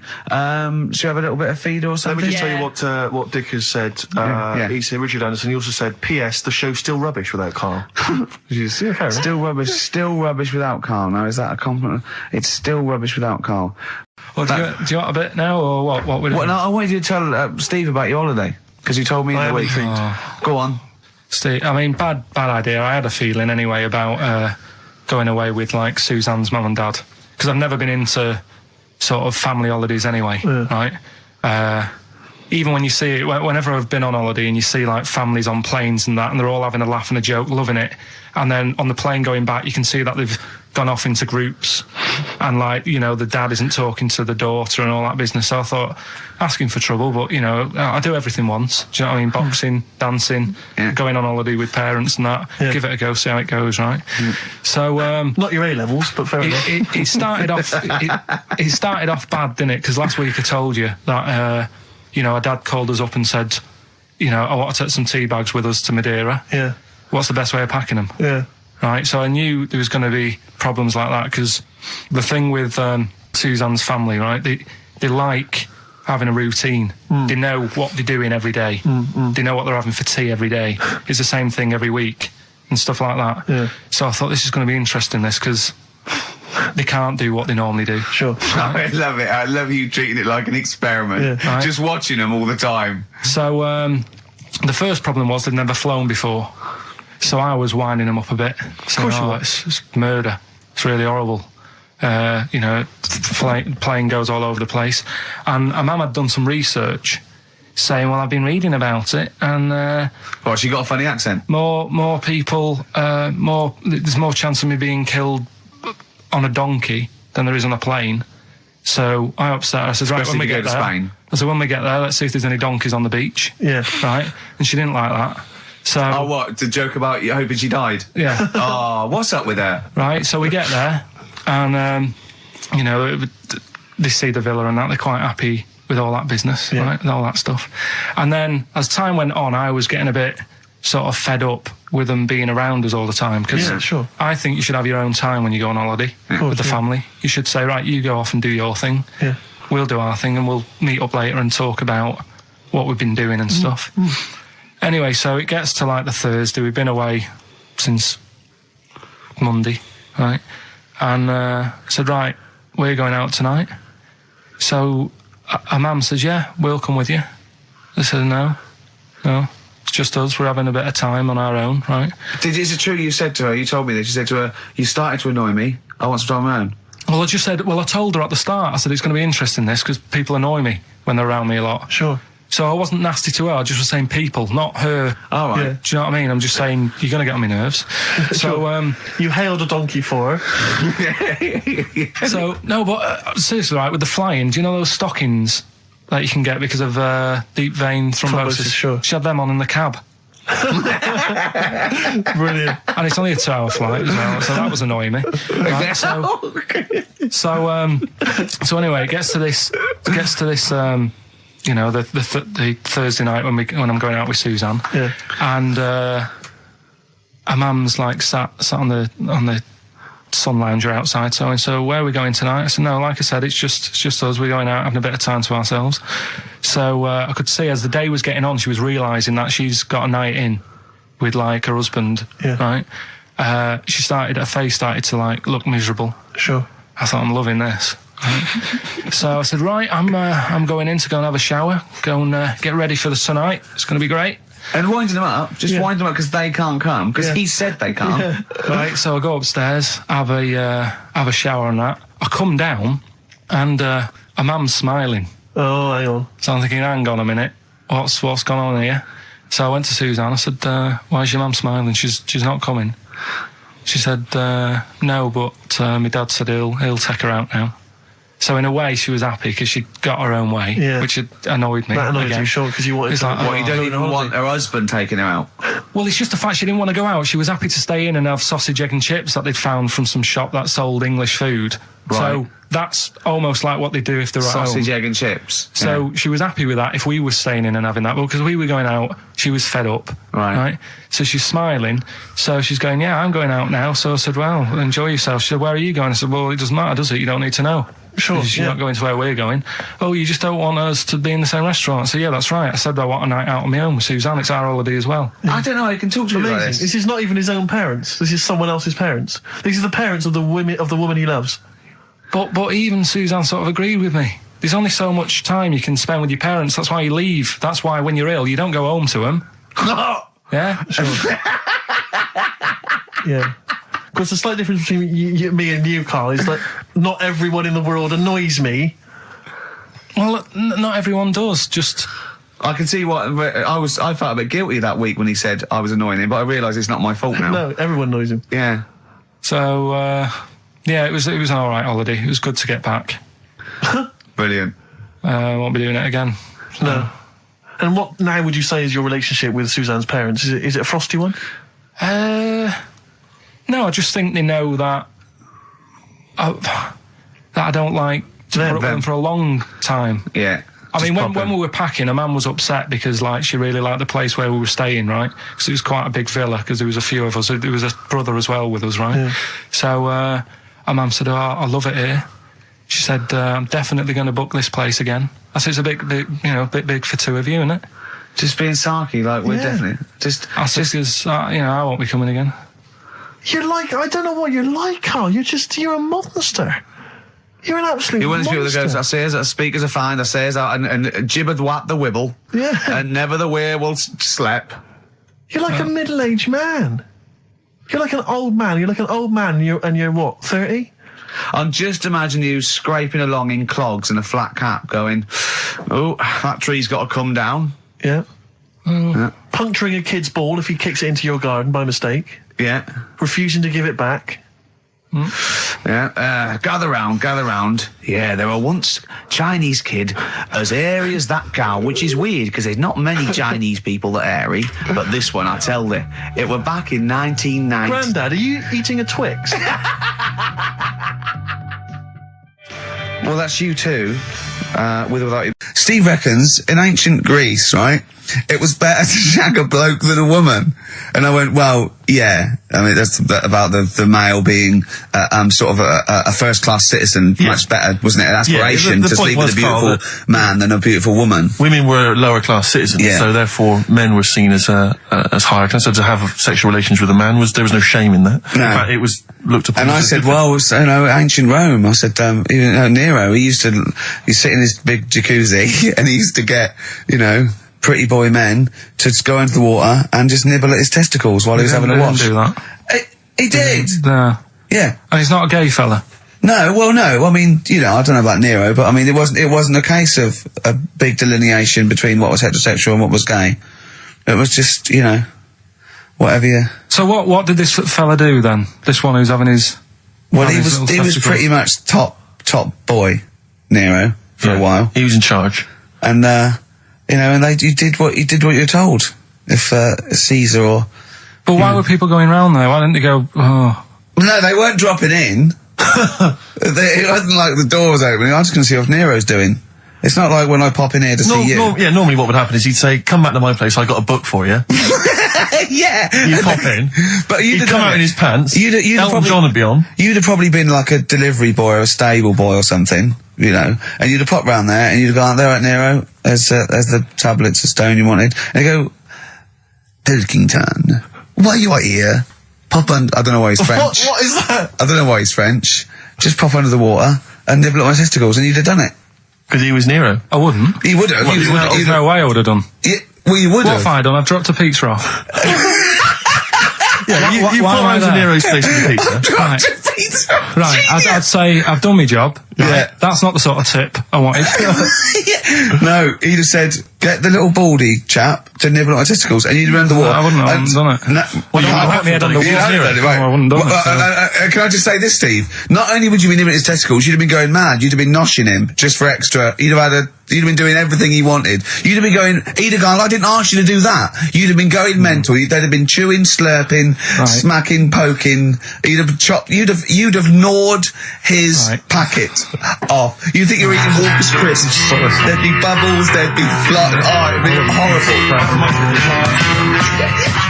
Yeah, why should you do it? And then someone else gets a nice new watch and there's world peace. Exactly. You're walking round, it's nice and peaceful, you know what time it is. He's swanning round, he's got a lovely new watch and there's no threat of him being bombed. Exactly. I'm quite happy the way I am, really. I don't really want. Are you really? But you're on a 4. Yeah, you're on a happy scale of 4. Yeah, you're on a 4. Surely you want to get to 10. Surely the point of life is to be on 10. Yeah, but what's a 10? Do you know what I mean? No. What's a 10? Contentment, absolute contentment, joy in your heart, inwardly and outwardly. Not walking around with a little round mank head with your mouth open going, what's the point of that? I've done it once. Is that why you've still got all the condoms? Because I've done it once. What's the point of that? Alright, we're going to get everything. Some air gel. Come on. 10. Just one thing that would make you happy. That would cheer you up if you were feeling low. Tuesdays off as well? I'll have the MD just, resign straight away, shall I? I honestly don't know what would make me happy just like that. Because I am happy. I know you say I'm fed up and that. Do you know what he said? He wouldn't want to be too rich. He said, because if I was too rich, then Suzanne would say, let's go around the world. He said he wants to be rich enough, so they're happy in that. But like I said to you, though, the reason I did this was to get that kitchen, right? Now, brilliant. As we speak now, right? Builder's in the flat. He's been annoying me. Of course he has. Of course he has. What's he been doing? When he turned up on Monday, right? Yeah. Wanders in, and the first thing he says to me is, said the pub across the road, is it any good? I said, well, it doesn't matter, does it? You're working on the kitchen. Think of saying that to a builder. Probably making conversation. Probably meant, do they do a toasted sandwich? Because I've got a half-hour lunch break, not an hour, like Karl Pilkington. So I'll probably then get a nice, you know, cheese and tomato sandwich. Is that genuinely what you said to me? Yeah. The first thing you said So to me? Suzanne had to go at me saying, why have you said that? He hasn't even started on it yet. I cannot believe that. You're unbelievable, Karl. And you say it's us that are rude, crass, I wasn't being thoughtless. rude. I just was letting him know. Do you know what I mean? I know what He they're up knows to. what he was there for. He had it down on his little docket. Do the kitchen this week. He didn't come there and go, what did I come out for? Was it to go to the pub for a week? Why am I wearing these overalls? Yeah. Who's the little bald mate twat insulting me? Let me just check. Let me call the head office. I wasn't having a go though. I mean, they should have finished it yesterday, and they're there now, right, on their own. And what annoyed me is they turned up late today. Hold on, Karl. I've just realised something. They're probably listening to the radio. This, I assume, tuned to XFM, isn't it, in your kitchen? Yeah, but they don't know it's me, do they? Do you know what I mean? No. They'd go, he's got a whiny mank voice as well. So's the bloke who owns this place. And the bloke who owns this place, when I said, what's that pub like across the road, said, well, you won't be bothering that. He's working on this. No, he won't be able to put two and two together, will he? You've suddenly, the penny's dropped, doesn't it? You've suddenly realised. Look at his face! Yeah. He's suddenly realised they might know it's him. And they could be listening, and they're going to clean you out, mate. Oh, if you are the builder working in, where is it? I won't say the address, but it's Central London, isn't it? Yeah. Go mental. Have whatever you want. Opposite that pub that you like, He'll probably be in there now, so he won't be listening. Oh, insulting a British workman. He should have been in today. Mental. He should have been at 8 this morning, Just which annoyed me anyway. mental. Why? I really don't understand why they've got to start so early, right? Yeah. But he said he'll be there for 8, turned up at 9:30, right? Wanders in, and what annoys me is, he could have left all this downstairs. He had a paper under his arm, one of those crossword books, and a pot noodle. Now, I'm not being funny, but most of them take up quite a bit of time. A crossword book, he's not happy with just the one that's in the paper. If you're listening, if you are the builder that's listening now, doing Karl's flat, what about pissing in the laundry basket? Lonesome Day, Bruce Springsteen, on XFM 104.9. So, you've realised now that the builder could well be listening, knowing exactly who you're talking about. There's a chance of it. Do you know what I mean? Yeah. I didn't think about it, but you're right, you know, was tuned onto that. I think he did flick it on, thinking about it, thinking back. If so, yeah, he's probably listening now. No, he probably isn't. He probably is about half hour. If he's got any sense, he turned it to Heart or Virgin or Magic or something, but, you know, there is a chance. Good advice to the listeners. Yeah. If you've got any sense, if you finish your crossword puzzles. I think, you know, according to our figures, there's a 5% chance of him listening to it. Yeah. So, if we want to be accurate. Although he isn't a house with it tuned to that, so I think it puts him right up to 50% straight away. But then again, Rick, he's got a job of work, so why would he be listening to this show? Well, he's doing a crossword at the moment. Yeah, well. You better hope he's not listening. Well, I mean, they do annoy me. I'm sticking by it. Yeah, anyway, go on. You might as well keep digging. Yeah, go on. No, I'm just saying they do annoy me the way they wake you up at 8 and then. Well, that's when they start work. Because I told you, I mean. Oh, we'll leave that one then. Yeah. No, but it's like the other day when they came in, I always like to test them. Do you know what I mean? When I had some work done on the last flat that was in, right, that was renting, the builders were in, sorting the shower out and that. They woke me up about 7:30. Yeah. Right? Were you in the shower? No, all right. Good thing about cleaning this shower, there's never any hair down the plug hole. Yeah. Right. So, I left early to come to work, right? Sure. And I thought, I wonder what they're doing. I wonder if they have started. So I walked back to go back in. They'd left the flat and they were outside having a Starbucks. And it just annoys me that they couldn't do that first. Do you know what I mean? Have your breakfast first, then come and wake me up. But don't wake me up to then get me out of the flat and then say, right, let's go and have breakfast. Well, they've probably got to get in, haven't they? What for? What for? They can put all the tools in the little lobby bit. Do you know what I mean? Yeah. Just winds me up. Sure. Now the thing is, the guy today who's doing the tiling, that's narrowed it down a bit more, right? When I knew he was in there, I went out for a bit, had a cup of tea and a bacon butty, right, at a cafe. And I went back and I was really quiet, put my key in the door and opened it really quick to see what he'd be doing. And he had actually started work, so fair play to him. What if he'd just been exfoliating himself naked on the kitchen floor? Yeah. I'd say, right, caught you. Don't use my exfoliate. Yeah. So, Yeah, go through if you're listening, go through the wardrobes upstairs. Go through the wardrobe, get some stuff, yeah. They won't get anything. I've put everything in places where they wouldn't think of looking. For jewellery and stuff. So you're thinking that Where have you put the jewellery? I'm not saying. Go on. So you're thinking that they're going to thieve from you as well? Okay, so if you're listening, don't think about the obvious places when you're looking for the jewellery. No. But I do things like, I would do things like, you know, just pop a little bit of urine, maybe in the salt cellar or something. Yeah. Just do something. I'd say what I do is I take the toothbrushes in the bathroom, just pop them in the toilet, flush it, and then take them back again, just pop them back in there. Leave them nothing. Leave them out. Go on, that one. Right. In Turkey... Nice. It's not, actually. That's where I went, and there was them little fellas after Suzanne in the kitchen. What? What do you mean? We went to Turkey. You went to Turkey and there were some little fellas. Well, they had quite a few sort of midgets working in the kitchen. Why? Is it a theme? No, Was it a theme holiday? I don't know. Might get them cheaper or something. Was it... So they were working. Cheaper? They were working in the kitchen, and one of them fancied Suzanne and kept sort of eyeing her up, and she was winding me up saying, "Oh, not eyeing up and down, just eyeing her up."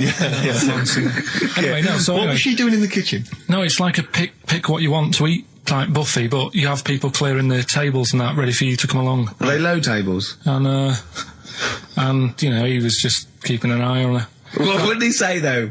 Was he a It little? was Turkish, so I don't know what he was saying. But he was a little fella, yeah. Did he? What do you mean a little fella? What do you mean little fella? Sort of dwarf-like. What do you mean dwarf-like? He had magic powers, or he was 4 foot? No, what do you mean, Carl? A little bloke, just like a normal bloke, but small. If you stood him in the desert, you wouldn't know. But he'd be hot and thirsty. Right, Carl. You should watch out for the monkeys. Yeah, underground. There's underground monkeys. Look, you can't just say there was a little midget fella who was eyeing up my girlfriend and then leave it. What do you mean? What was happening? This is a story to us. This is much more interesting to us than, and she was deaf, right, and she hit her head. That's much more I don't understand how it manifested itself. Did he come over and say something? No, do you know when it's like girls know, don't they? When someone fancies them.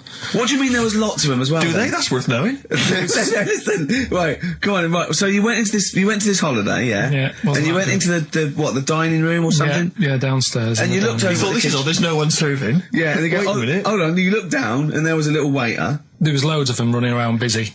Why though? Why did they get the summer? What do you mean? Because it was Loads of them. summer. They had more of them They on. come out in summer. They come out in summer. What do you mean they had more? What do you mean? Because it's busy, isn't it? Well, no, but they hibernate in the Why winter. were they all midgets? I don't know, maybe it doesn't heat stunt your growth or something. No! Well, they just happened to, maybe it was a thing that they did for tourists or something, I don't know. I just got on with my meal, it was a holiday, do you know what I mean? God. Right, So it's a midget serving. I'm not going to ask any questions. Right, okay, yeah. So they're all little fellas running around, and this one always was like, you know, oh, do you want a new serviette? You know what I mean? Going out of his way to sort of... for turning on the charm. Yeah, he was going out of his way, the others weren't. Right. I think what was happening is he'd been working with Santa all the winter. Yeah. This is sort of little summer break. This one He was hadn't seen your a girl. waiter, and so he was being polite to you. Maybe. But what did Suzanne say then? Well, she was using it to wind me up. What was she saying? Oh, he's... Oh, just like, you know, look. He may be small, but he's Well, built like a... Yeah, he's all man. so... Were you jealous of a midget then? You were jealous of him? It is a bit annoying, isn't it? Why? It wouldn't bother me as much now, because I've been with her for ages. Right. But at the time, that might have been one of our first holidays, and it's like, you don't know, want to be what's going on? I've paid for this holiday. And then you get off with a midget? Yeah. Oh. So anyway, But it doesn't matter because you got chatted up by a bearded lady. So. yeah. tell you what, no, that's got nothing to do with that. What were you going to say? What were you going to say? I was going to say the hotel was half board, and maybe... Oh, right. I thought you were going to say it's just one of her shortcomings. So listen, right? Play a record. Right. Badly drawn boy, born again. Right, just get this educating Ricky out of the way. So, Turkey, yeah. So what is this again? This is educating Ricky, is the tip included. Right. Apparently a fellow was on holiday in Turkey. Just having a normal holiday, weather's good, you know, he's having a good time. Waiters are all normal height. Yeah. He's having his meal. he hears a load of screaming going on in the kitchen. Hold on. Has his girlfriend wandered in there? And they do, With a stepladder. they circumcise people in the kitchen, and apparently... What are you talking about? Whoa. Slow down. We were sidetracked there for a minute. What are you talking about? Well, I'm excited about two things at once here. One, they circumcised people in the kitchen. Two, I guessed it was someone losing the end of their knob. You did, yeah. I started thinking like Karl Pilkington. Extraordinary. That is amazing. Apparently it was going on. It wasn't just a one-off either. Well, when I say a one-off, I mean they did it more than once. Yeah. Right? And there was... it was there for a week, and apparently the first night it was quiet, and then the rest of the week, every day, it'd be like having his breakfast, or even his lunch, or even his tea. Yeah. He'd be doing it all day. Oh. You'd be hearing Lunch and screams. breakfast, fair enough, really. Yeah, Circumcision at tea time. Don't do that. And apparently it's a tradition over there. You can't even make a complaint about it. It's like, well, you should have found out before you come over. See, I can't believe this is true. Sorry, I'm a little bit can't lost. believe this is He was in true. a restaurant, in a hotel, and there were people having circumcisions in the kitchen. Yeah. Is that right? I'm even worried that we're bordering on the racist here, suggesting that is tradition, that Turkish people cut the end of their cocks off in the kitchen Yeah. at meal times. I think you're wrong, Karl.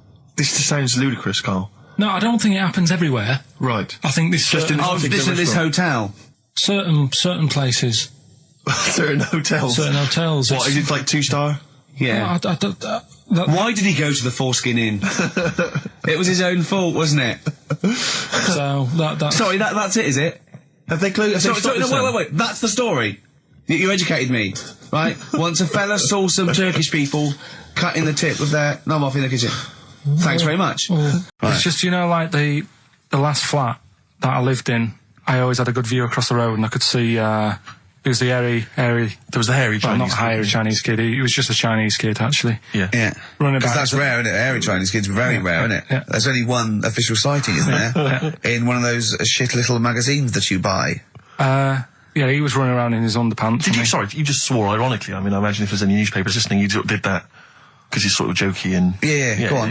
Let's not swear. And there was Go the on. old woman who didn't move, she was just sat there reading a book all the Who time, we wasn't think he? possibly died and no one came round for weeks, I mean. But, and now I've moved, right? And it was quiet for a bit. I always look at what view I'm getting, right? Looked across and it was just sort of empty, sort of flats ready for people to move in and that, right? Anyway, people are in there now, right? And they've put all the furniture in, but I haven't put any curtains up. Oh. Right. So anyway, I'm sort of washing up, just having a look out the window. Yeah. Right. Girl sort of wandering about, knickers on. Right. With no knickers on? You mean naked? Knickers. Well, she had a bra on. Right, okay. But, She's probably looking for a knicker. So I thought, and I don't know how long I was looking. No. Right. But anyway, she looks across. Oh, God. I think she spotted me. Yeah. I think, oh, God. I felt really bad. Yeah. I said to Suzanne... Sorry, is this some sort of Peeping Tom confession while the Telegraph are listening? I've no idea. Well, it's not... That's the thing, though. Peepington. If I was peeping, she was peeping as well, because she was looking over. Works both ways, doesn't it? Yeah, but yeah, all she could see of you was your bald head. Yeah. No, but And your this hands is it. moving as you were washing up. And some white-looking substance rotting up. Particularly stubborn stain on this glass. Yeah. Oh, God. Imagine that. Imagine if she looked across. I'm assuming your sink is lower than the window. But didn't she just cover up or something? Or she looked back and go, oh, you looking at my funny? Well, the thing I did... What? I thought, just sort of drop me boxer shorts. Because I thought... Well, Suzanne said, what are you doing? What are you talking about? What are you talking about? No, just so they can see me cheeks of me. What are you talking about? No, because I thought, if she thinks I'm walking about in the nude as well, then we've both got something out of it. Carl! This sounds like a bad excuse in court. I know. This is Or the plot of a film on Channel 5. I mean, this is like the doctor who got done, right, for exposing himself to a patient and then painted that little thing that you look down their throat at pink. Yeah. And go, this is what they saw. yeah. No, so sorry, you immediately, so you were looking at a woman dancing around naked, right? So the only thing you could do was immediately drop your boxer shorts. So she looked across, saw you fully clothed, saw you took your boxer. No, she wouldn't have done, because it's sort of just the top half and the sink's at a side angle, so I was sort of looking out. This is genius. So she wouldn't have seen your trousers then anyway? No, she did. I moved in front of the window. So you then made them... you actually climbed in front of the window. Oh, this is amazing! So you climbed in front of the window to show off it wasn't your naked lower obvious. half. Suzanne said, "What are you doing?" I bet she did.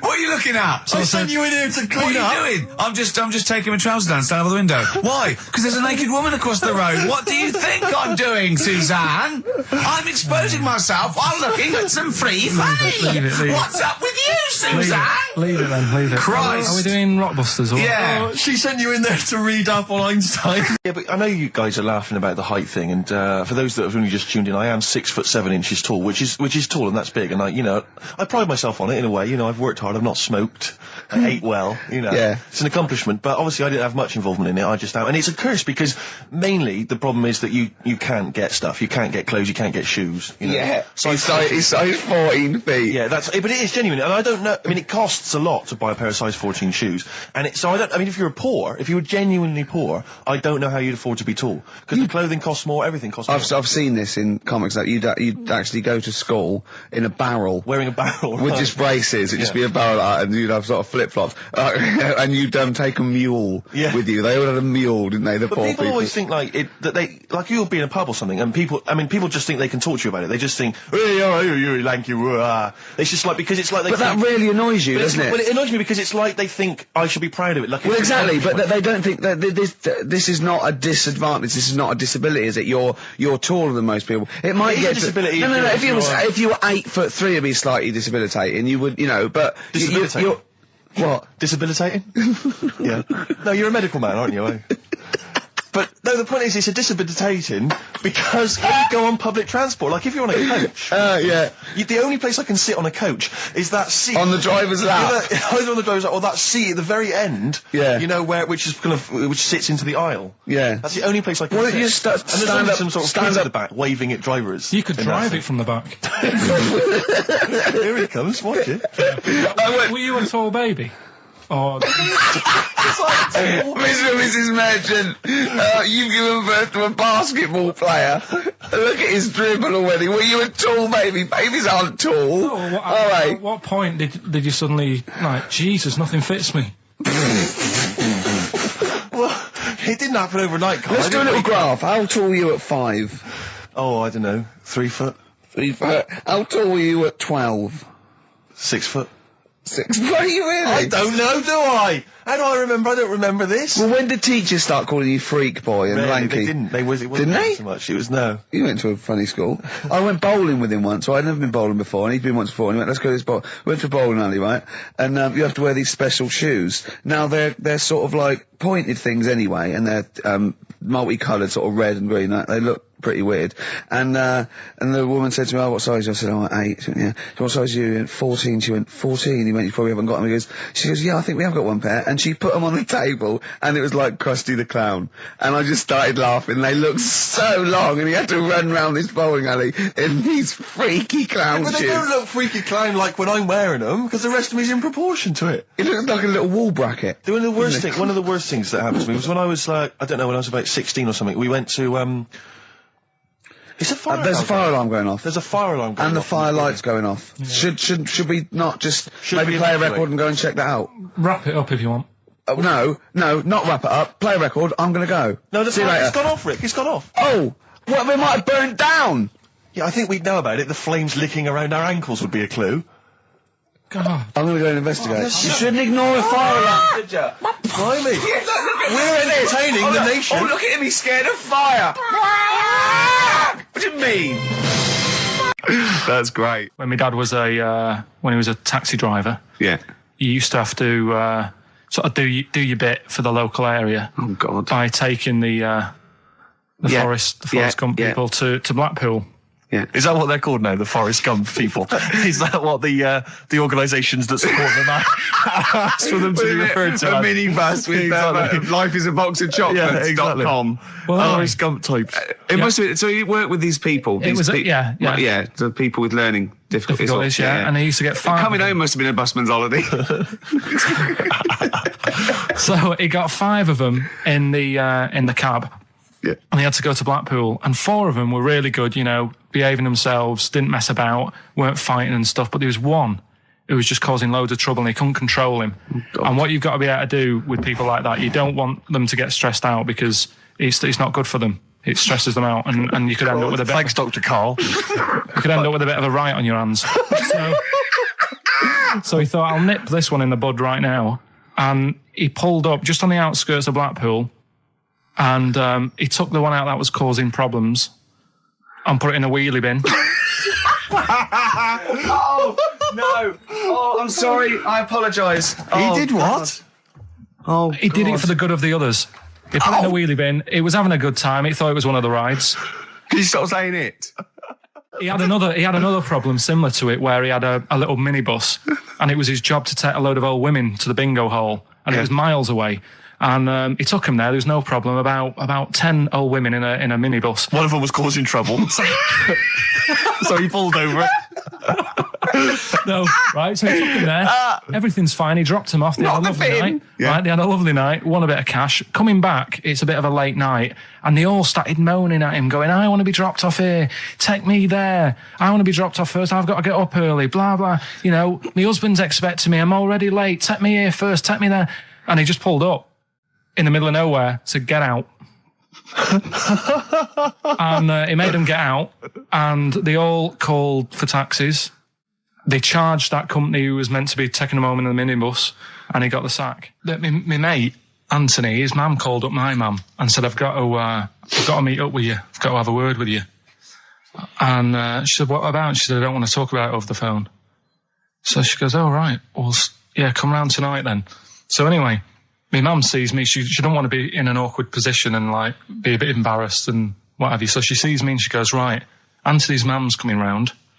What have you been doing? Yeah. So I go, oh God. I said, I've been nicking stuff. So she goes, like what? So not big stuff. I've had a few calculators and Mars bars and stuff. How many? I'll just work it out. Hold on. Works out at 7.2 per day. So, how many calculators do you need? So it was when that phase. You failed maths, didn't you? Everyone wanted a calculator. It was like a trendy thing, wasn't it? Right. Oh yeah. In Manchester a couple of years ago. Yeah. So anyway, so I told her all this and I confessed to computers will make it there one day. I confessed to There's magic in the back of battery. Go on. Confessed to nicking all this stuff. She comes round. She only wanted to borrow some money. Brilliant. She said, oh, I don't like asking. I was a bit embarrassed to ask you over the phone, but can I borrow 20 quid? Oh, that's fantastic. And there's me. That's great. And it's similar sort of thing to yours. And did you? And he went, hold on, Mum, let's just work out the interest on that. I bank 10%. She'll owe you £4.40. Yeah. Oh, so your mum was a loan shark.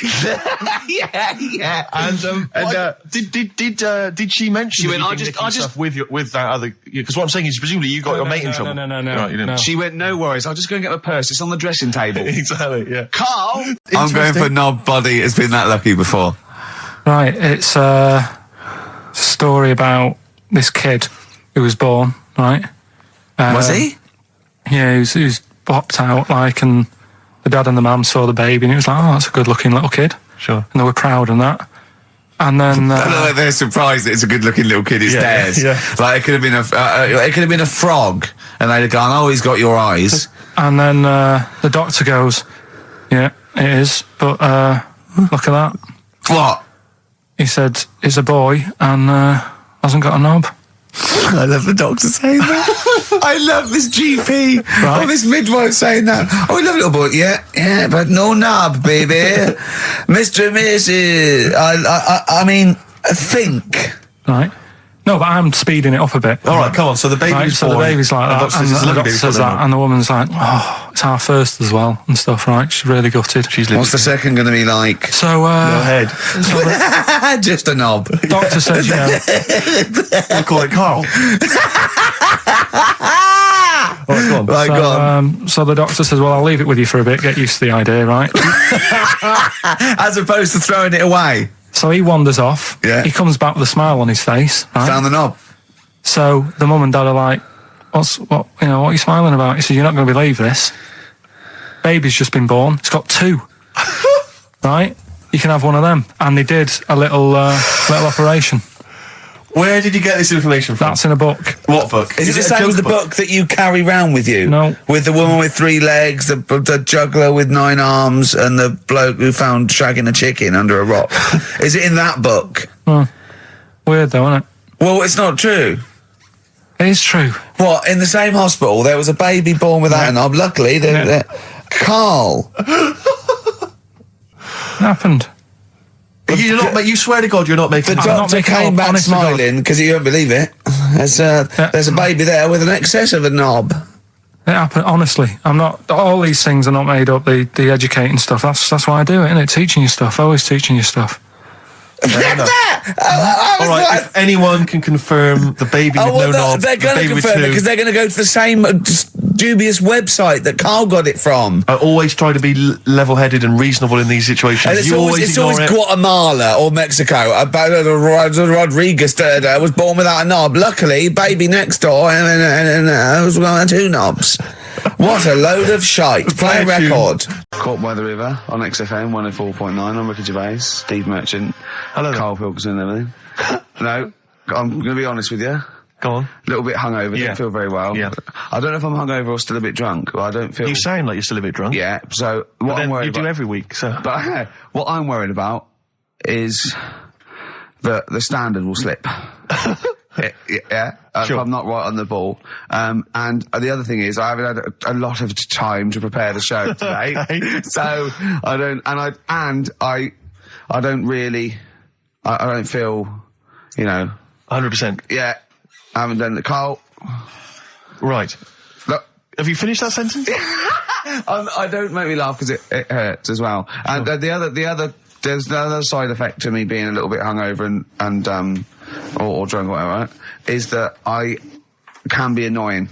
Right, yes. Because just to amuse myself, I sort of like turn my body off a little bit and just poke and like that and annoy people and that. I want to sort of like... Well, you do the physical equivalent of freewheeling.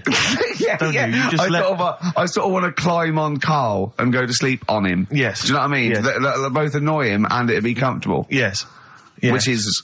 can be annoying. Just a little thing just to make this show a bit easier. If you'd put your hand up when you want one of us to speak, because I'm not quite sure when the sentences are finished. The hands are up. Okay, good. So, the hands are up. Okay. Okay. Good, alright. Okay. Are you gonna just keep them up the rest of the show, or? No, Karl, do what you...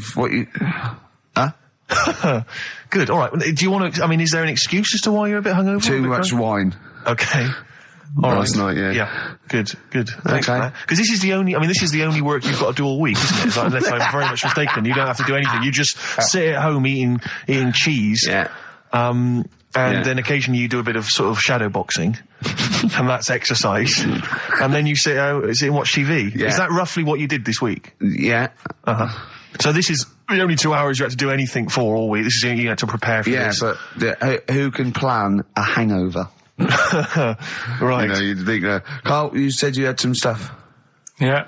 What have you got? I love the fact that, whereas I was a little bit slow, Karl there leapt into action to keep this show afloat, keep the pace up. Go on. Right, well, Karl, are you hungover as well, or?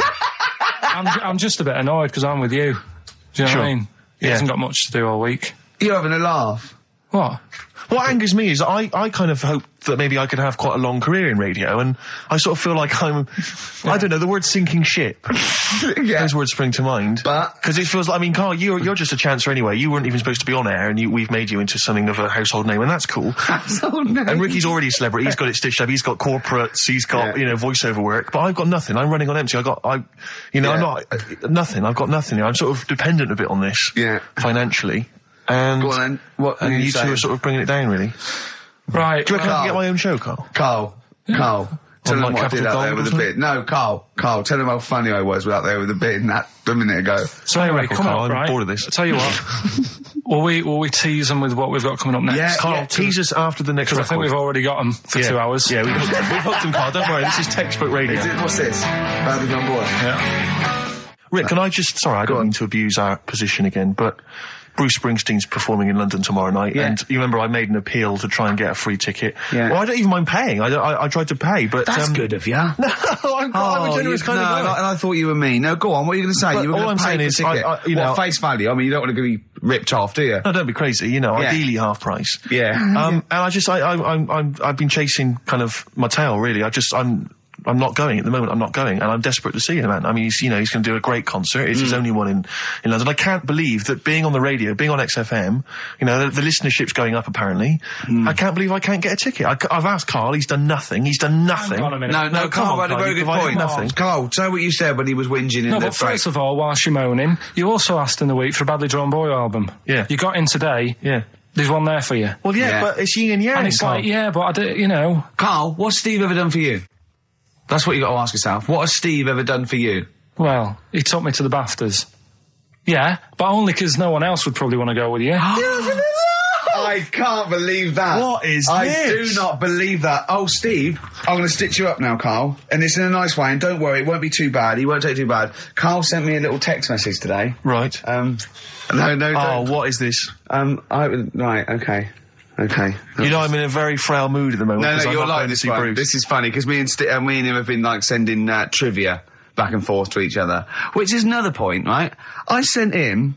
Oh, well, I'll get to that in a minute. I thought he'd really be amazed with, Well, while you're fiddling, if you can make my dream come true, to go and see Bruce Springsteen tomorrow, then give us a call on the usual number. But like I said, Steve. What? Right, it wouldn't be... Right, you just said when the song was on, can't believe it, right? We work at XFM and I can't get tickets for Springsteen, right? Yeah. We work in radio, we should get tickets. Right, now think Which of I'm the willing amount to pay for. Yeah, but think of the... Yeah, but if it's sold out, it's sold out. Yeah. Yeah, right? but that's just something they say. Right, that's just what they say, is it? Right, so everybody on local radio stations say, do you know, I like that Bruce Springsteen, I want a free ticket, right? So another say... I tried to 400 phone. I phoned for an hour and a half. I couldn't get through. Not long enough. I've put the hours in. Not long enough. Not long enough. What are you talking about? I've put the hours in. No. Right, so another 400 people turn up at the gig. They cram them all in. There's people being crushed. You know, they've paid the money early. They were up early that day when the phone lines were open, whilst you were probably sleeping and that. So they're dedicated, and they're the ones at the front getting crushed. What? Would your Why mum and are they dad getting be crushed? happy if you were there getting crushed? I don't mind. I'll sit at the side of the stage and watch him. Yeah, but I don't mind. But everyone will say that then, and then before you know it, Yeah. no one can see anything because No, you're all Carl's on right stage. on this one. Leave Right, it. yeah, Leave it. right, I'm going to give you this. I'm now handing over my mobile phone to Steve to read the... You can see it's from Carl at the top, but just read it out as you scroll down. Just read it out loud. Is this a text message from... Yeah, this is a text message to me from Carl. Read it out. To see at night as well as an owl, you would need eyes the size of grapefruits. If only Stephen could turn his head right round as well. Carl, I can't believe it. What upsets me most, Carl, right, is not the fact that you've been slagging me off behind my back. It's the fact that you've got the cheek to come on here and moralise because you failed to get me tickets and make a dream come true. You've come on here trying to pass the buck and say that it's a health and safety problem, when in actual fact it's a Karl Pilkington problem. Do that, I've got it in a bin. I'm devastated, you know. I didn't thought, let's play a record. It's the big one. It's what people tune in for. They probably tune in about 10 to these days. For Monkey News. With, Karl Pilkington. Can we hear the jingle? Only 4 to go. Oh, chimpanzee, that Monkey News. Right, this one's about it's been emailed into me. Right. I haven't really had time to check it out this week. No, you're joking. Been busy. Ooh, I hope it's not stupid. Goes back to 1908, and the person's saying it's a good story and that, and they're surprised they haven't picked up on it yet, right? The Olympics, right? In 1908 in London. Apparently it was meant to happen in Italy, but it was cancelled. Don't know why, right? And it happened in London. Anyway, 400 metres. Right, it was meant to... there was a fella who was going to do the run, right, and the favourite to win it was this Bulgarian guy, right? It was like a newcomer. Okay, these are the few things it cannot be. 1, he injures himself so a monkey steps in and wins. 2, he does a drugs test, it turns out that he is a monkey. So if it's either of those, Right, I'm gonna go mad. So anyway, so the fella, right, this favourite, everyone's putting the money on him, thinking, yeah, he's going to do it. Is he hairy? Is this bloke hairy? So anyway, so the race happens. Yeah.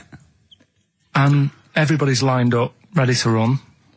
And, you know, everyone's saying, yeah, he's going to win, he's going to win. Then suddenly, a bit of murmuring going on, people going, oh, what's going on here? Right. He's eating a banana. And there's a fella in the lane next to him. Yeah. Right, he's going up, who's that? He doesn't look familiar. Oh, Christ, Carl. You go. Right, doesn't look familiar. Who's he? It's, you know, Weird. What's going on? What's going on? What's going on? Yeah, what is it? What is it? Or who is it? I mean, not what is it? So they go in. So they say, well, he might not be that any good. Do you know what I mean? He might not be good. He might. It's Just a bit short, and he's only 3'6", and he's hunched over on his knuckles. So, I didn't realise it was fancy dress. yeah. So I don't think he's gonna be any good. No. So the race starts. Oh, he's put his finger up his arse. That's weird for runners to do that before a race. It's weird, isn't it? Yeah. Race starts. Yeah.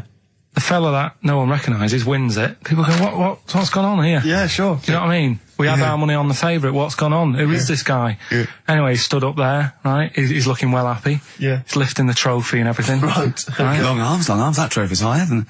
So anyway... He's only 3 foot, but the trophy's 9 foot in the air with those long arms. I'm suspicious. Go on. They had the picture in the paper the next day. Sure. And everyone's going, yeah, he was fast and everything, but quite hairy for a run. Oh, I'll tell you what. Come on. Quite It's hairy for a run. Because ridiculous. normally they shave themselves, don't they, to make them faster. And No. that. How did he manage it? It's really hairy and that. So anyway, he wins the stuff. He walks away with a cup. The people who are in charge of the running, or like the Olympic Committee, look further into it. Turns out it was a chimp. Right, keep talking. No, don't keep talking. Why encourage him? Shut up. This is monkey news. If you can't handle the news... It's news from 1909, and I haven't heard about a chimp winning the Olympics. Right, be quiet. What happened there, then? 400 metres, right? Now, Don't the thing is... talk shit. The only Please, thing was, Ricky. it took so long for the Olympic Committee, right, to find out that it was a monkey. It was going manic. It went into loads of races. It was picking up loads of, like... Oh, shut up! He right? became a celebrity. It was doing endorsements on TV. Don't talk shit. It said he managed to win the Right. same race 4 years later in Athens because... How did he get to But it's a joke. They're winding you up, Carl. Weird. It's not weird. It's isn't it? right. I do not believe it. Well, that's okay. There's only 3 of them to go then. Right. He said oh God, it's like a child or a cat when it's confused. He went, Steve reckons in ancient Greece, right, it was better to shag a bloke than a woman. And I went, well, yeah. I mean, that's about the male being sort of a first-class citizen. Yeah. Much better, wasn't it? An aspiration the to point sleep with was, a beautiful Carl, man than a beautiful woman. Women were lower-class citizens, Yeah. so therefore men were seen as higher class. So to have sexual relations with a man there was no shame in that. No. In fact, it was looked upon. And I as a said, good well, it's, ancient Rome. I said, Nero, he'd sit in his big jacuzzi and he used to get, pretty boy men to just go into the water and just nibble at his testicles while he was having a watch. He didn't do that. He did. No. Yeah. And he's not a gay fella. No, well, no. I mean, I don't know about Nero, but I mean, it wasn't a case of a big delineation between what was heterosexual and what was gay. It was just, whatever you... So what did this fella do then? This one who's having his... Well, he his was little pretty testicles? much top boy, Nero, for a while. He was in charge. And, and you did what you're told. If Caesar or... But why were people going round there? Why didn't they go, oh... No, they weren't dropping in. It wasn't like the door was opening. I was just going to see what Nero's doing.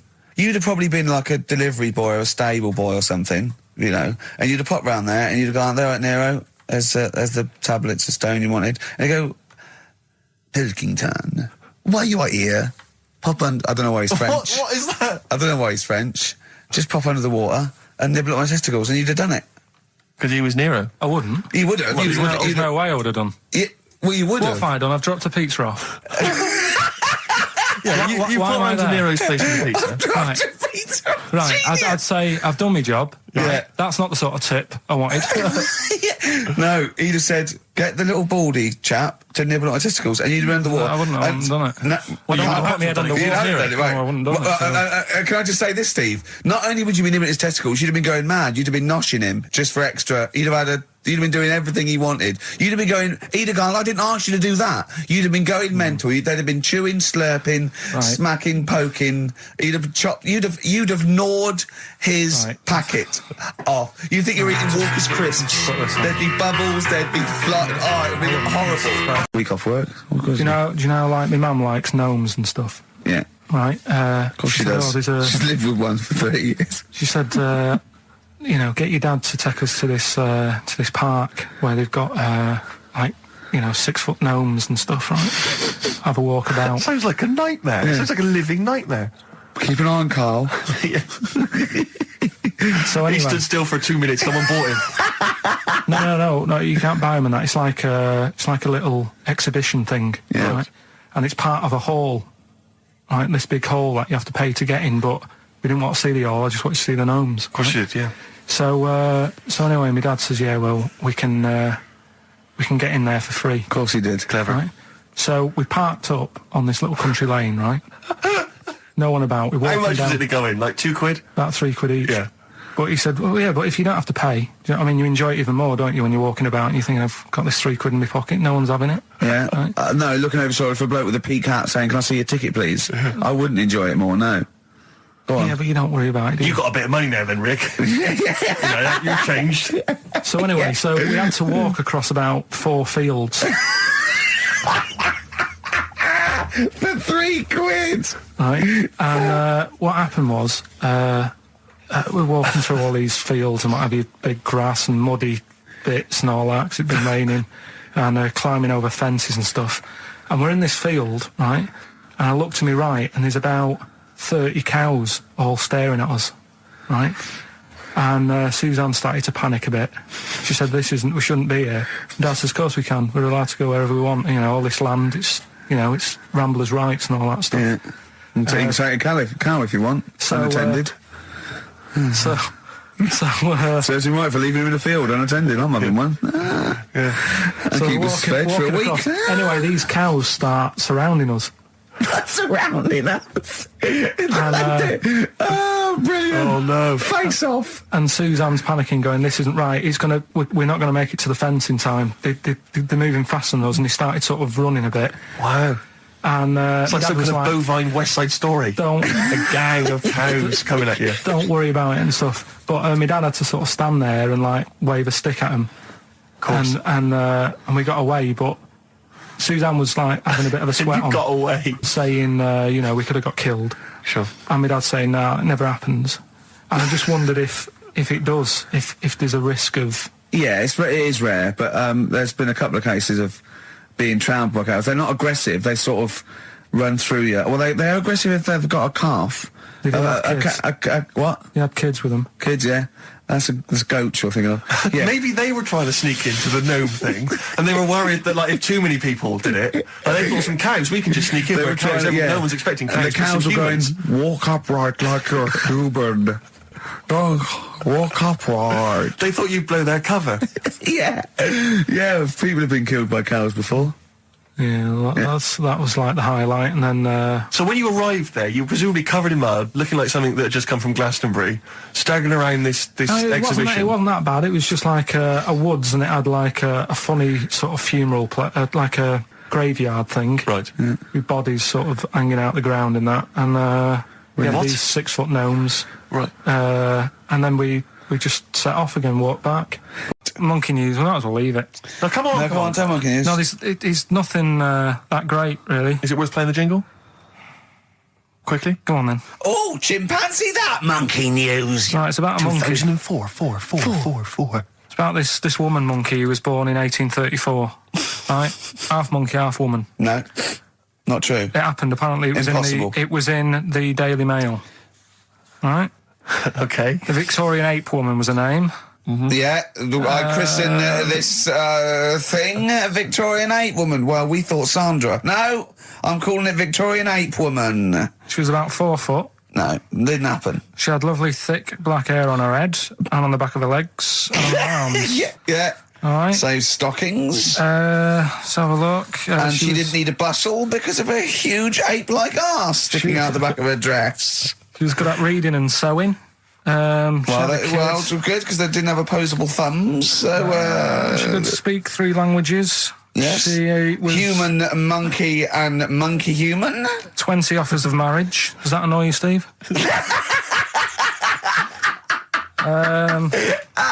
Absolute twaddle. All right, well, that's more rubbish than your soul weighing an ounce. Let's leave a Victorian monkey Let's woman. leave it there, then. See you next week with some more twaddle. I was worried we wouldn't have the old magic in 2004, but we're still talking shit. Merry New Year. It was good, but then I got back, right, Steve, and called up Ricky. I said, right, are you about? Have a chat and that. So he said, I'll just come round. It's a nice day. Have a drink and what have you. So I got round there at about 6:30, right? Go up to his door, knock on his door, right? He stood there with his tackle out. Oh. Yeah, what did you make of that? What was wrong with that? What do you mean, what's wrong with that? Why were you looking at it? Why were you looking at it? I tried not to look at it. But again, you're always sort of attracted to it, aren't you? Kind of like... I've never been attracted to another man's tackle. I don't know what you mean. You can't help but have a little sly look. Especially when it's there. When you ring the bell, and I mean the one on the door, right? And that's hanging out. And does he dress to the left or the right? It was to the left, right? Yeah, it was left, yeah. Just popped it out of my shorts for him. Just popped him out of the shorts. Should have seen the state of him. Shorts on, no top, cigar. Looked like someone out of The Sopranos. It was a mess. Yeah. And then, we sat on the balcony drinking wine, didn't we? Did you pop it back in, or was it still... Yeah, I popped it straight back in. I'd got the laugh. Sure. I'd got the laugh I wanted. Yeah. He walked in, he went, it's not that hot. Straight away, it's not that hot. Oh, brilliant. Then, was that knob news, or is there more? No, it's got more knob news. That's just a taster. Just a taster. Listen, let's play some adverts, let's play some great music, and maybe we should have some early knob news. Early knob news coming up. XFM. Oh, I was just wondering, I was thinking last night, he said, supposing you had to have your hands removed. Sure. Right?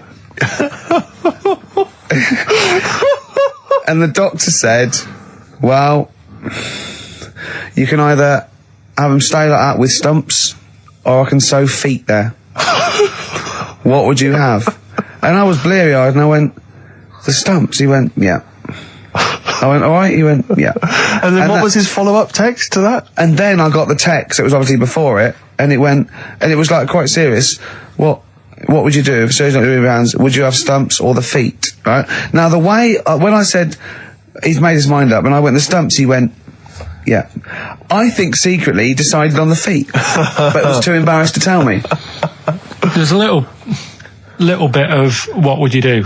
Because but why did you think of this? Why did you think of this? Girlfriend's away, right? Yeah, no, that's not why you start thinking bizarre surgery devices. Right? I'll let you into my little mind, right? Last night, I had some beans on toast, right? She was away. It's good already. She was away, so you had some beans on toast, she went wild. Yeah. Right? Now, I was stood up, I live on on a high street, right? So I'm washing up, I'm looking out the window. First thing that had my attention is, I can look into other people's flats, right? Yeah. And it was weird how all these different lives were going on, I was watching them, and everybody had the telly on and was watching Volcano, right? Which was on last night. Right. And I thought, oh, that's weird, right? I can see them all watching it. And it was like a little Chinese lad who was dancing around in some underpants. Yeah. And then there's a little old woman who lives downstairs who was reading a book, and she's always reading a book every night. And it's like, I have a better life than her. And then there's like some sort of bouncer who's always getting ready to go out late at night with all the black on. He looks like a bouncer. So I was watching all this life going on. I thought, did you witness a murder while you were doing this? Yeah. It was like that sort of Sliver film where that bloke had loads of tellies watching people's lives. So that was going on in my mind. And then I was washing up, and I picked up the plate, and I thought, oh, it's amazing, isn't it? The human body, the way you can just sort of, I want to pick that up, and you do. Yeah. And the way your hands work, right? You've got 5 little digits, but it's just the right amount to do what to do what you've got to do, right? So I'm cleaning the plate. Sorry, Carl. Stop. It's just the right amount. Might be one of the most genius things I've ever heard said. I would love David Attenborough to phone you up and say, Carl, how do I word this about the evolution of the mammalian front limb? Just go, we'll just say it's the right amount. But it is. One Of course extra would get in the way. Yeah. And one less would just make it that little bit more tricky when picking up a bit of a slippery dish. Sure, or buying gloves. Yeah. Good that, isn't it? On XFM, 104.9, Ricky Gervais, Steve Merchant, Karl Pilkington. As ever, Rick, there's always someone who steps in to defend Carl. Okay, what is the defence? What is the defence? Here's an email from Scott Coomer. He says, Carl is actually right. I've got an A-level in statistics and probability. It doesn't matter how long they have and how many monkeys you have. You cannot guarantee they would type the complete works of Shakespeare. Infinity makes it probably they would get it right, but not definite. Yeah. Well, yeah. Yeah. That's what I was saying. No, you weren't saying, Carl. You don't understand it. Infinity sort of sorts it out. That if they do anything, they'll nearly do everything, won't they? No, I mean, they'll give it a good shot. No, that's not the point. But the I'd point be is surprised if they did one page right. Right, listen. It's not to do with consciousness. It's not to do with them aiming. They are just bashing away at the keyboard. It's like they're used to show that there isn't consciousness. They chose the chimpanzee because it can type, presumably, hit the keyboard. It's because they hadn't come across you at the time. Yeah. It's to take out thought out of it. It's to take out reason and trying, right? It's just random. They're saying that if you typed enough things, if a computer was left typing everything, if you left it for an infinite amount of time, and they chose Shakespeare because there is meaning behind it, and it's difficult to get it exactly right, to show you that infinity would come up with it's not just Shakespeare, it's every novel. It's everything. Fairly eloquent there from Gervais. A quick riposte, please, from Karl Pilkington. No, I'm just saying, what I don't understand, if it hasn't read it, then how does it know where it's going? Listen, right, listen, right, Can I just explain to people, right? Some people have said, why are you cruel to Karl? He drives me mental with things like that. What do you mean, let me just take a breather. How do I do your editing? He keeps coming in the week. You know that I work here properly, in the week, don't I? Yeah. I've got a proper job, Yeah. Should be 9 to 5, but I normally get in at about 8 o'clock and work. A lot of people getting 8 o'clock. Working hard, trying to do my job. 3 times this week, I've been rushing around. I walked past my little studio. He's sat in there, all right? Now, because I've got this sort of job, I can get away with it. I said to him, if I was a doctor, would he keep coming to me practice? If you were a doctor, there'd be severe problems with the NHS. Imagine that. The standards would have lowered so much if you can arrive at the hospital, you're a doctor. We'll pop in, I'll go to lunch, don't we? We have a little lunch break, don't we? I go, come on, let's go now. He goes, I'm busy. I go, come on, let's go now. He's going, you're doing me head in. Well, when I was talking about the monkey conundrum with Karl, he said to me, right, if I had a day off work, and I was, say, watching the TV, and with one hand I was typing a typewriter, would I type Shakespeare? I mean... Yeah, but you see, there's certain things. We were talking a little bit about this stuff the other week, weren't we, when we said, you were going on about Einstein, and I said he's not that good. E equals MC squared. It sounds good, but I've never used it and that. Right? I've never used it! You haven't used 2 and 2 equals 4, Karl! The fella with an apple fell on his head. It could have been anyone sat under that tree. Do you know what I mean? It's just annoying. Lucky. And Newton gets all the credit for his laws of the universe. Well, other people were working whilst he was having a lunch break under the tree. So in a way, it's like he didn't deserve to have that success story. Again, forget the apple and the tree and whether he was sitting down having a lunch break. It's totally irrelevant. Yeah, but what I'm saying is there's certain things that will just happen. It's like, I think we were talking when we were out eating the other week. We were talking about Noel Gallagher. Well, this is the reason the monkey discussion came up, right? Noel Gallagher... I don't know what to say. I don't know what to say. Rick, I don't want to misquote Noel. I'll be like Herbert Lom in Clouseau. I'm going to get a twitch whenever he opens his mouth. I don't know where to start with some of his statements. Well, as I say, this discussion began because we were talking about a quote that Noel Gallagher supposedly gave. Now, I don't want to misquote Gallagher, but the gist of it was that he said, had I... written Wonderwall or whatever, instead of the Beatles writing Strawberry Fields or whatever, I'd be the one that was considered the great songwriter and it wouldn't be the Beatles. It's just the fact that they came first that meant that they get all the credit as being the greatest band. I don't know where to start with that statement either. I mean, that's Gallagher's thing and he's, well, whatever. We know what we think of that. What was your point, Karl? You agreed with him, didn't you? Yeah, I reckon right? Do you know we've talked about putting a baby in a room before and it'll know what colour it is and stuff? If you've got a room that's painted red, right? But forget that, because that's going to confuse it. Hear him out. Listen to me. Say if they did some new TV show, right? Like, what's that film with Jim Carrey in where The Truman Show. The Truman Show, right? So they make up a little room and some woman has some kids and you say, right, let's put the kids in this room, and they don't know what's going on outside. They don't know anything about, like, EastEnders and that. It's like their little world, right?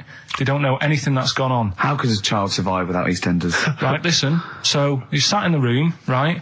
And then when they're all asleep, right, Wait for this bit. someone Have you heard this? Yeah, bit? wait for this bit. They're all in a room. Yeah. They're asleep. Yeah. someone pops in, puts a guitar next to the bed, right? Nips off out again. They wake up in the morning, and one of them goes, "What's this?" They don't even know it's a guitar because they've never seen one, right? They're talking English, though. Yeah. We just left guitar out of the vocabulary. Right, so There's plenty more to come. one of them will pick it up, and they'll go, "I don't know what it is," and they'll start strumming. They'll go, "That sounds good, doesn't it?" Give them a few weeks, they could come up with Hey Jude. Whereas, type in Shakespeare, a monkey that can't even spell. I see that. So I'm growing up on this estate, and there was this woman about 4 houses down, right? Who's a bit rough. All right. Didn't fancy her. Oh God, no. Right, but she had a baby. Well, tell me about her first. I'm interested in this woman. What was she? It was a very... Was it like being a man in a dress? I mean, I didn't grow up in a posh house or anything. And I'm not saying that if you live in a bit of a rough house, you're a bad person. What does she look like? But anyone can Tattoos? clean up. Look like Tony Green with a fag on. They didn't clean up much, right? Oh. Which, even if you've not got a lot of money, you can still try and make the place look nice. Yeah. Right? But she didn't, and a kid used to take a horse into the house.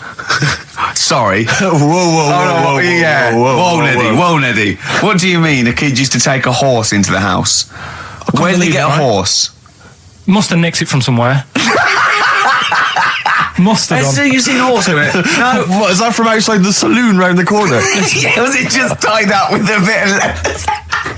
Right? Oh, that's great. Big Jake. I'm looking for it. I'd been out. Oh.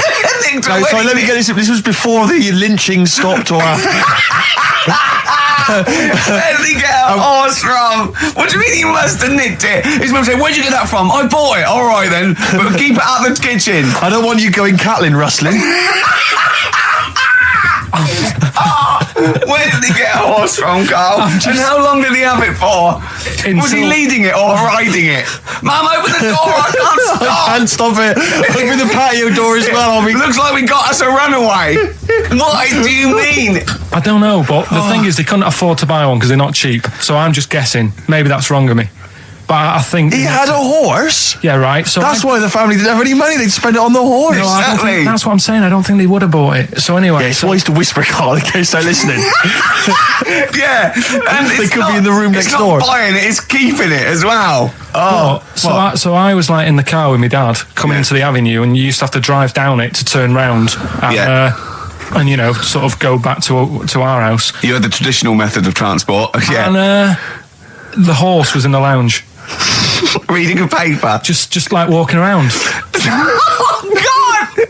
What? And when I was doing, I tried to earn myself some money once by flogging little flowers in plastic cups.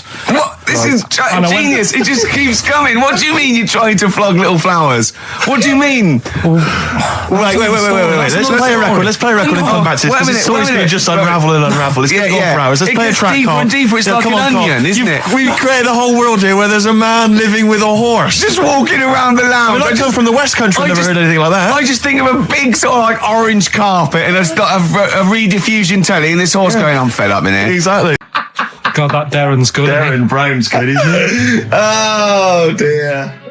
Well, listen, still to come, right? We've got the monkeys thing. Oh, chimpanzee that.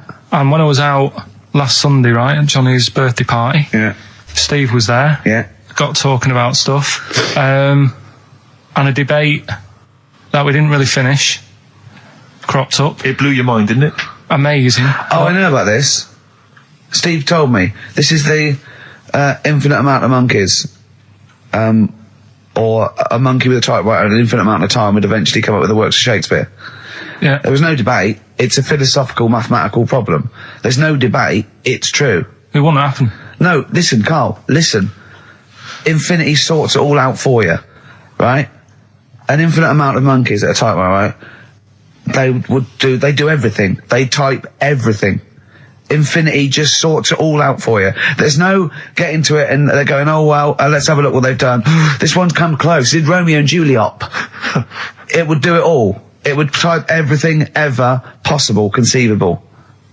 Yeah, but it's a mathematical. Well, we've heard your side of the argument, Rick. And I'll be honest with you, it's a persuasive one. But let's hear Carl, because he heard about this in a pub last week. Yeah, so he's got some strong What's your problem with it? What's your problem with it? well, first of all, right, you're saying it's a load of monkeys. It's not just one monkey. It Depends. can live forever. No, wait. It's either a chimpanzee with a typewriter with an infinite amount of time. He would eventually, by definition, mathematically, type everything ever possible. Okay, or it's an infinite amount of chimps with typewriters, and one of them will type it first time. But already, that's not right. You either need to have What do one you mean? monkey. What? You mean let's hear his employment point. laws? He What do you mean can't- it's not right? Let's hear him out, please. If it's one monkey Yeah. with a typewriter that's got loads of ink in it and that, right? At least it knows what it's done in the past. It's not. Keep going. Crime. If you've got a load of monkeys, it's like if you have too many. What's that saying about too many chefs? Too many chimps spoil the soup.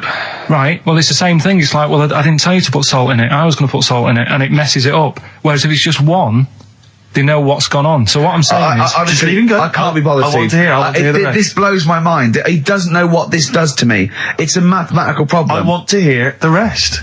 well, it's just I just don't think it will happen. What do you mean you don't think it'll happen? Infinity works it out for you by definition. Well, what's stopping them typing the same thing again? They would. In fact, the problem should be if you had an infinite amount of time that it would type. It works for Shakespeare an infinite amount of times and everything else an infinite amount of times. But you know, that's not as.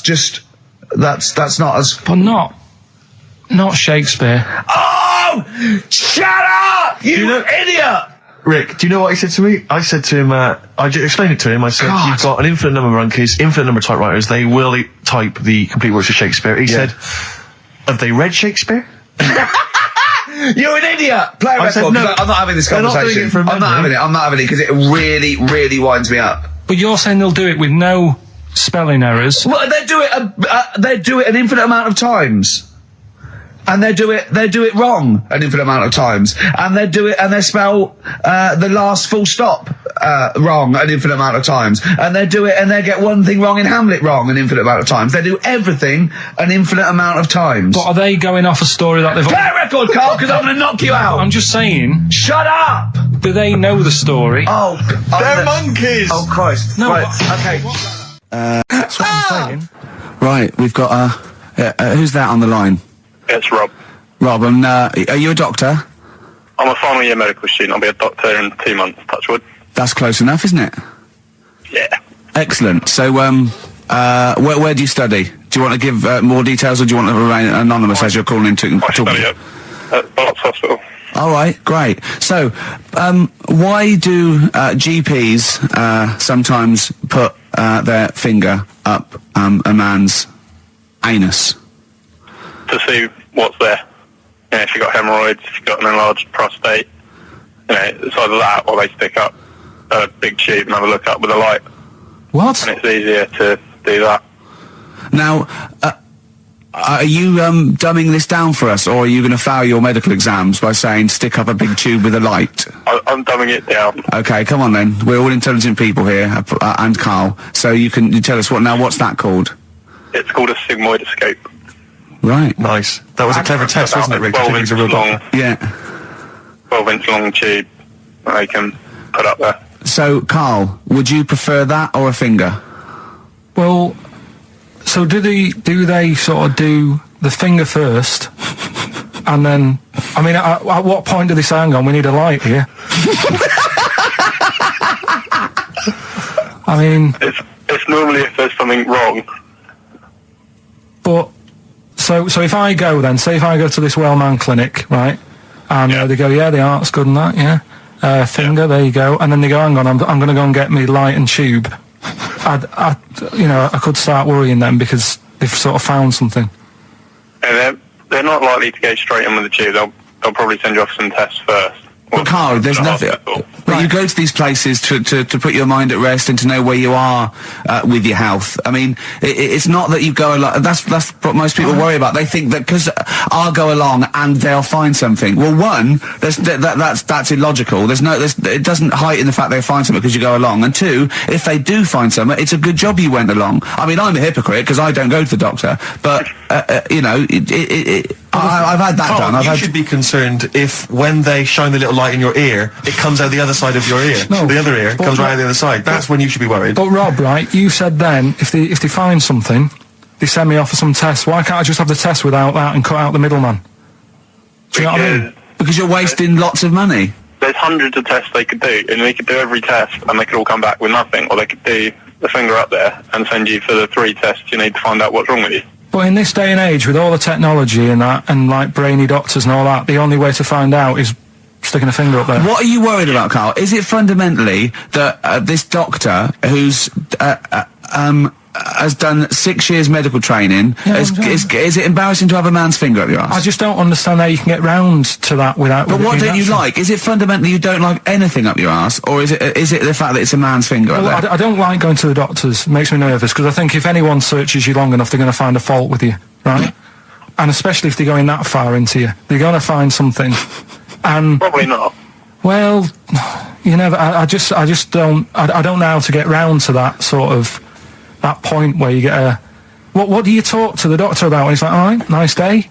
Strap your trousers. He goes, he says, I'm gonna just, Most people just shut up and let you do it, and then breathe a sigh of relief when you say there's nothing there. Yeah. But is that at the end of the test, or is that the first thing he does? It's the last thing. So that trousers up out the door. Because he knows it ends conversation. He knows it's a bit of a faux pas. The doctor says, "Oh, I better not kick off with the finger up the arse." What I do is I'll start on with the the head, and then we're down and go. Oh, one final thing, Mr. Pilkington. So Rob, he drops his keys and he goes, "Pick them up." And as you bend over, will you be doing this, Rob? Is this what you're like open to do? You do all these. I'll have to do it at some point. All doctors do it at some point, no matter what they specialise in. So the first one, is he another doctor there to sort of make sure you're doing it right? Not dentists. No, but do you know? Dentists aren't doctors anyway. But do you know what I mean? Like normally, it's like a co-pilot will have someone with them for the first one. So when you put your first finger in, will someone be there going, right? You just want to move to the left a bit? I've already done it. Have you? Yeah. So that's the thing with a student. You're learning. So you get people teaching you. And you learn on... Can I just point out, Rob, I think I'm right in assuming that you have a glove on. Yep. And there's lubrication. Yep. And it doesn't hurt. No. There you go. What are you worried about, Carl? Who's this person who everyone's testing on in your class? It's not one person. It's one person. There's like... When a patient comes in and they've got a problem, your boss, the consultant... He does his finger up, and if he finds something, he goes to the patient, is it alright if the student has a feel as well? Then the student puts on a glove, puts the sleeve on the glove, and sticks his finger up and sees what he comes out with. Rob, I wish you could see Carl's face.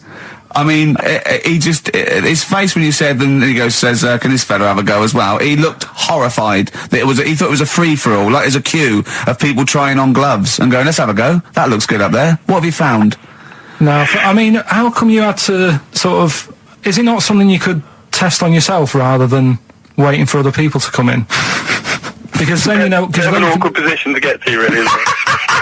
Well, but you can have a good rummage then without feeling too awkward, but to sort of have a go on your first patient when you don't really know what you're looking for anyway, do you know what I mean? Never really thought about it. Because you don't... If you've never done it before... You pop your finger in there, and you've got to sort of look. You've got to have an expression on your face, like you know what you're finding. Well, they can't see what you look. They can't see your face. There. You got the big boss consultant man going. Now move your finger there, and you'll probably feel this. But he's just done it. He knows what's there.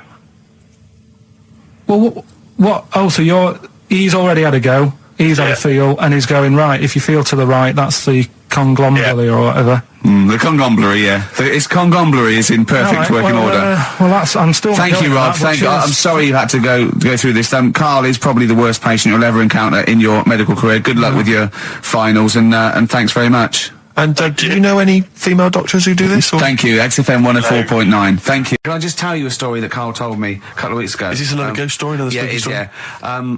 I called him out. I was, what are you doing? He said, I've just been reading ghost stories again. He said, you don't believe in them, but how do you explain this? Right, I went, go on. He said, I'll tell you as he told me it. He went, bloke, right, just sitting at home, doing, watching telly with his cat.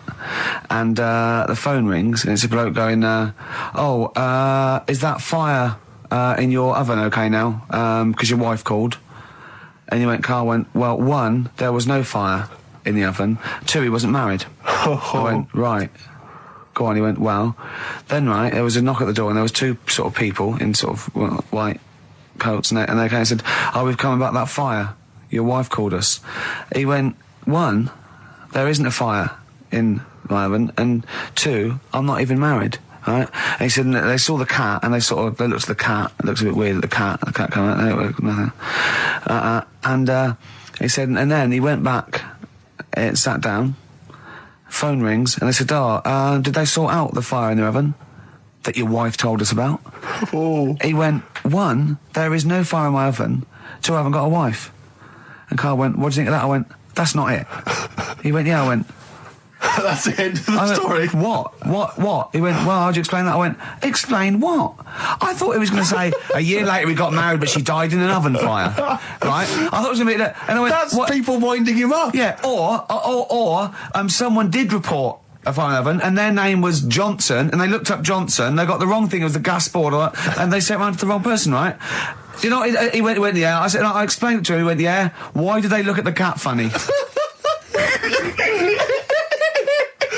Oh, man alive, Carl. This is really weird, right? I was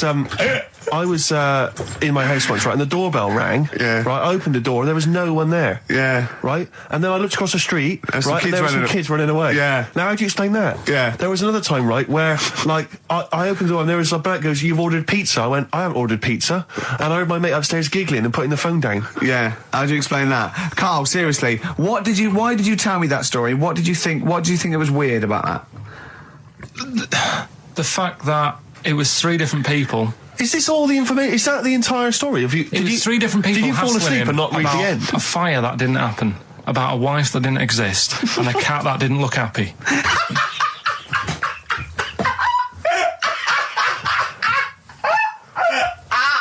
Oh, I'm gonna have a heart attack, Carl. What? I mean, why did they look at the cat funny? Because cats don't like spirits, do they? What? The other blokes were ghosts?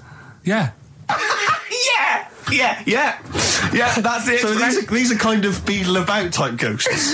These are ghosts who walk the earth as the undead, just winding people up slightly. That's lovely. That is lovely. Seriously, and a cat that did not look happy. But seriously, why would ghosts wander around just like winding people up? Oh, maybe something did happen there years ago. Some fire. Some woman might have died in a house of a fire or something. Yeah. And it's sort of all happened again. Yeah, it's certainly a mystery. If you don't it's a mystery. I mean, I can't. What's this book you were reading? Well, we'll start off with the Mr. Freeze. Tell Steve the story of Mr. Freeze. This is the first time he nearly died. This is the most serious of the lot, really. So, what it was, do you know, like, don't know if your mum and dad did the same thing, but like they do the weekly shopping on like a Friday. Yeah. So when you got to Thursday, there wouldn't be much stuff left in the cupboard. It'd just be like, you know, your Jacob's crackers and stuff like that. So when they'd been to the supermarket and they came back, I was like, you know, what's that saying? Like a pig in.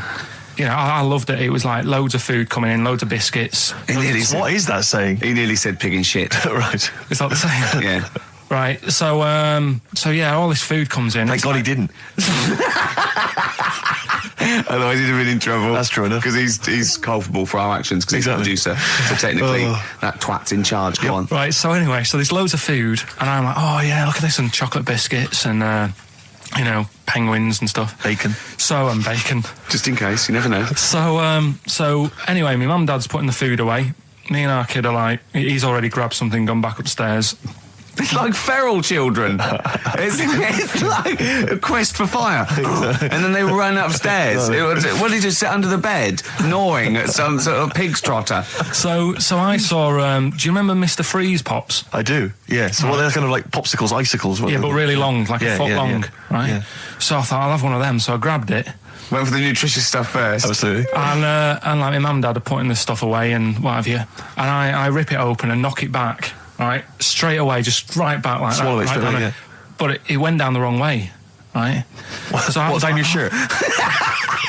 So I was like, oh God, I can't breathe. And my mum and dad didn't even know what I'd ate. Do you know what I mean? I ate it so quick. Yeah.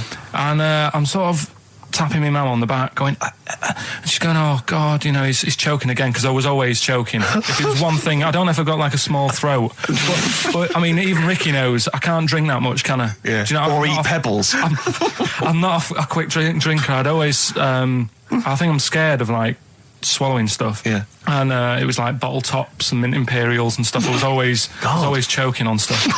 Oh, jeez. So anyway, she's going, oh God, what's he picked up on it now? Drop it. So, hit his nose with a stick.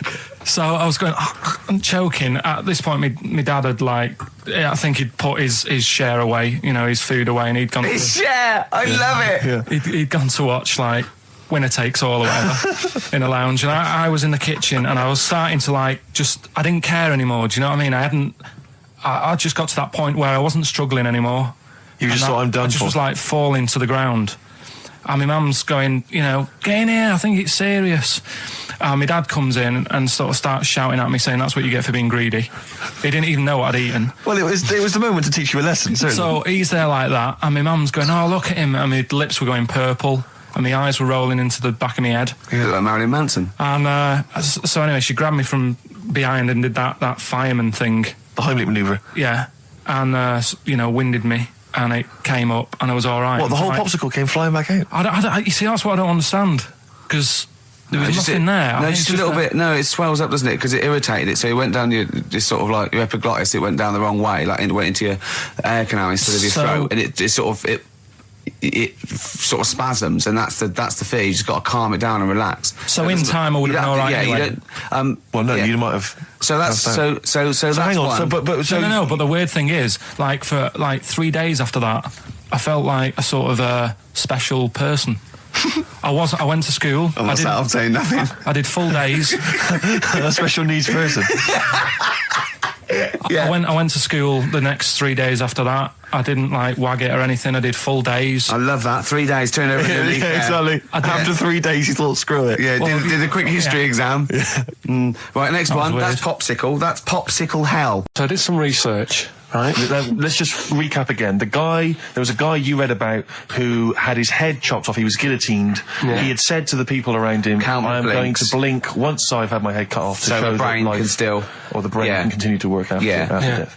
Okay, so we queried that. So you weren't having any of it? Well, no, possibly for a few seconds till the oxygen stops being fed to the cells because the blood has drained away.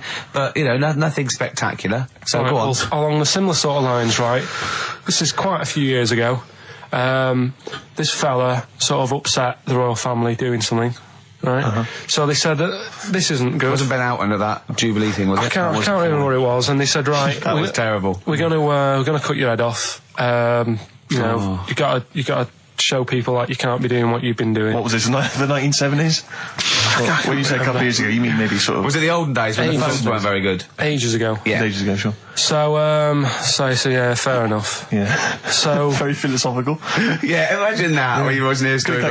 This was literally ages ago. Yeah, exactly. Yeah, Simon Sharma's History of Britain. Yeah. Oh, so, and even before that, which is yonks before, when it was all mental and different. Sorry, Carl, go on. So he's having his head cut off, and he's resigned to it. It's the day before. He's kind of got it into his head now that I'm not going to have my head much longer. Sure. So he said, let's make use of this. Yeah. He said, I wonder how long the body can stay alive without my head on it, right? So they were like, oh, I don't know. So, Hoover. So the jailers? Whoever he was asking. These jailers with one eye. Yeah. Get out, pal. So he said, no, wait a minute, I've got an interesting scientific experiment, jailer. Well, fair enough. What is it?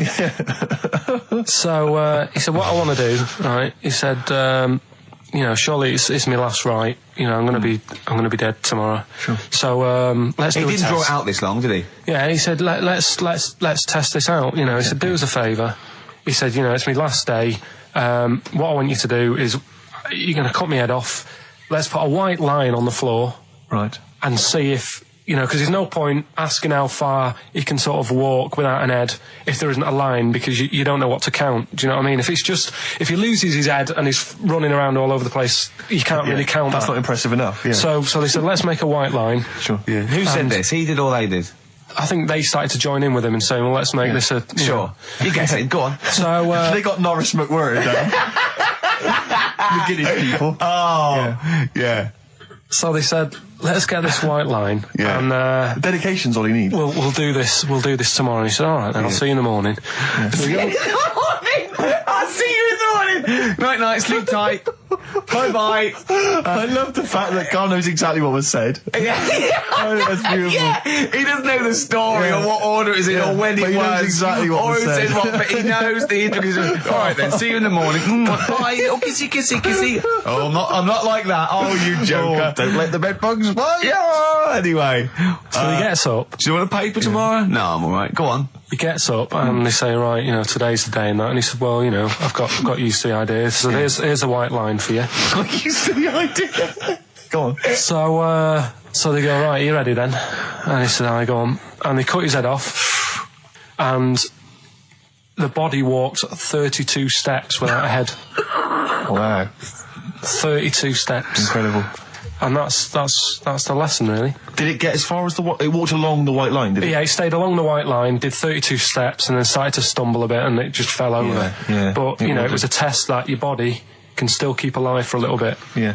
When you've lost your head. Absolute twaddle. Absolute twaddle. What do you reckon you can do then without an head? How many steps? Nothing. There'd be muscular spasm, right? Yeah. It would twitch a bit. It would, yeah. You could not distinctly take 32 steps. The body well, don't... Yeah. Is the doctor still on the line? Yeah. The fellow that bought 6 parrots. Yeah. And, you know, you could have got 32 steps. Right, so you don't believe that. Doing a bit of line dancing. Right, you don't believe that, but something that you do believe that a cockroach can live a week without an head. It can. Slightly different kettle of fish there. Why? Wow, insect to human is what I'm thinking. Yeah, that difference. There's not that much difference in some insects. Do you know that a snake has a heart and lungs and kidneys and stuff? Go on. No, well, I'm just saying. So? You're making out as if like they're a totally different species. I am making that up. I mean, call me old-fashioned. Do you know what you're talking about there? I don't want you embarrassing yourself, Rick. Yeah, I am suggesting they're totally different beings. Yeah, that is. Yeah. Now, Carl, the cockroach is a very different thing. The interesting there is that it lives without its head, because a lot of it's on. There's some of them are phototropic, chemotropic. Some of them just literally have irritation and muscle memory. I mean, they do have a central nervous system, but it's very different. So if you lose the head, it bypasses a lot of that anyway. All this is running around. The reason it dies is because it can't take on water. But it's very different to a man, right, having consciousness and then losing that, and the body's still going, no, I think I remember what I was going to do here. Yeah, so I'm going to carefully walk 32 steps along this white line. Imagine you just looking down going, oh, missed a bit. Yeah. Maybe the head was in the corner going, left, left, left, oh, he's now, Well, let's just put it out. I mean, if anyone listening has maybe had a relative beheaded, maybe in a horrendous car accident, but they got up, maybe they went for a walk, they had a little chat before they passed on. Carl. Get in touch. Carl, you are my favourite being. You are my favourite species. Now, you, Carl, may not be particularly different genetically from a cockroach. You are. Why can cockroaches do that? Why whoever made them went? Let's play a record. Do you know what? When I told him this fact, I send him little facts on text messages just to inflame his, interest. I just sent him a cockroach can live 9 days without its head. He texted back, "What's the point of that?" Yeah. What's the point of They're that? not doing experiments, these cockroaches. He's a boring last week to have. And he went, and on top of all that, you're thirsty. So it's the worst week of your life, isn't it? That week without your head. Just get this educating Ricky out of the way. So, Turkey, yeah. So what is this again? This is educating Ricky. Is the tip included? Right. Apparently, a fellow was on holiday in Turkey. He's just having a normal holiday. Weather's good. You know, he's having a good time. Waiters are all normal height. Yeah. He's having his meal. He hears a load of screaming going on in the kitchen. No. Has his girlfriend wandered in there? And they do, With a stepladder. Yeah.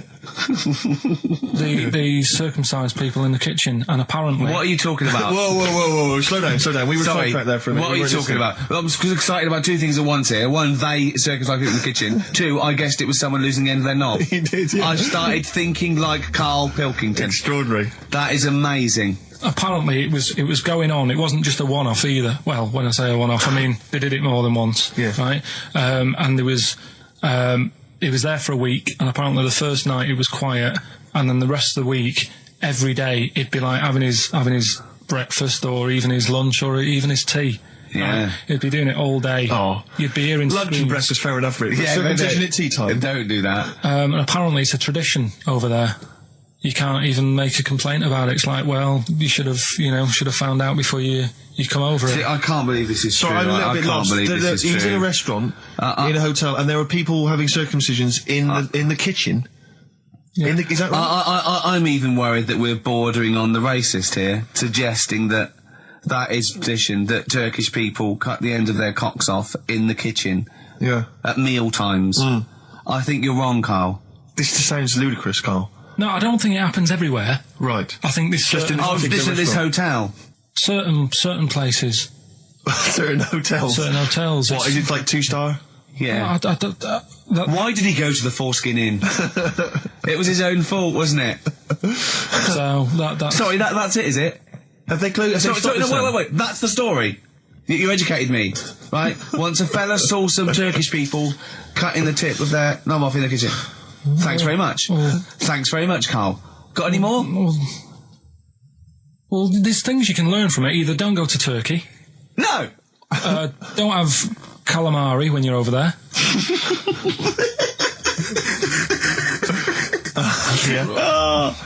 Carl, you've done it again. Well,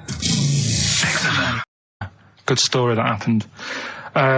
Basically, I don't know if I told you about it last week when we were having our spaghetti, but No, I think you did. Right, I know what it is. I know what this is. Yeah, I've not heard this. right, there's a little midget. Right, there's a circus, I'm loving it already. circus going on somewhere. I think it was in America. And Is that present day or old times? I'm talking like in the last 3 weeks. Okay. Right, little midget. Circus, really packed out show. People are loving it. Steve, you'll ask the same question I did, I know. So there's a little midget jumping up and down on a trampoline. That's what circus is. Right? I'd pay good money to see it. So everyone's clapping, and he's getting carried away. Because he can't believe they're loving it. I didn't know they'd like a little person on a trampoline, but they love me. But you know what it's like when if there's a crowd of people sort of encouraging you to sort of go higher and stuff. Yeah. And I'm sure he knew it was getting out of hand. But he was jumping and he was coming down the road going higher, and he's going really high in the air, right? So he's doing this. Crowd are clapping. There's a hippo, right, just sat next to the trampoline, getting ready to come on and do his act. Oh, right. I thought he was in the audience. That's it. Getting ready to do his act, Steve. Yeah. So He's a ventriloquist.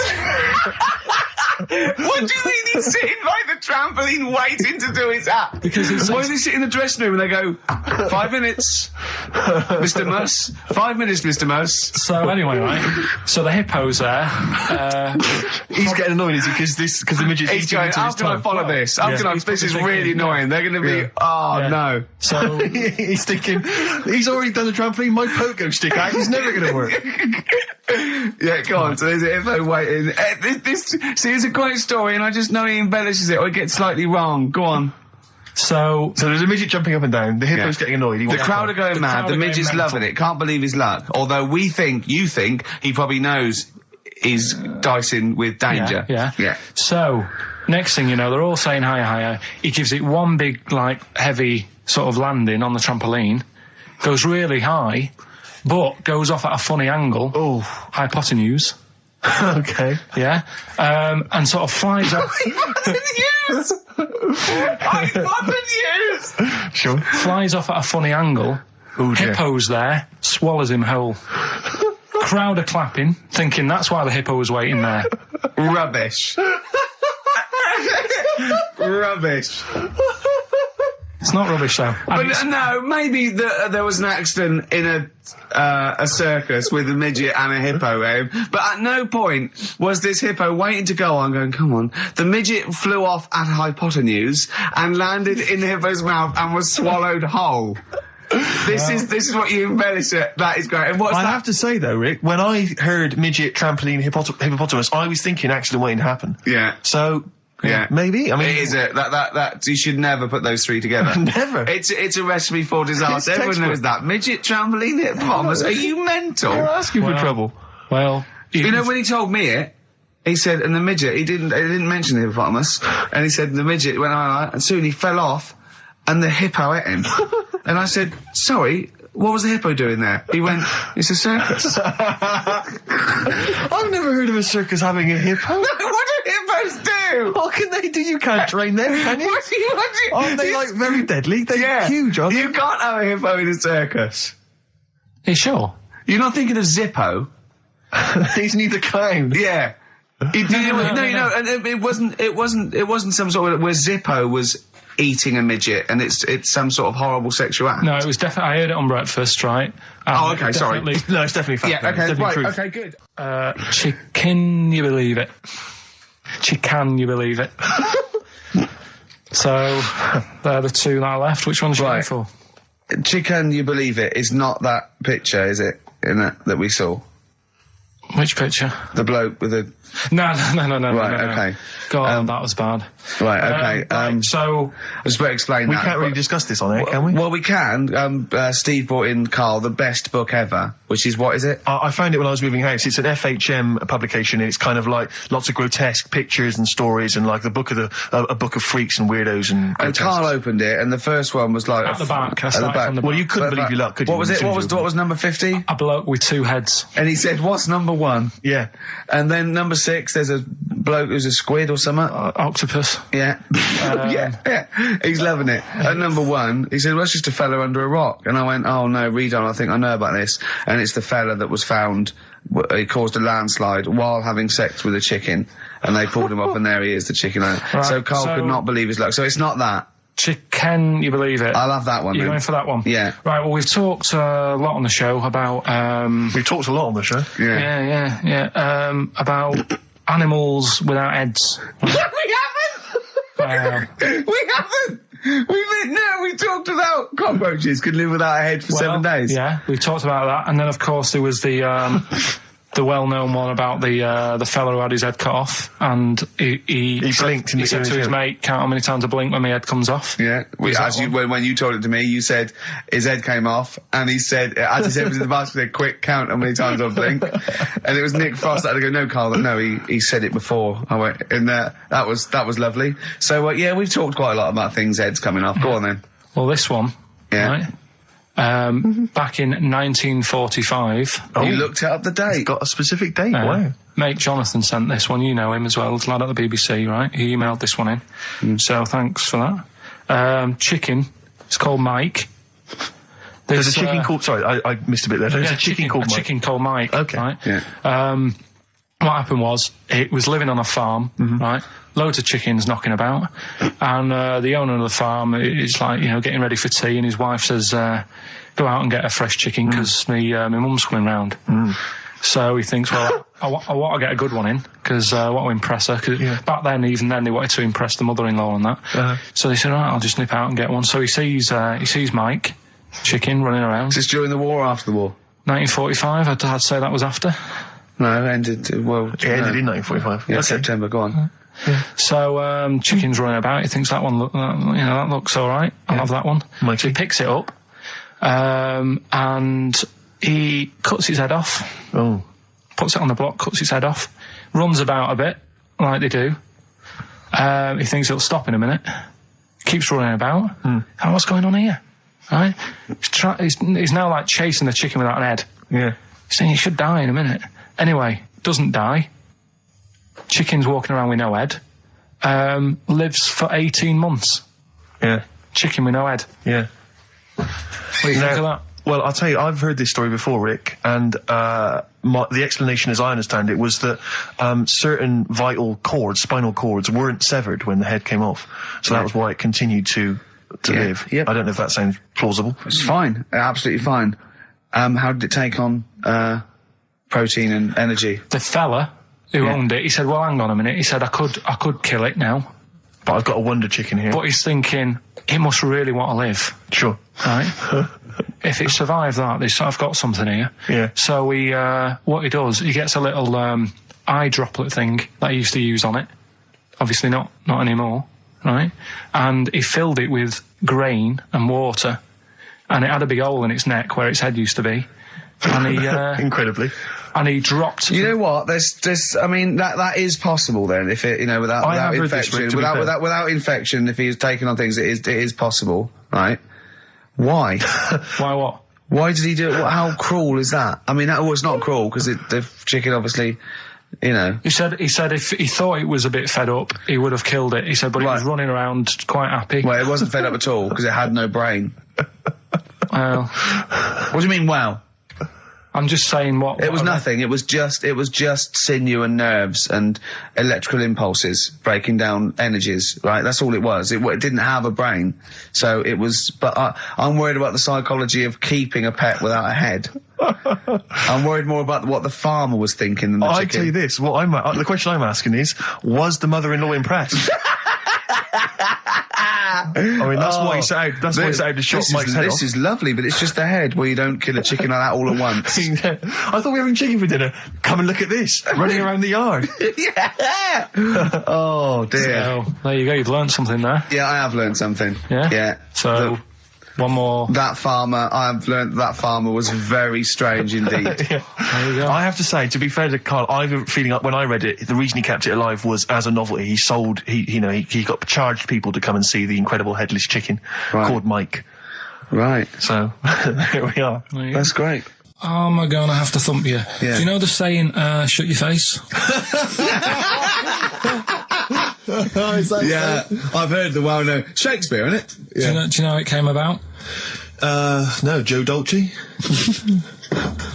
So then I was thinking, imagine like going to the doctors and he's saying, yeah, everything's all right, your heart's good and everything, but your heart's good. What, your Larry's or your heart, you're in good form and whatever. Sure. Yeah, it's good news. I had Giano in earlier. He's not looking good. Yeah. But you're all right, but your hands need to come off. Right. Blimey. But that's bad. Like, I get a second opinion initially. But I better good news, I've got a nice pair of feet I can sort you out with. Yeah. And he puts them on, and then I was thinking, right, first of all, washing up, what would that be like? But Steve!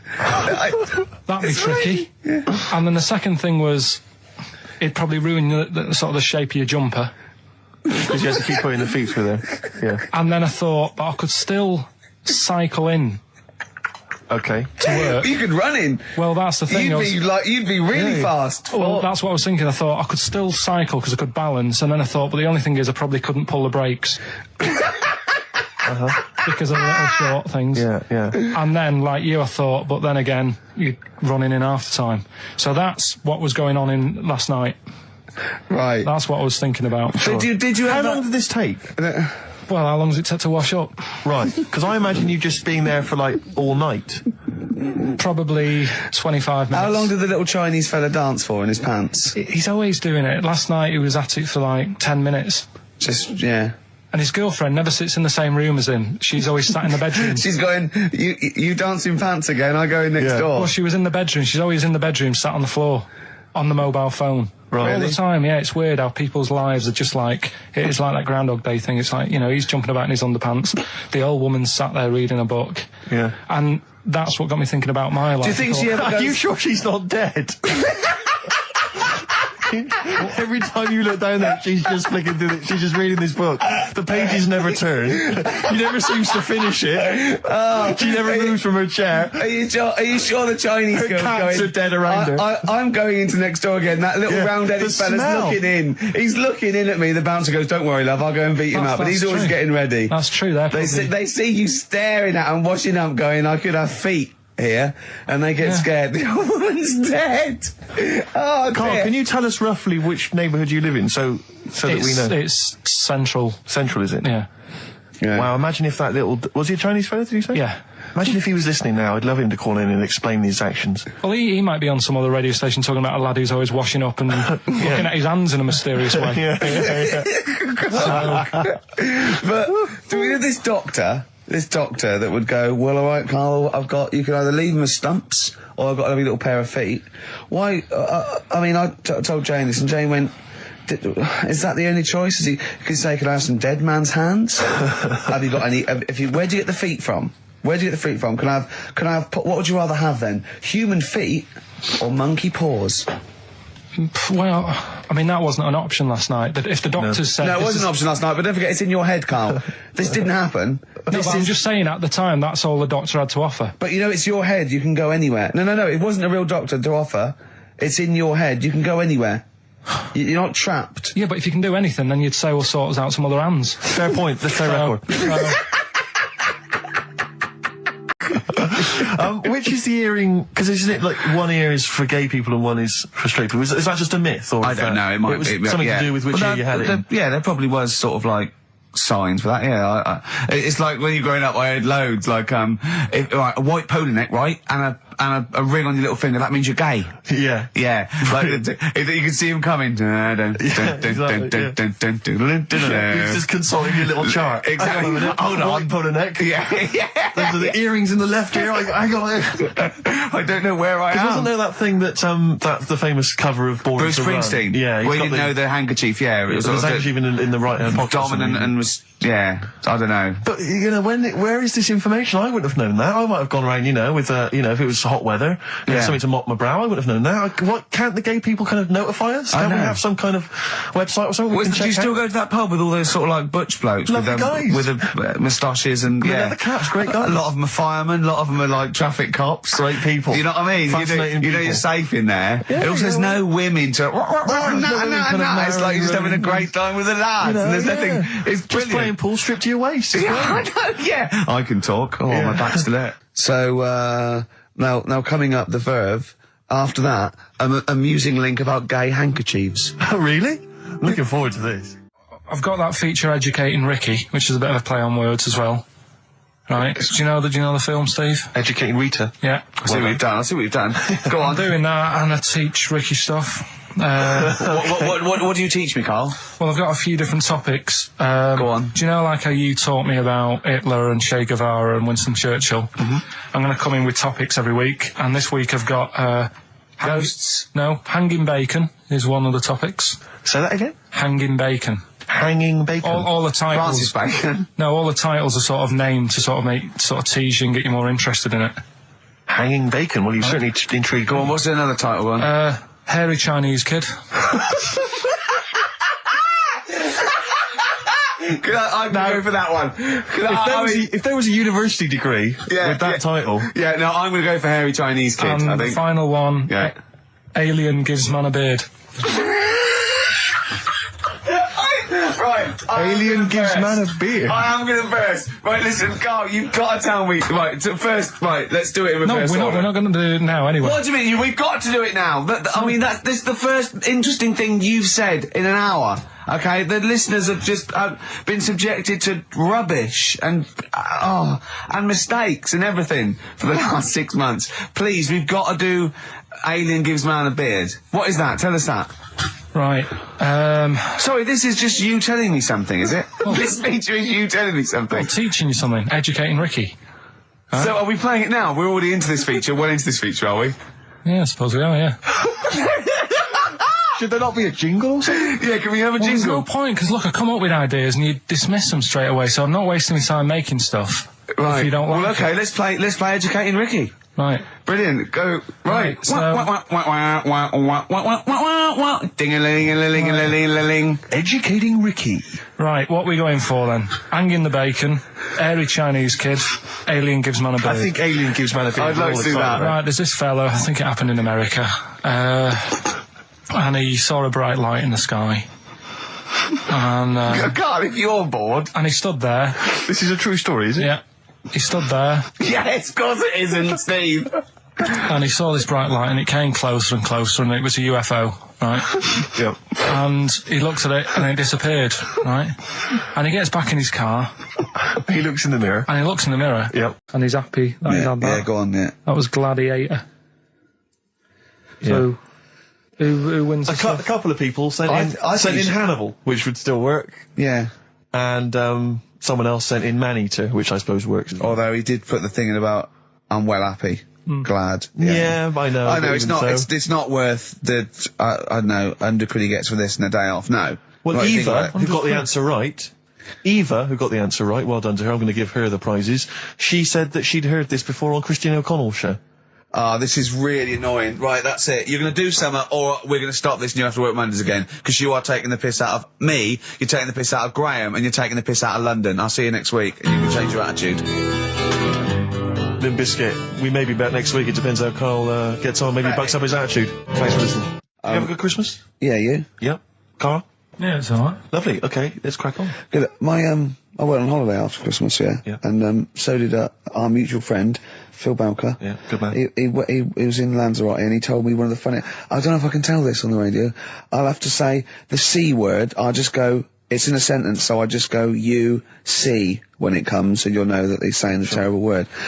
Just didn't want to ruin the anecdote. Anyway, they're walking along one evening in Lanzarote, and there's lots of Brits there apparently, and Phil overhears a sort of married couple arguing. They're having to go home a bit early, and she's saying to him, she went, "For Christ's sake, every time we come out drinking, you always shit yourself." Right? Wow. Always, not once. So he's going, I've told you, he said, it's not the drink, it's the weather. She went, the weather. You'll be blaming the food next, you see. I don't think they should have got married. Wow. Or mate, when did you think the shooting itself started? Must have been after the marriage, because if you're courting, and you go, went out with Derek again, did you last night? Yeah, how was it? The evening was lovely, the meal was nice, but he shot himself. Again. That's 5 dates, 5 different heaps of shit. But I think I can change him. I think I can change him, yeah. It must have happened after the marrying. Or he just might have think, oh God, or he's got to that age where I think, look, I'll just empty it when I get home. Yeah. I'm not going to keep going up and going to the toilet, you know. It's the ice that does it. Yeah, Carl is right, I think. It is the ice. What do you mean?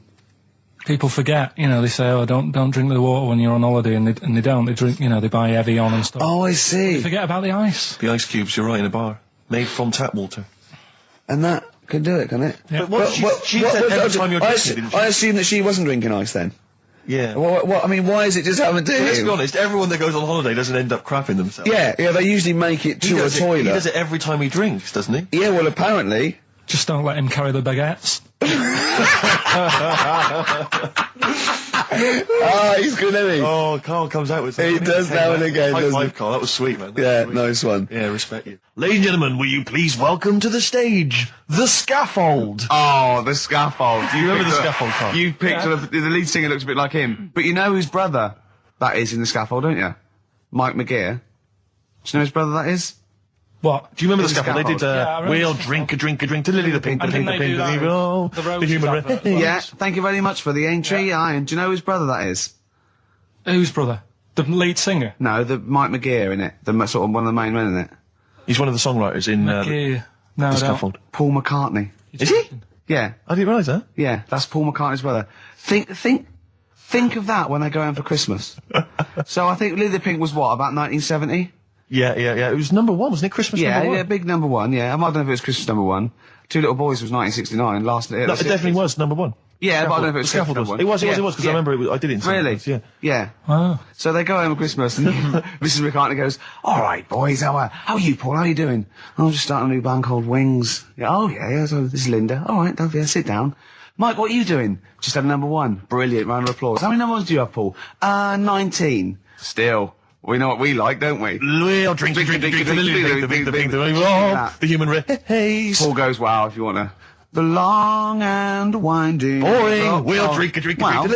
Linda, do you want to be in the Scaffold? We're probably going to go on tour and stuff. I know you love it. Well, I quite like it. Yeah, we'll drink. You're not going to be in Wings if you're going to play with him. Well, I got make a tricky decision. I mean, that's a great song. Everyone's loving it. It's Christmas number 1. What are you doing eating his bacon? Well, I love it. You don't eat bacon. Yeah, but I love the music. He's a great guy. Stop it. What are you doing? Well, I just, I love the music. We'll drink. No, you don't. Yesterday, all my troubles seem so... Thank you very much for that. Aintree Iron. Imagine that, because imagine that him going, well, you've had 19 number 1s. I mean, it could be around time. Yeah, if things stay like this for the Scaffold, I'm going to rule the 70s. Yeah, if things that carry on going like they're going now, the Scaffold, ladies and gentlemen, will you please welcome to the stage, Beck. Oh, nice one. That was the Christmas song, and dissing all over the place as usual. Absolutely. Dissing all his mum and everyone. Yeah, it's a little bit of cussing in there, which they bleeped out, thankfully. Carl's in a bad mood already. He's been in about 3 minutes and he's in a bad mood, getting stressed. If you can't hack it, leave. What's the matter with you? No, I'm just saying. I was meant to enjoy last Saturday off and I didn't. Why not? Why is that our fault? Because you weren't here? Just because... I don't know, but... Are you not in the Christmas spirit? Why didn't you enjoy last Saturday? What did you do? I went all the way back up north again, right? Because it was Suzanne's dad's birthday, right? I was busy last week, didn't have time to get him a present or anything. Didn't have time to get him. So I got to Euston Station, bought a card for him, which was a Christmas card, so he wasn't happy because he was saying it's my birthday, and I said, well, I won't be seeing you again. So I've got a joint card, and then we went out... Did you get him a present? Well, no, because we went out on Saturday night for something to eat at this pub that he likes. It was a nice steak and onion rings, right? Lovely. So he should have been happy anyway. Yeah. But... What, you paid for it? No. But you should have been happy anyway. Suzanne paid for that because it is her dad, right, not mine. So I said, all right, what can I do? I said to her. So she said, just buy a few drinks or something. Anyway, I didn't get around to getting drinks. I can't believe it. Didn't get around to getting the drinks. Right, so I said, right, I'll pay for the cab. Right. Oh, what a lovely Christmas gift that is. Yeah, £2.50. I paid, no, it was like £3 there, £3 back. So £6 you spent on him? Well, no, I spent more. See, that's what he said. He said, get the Bolton and back, can't you, for that? He said, oh, you spent on me £6 for my birthday. I said, no, I haven't, because I gave the taxi driver a tip. I'm a little bit worried about his attitude as well. Because even if, I mean, that is a stingy present, but you don't say... Well, I mean, let's be honest, that's the worst Christmas gift ever, because, I mean, you're pretty bad, like we discussed in the past, but at least you spend a bit of money. Yeah. It's just thoughtless. Yeah. This is nothing. I know. You haven't given him any time. I mean, I would... And I knew my demographic. They loved it, my family. They couldn't believe their luck. Well, a tenner. You spent a tenner on him? Well, the cab fare was £6. But the thing is, I don't think he's saying that. I think it's the fact that this is like, frittering away and over their life. Kind of thoughtless, he would have loved to, I'm sure he would have been appreciative of a lovely £10 gift that you cared about and bought. A book he probably likes, Fly Fishing, doesn't he, by J.R. Hartley. If you'd have bought that, he'd have gone, that's what I was looking for. Well. Or what I was looking for, Carl. Bloody hell, Carl, you little bald twat. That's just what I wanted. So, alright, so just calm down. So what have you got planned for Christmas? Is this what, I mean, are you doing the same place with Carl, Suzanne? Excellent. You've paid me milk bill for this week. That were nice. I'm spent this year. So have you planned anything for Suzanne, or are you just... Yeah, I'm taking her out Christmas Day for something to eat. Well, does she know that? Was that? She's working today, so she so... Right, okay. So what Christmas gift have you got? That's it, I'm taking her out. What, you haven't got a present? No, because we spent a lot. Don't forget, that's half yours, though. You're not going to just be sitting there watching her eat, going, "Oh, I'm hungry, but I spent all." You're going to be eating as well. That's half yours. So she's got nothing to unwrap. He's like a cat who's been hit. She's got nothing to unwrap. There's nothing. She's going to hand something over to you, because I've met the woman. She will. She'll hand something over. You'll open it. You'll love it. I might get something today. You shouldn't take me to begrudgingly persuade you to do it. God. Yeah. Right, so... Yeah. Well, I'm gonna try and stick in some Christmas songs. We're not playing all Christmas songs, but I've brought in a couple. So this is Christmas, John Lennon, The River, Joni Mitchell, Fairy Tale in New York, one of the best Christmas songs ever. Oh, what about a bit of Pretenders? That's a good one, 2,000 Miles. Let's hear it. Pretenders, 2,000 Miles on XFM 104.9. This sort of Christmas edition. We're not here next week, are we? No. Carl is, aren't you? Well, you are in a way. I was doing a best of, isn't it? Is it a best of? Yeah. Brilliant. Have you been putting it together? Not yet. Okay. You want to get I'll do it today. Tell me what bits you want in it, and I'll sort it out. It's not for me to say, is it? Yeah, it is the best stuff. Well, maybe people could email in with their the highlights of the year for them. I'm trying to think what they were. I mean, mostly... It'd be mostly Carl, wouldn't it? Mostly Carl, gibberish from Carl. I think it'd be an awful lot of educating Ricky from Carl. Well, ricky.gervais@xfm.co.uk if you've got any thoughts and stuff you'd like to hear. Again, is there anything you'd like to hear of Carl saying something stupid, me and Steve laughing or slapping him? Yeah. That's basically the competition, isn't it? Well, there's a couple of instances where I tried to kiss him, I think, and you encouraged me. Yeah. Those are some highlights for me. Don and Blitzen from the About a Boy soundtrack by Badly Drawn Boys. Christmas theme there. Mental. A kid used to take a horse into the house. Sorry. Whoa, Neddy. What do you mean a kid used to take a horse into the house? Where did he get a horse? Must have nicked it from somewhere. Must have done. You've seen a horse in it? No. What, is that from outside the saloon round the corner? Yeah, was it just tied up with a bit of lettuce? Right. Oh, that's great. Big Jake, come looking for it. I'd been out. Oh. So let me get this. This was before the lynching stopped or after. Where did he get a horse from? What do you mean he must have nicked it? His mum said, where'd you get that from? I bought it. All right then, but keep it out the kitchen. I don't want you going Catlin rustling.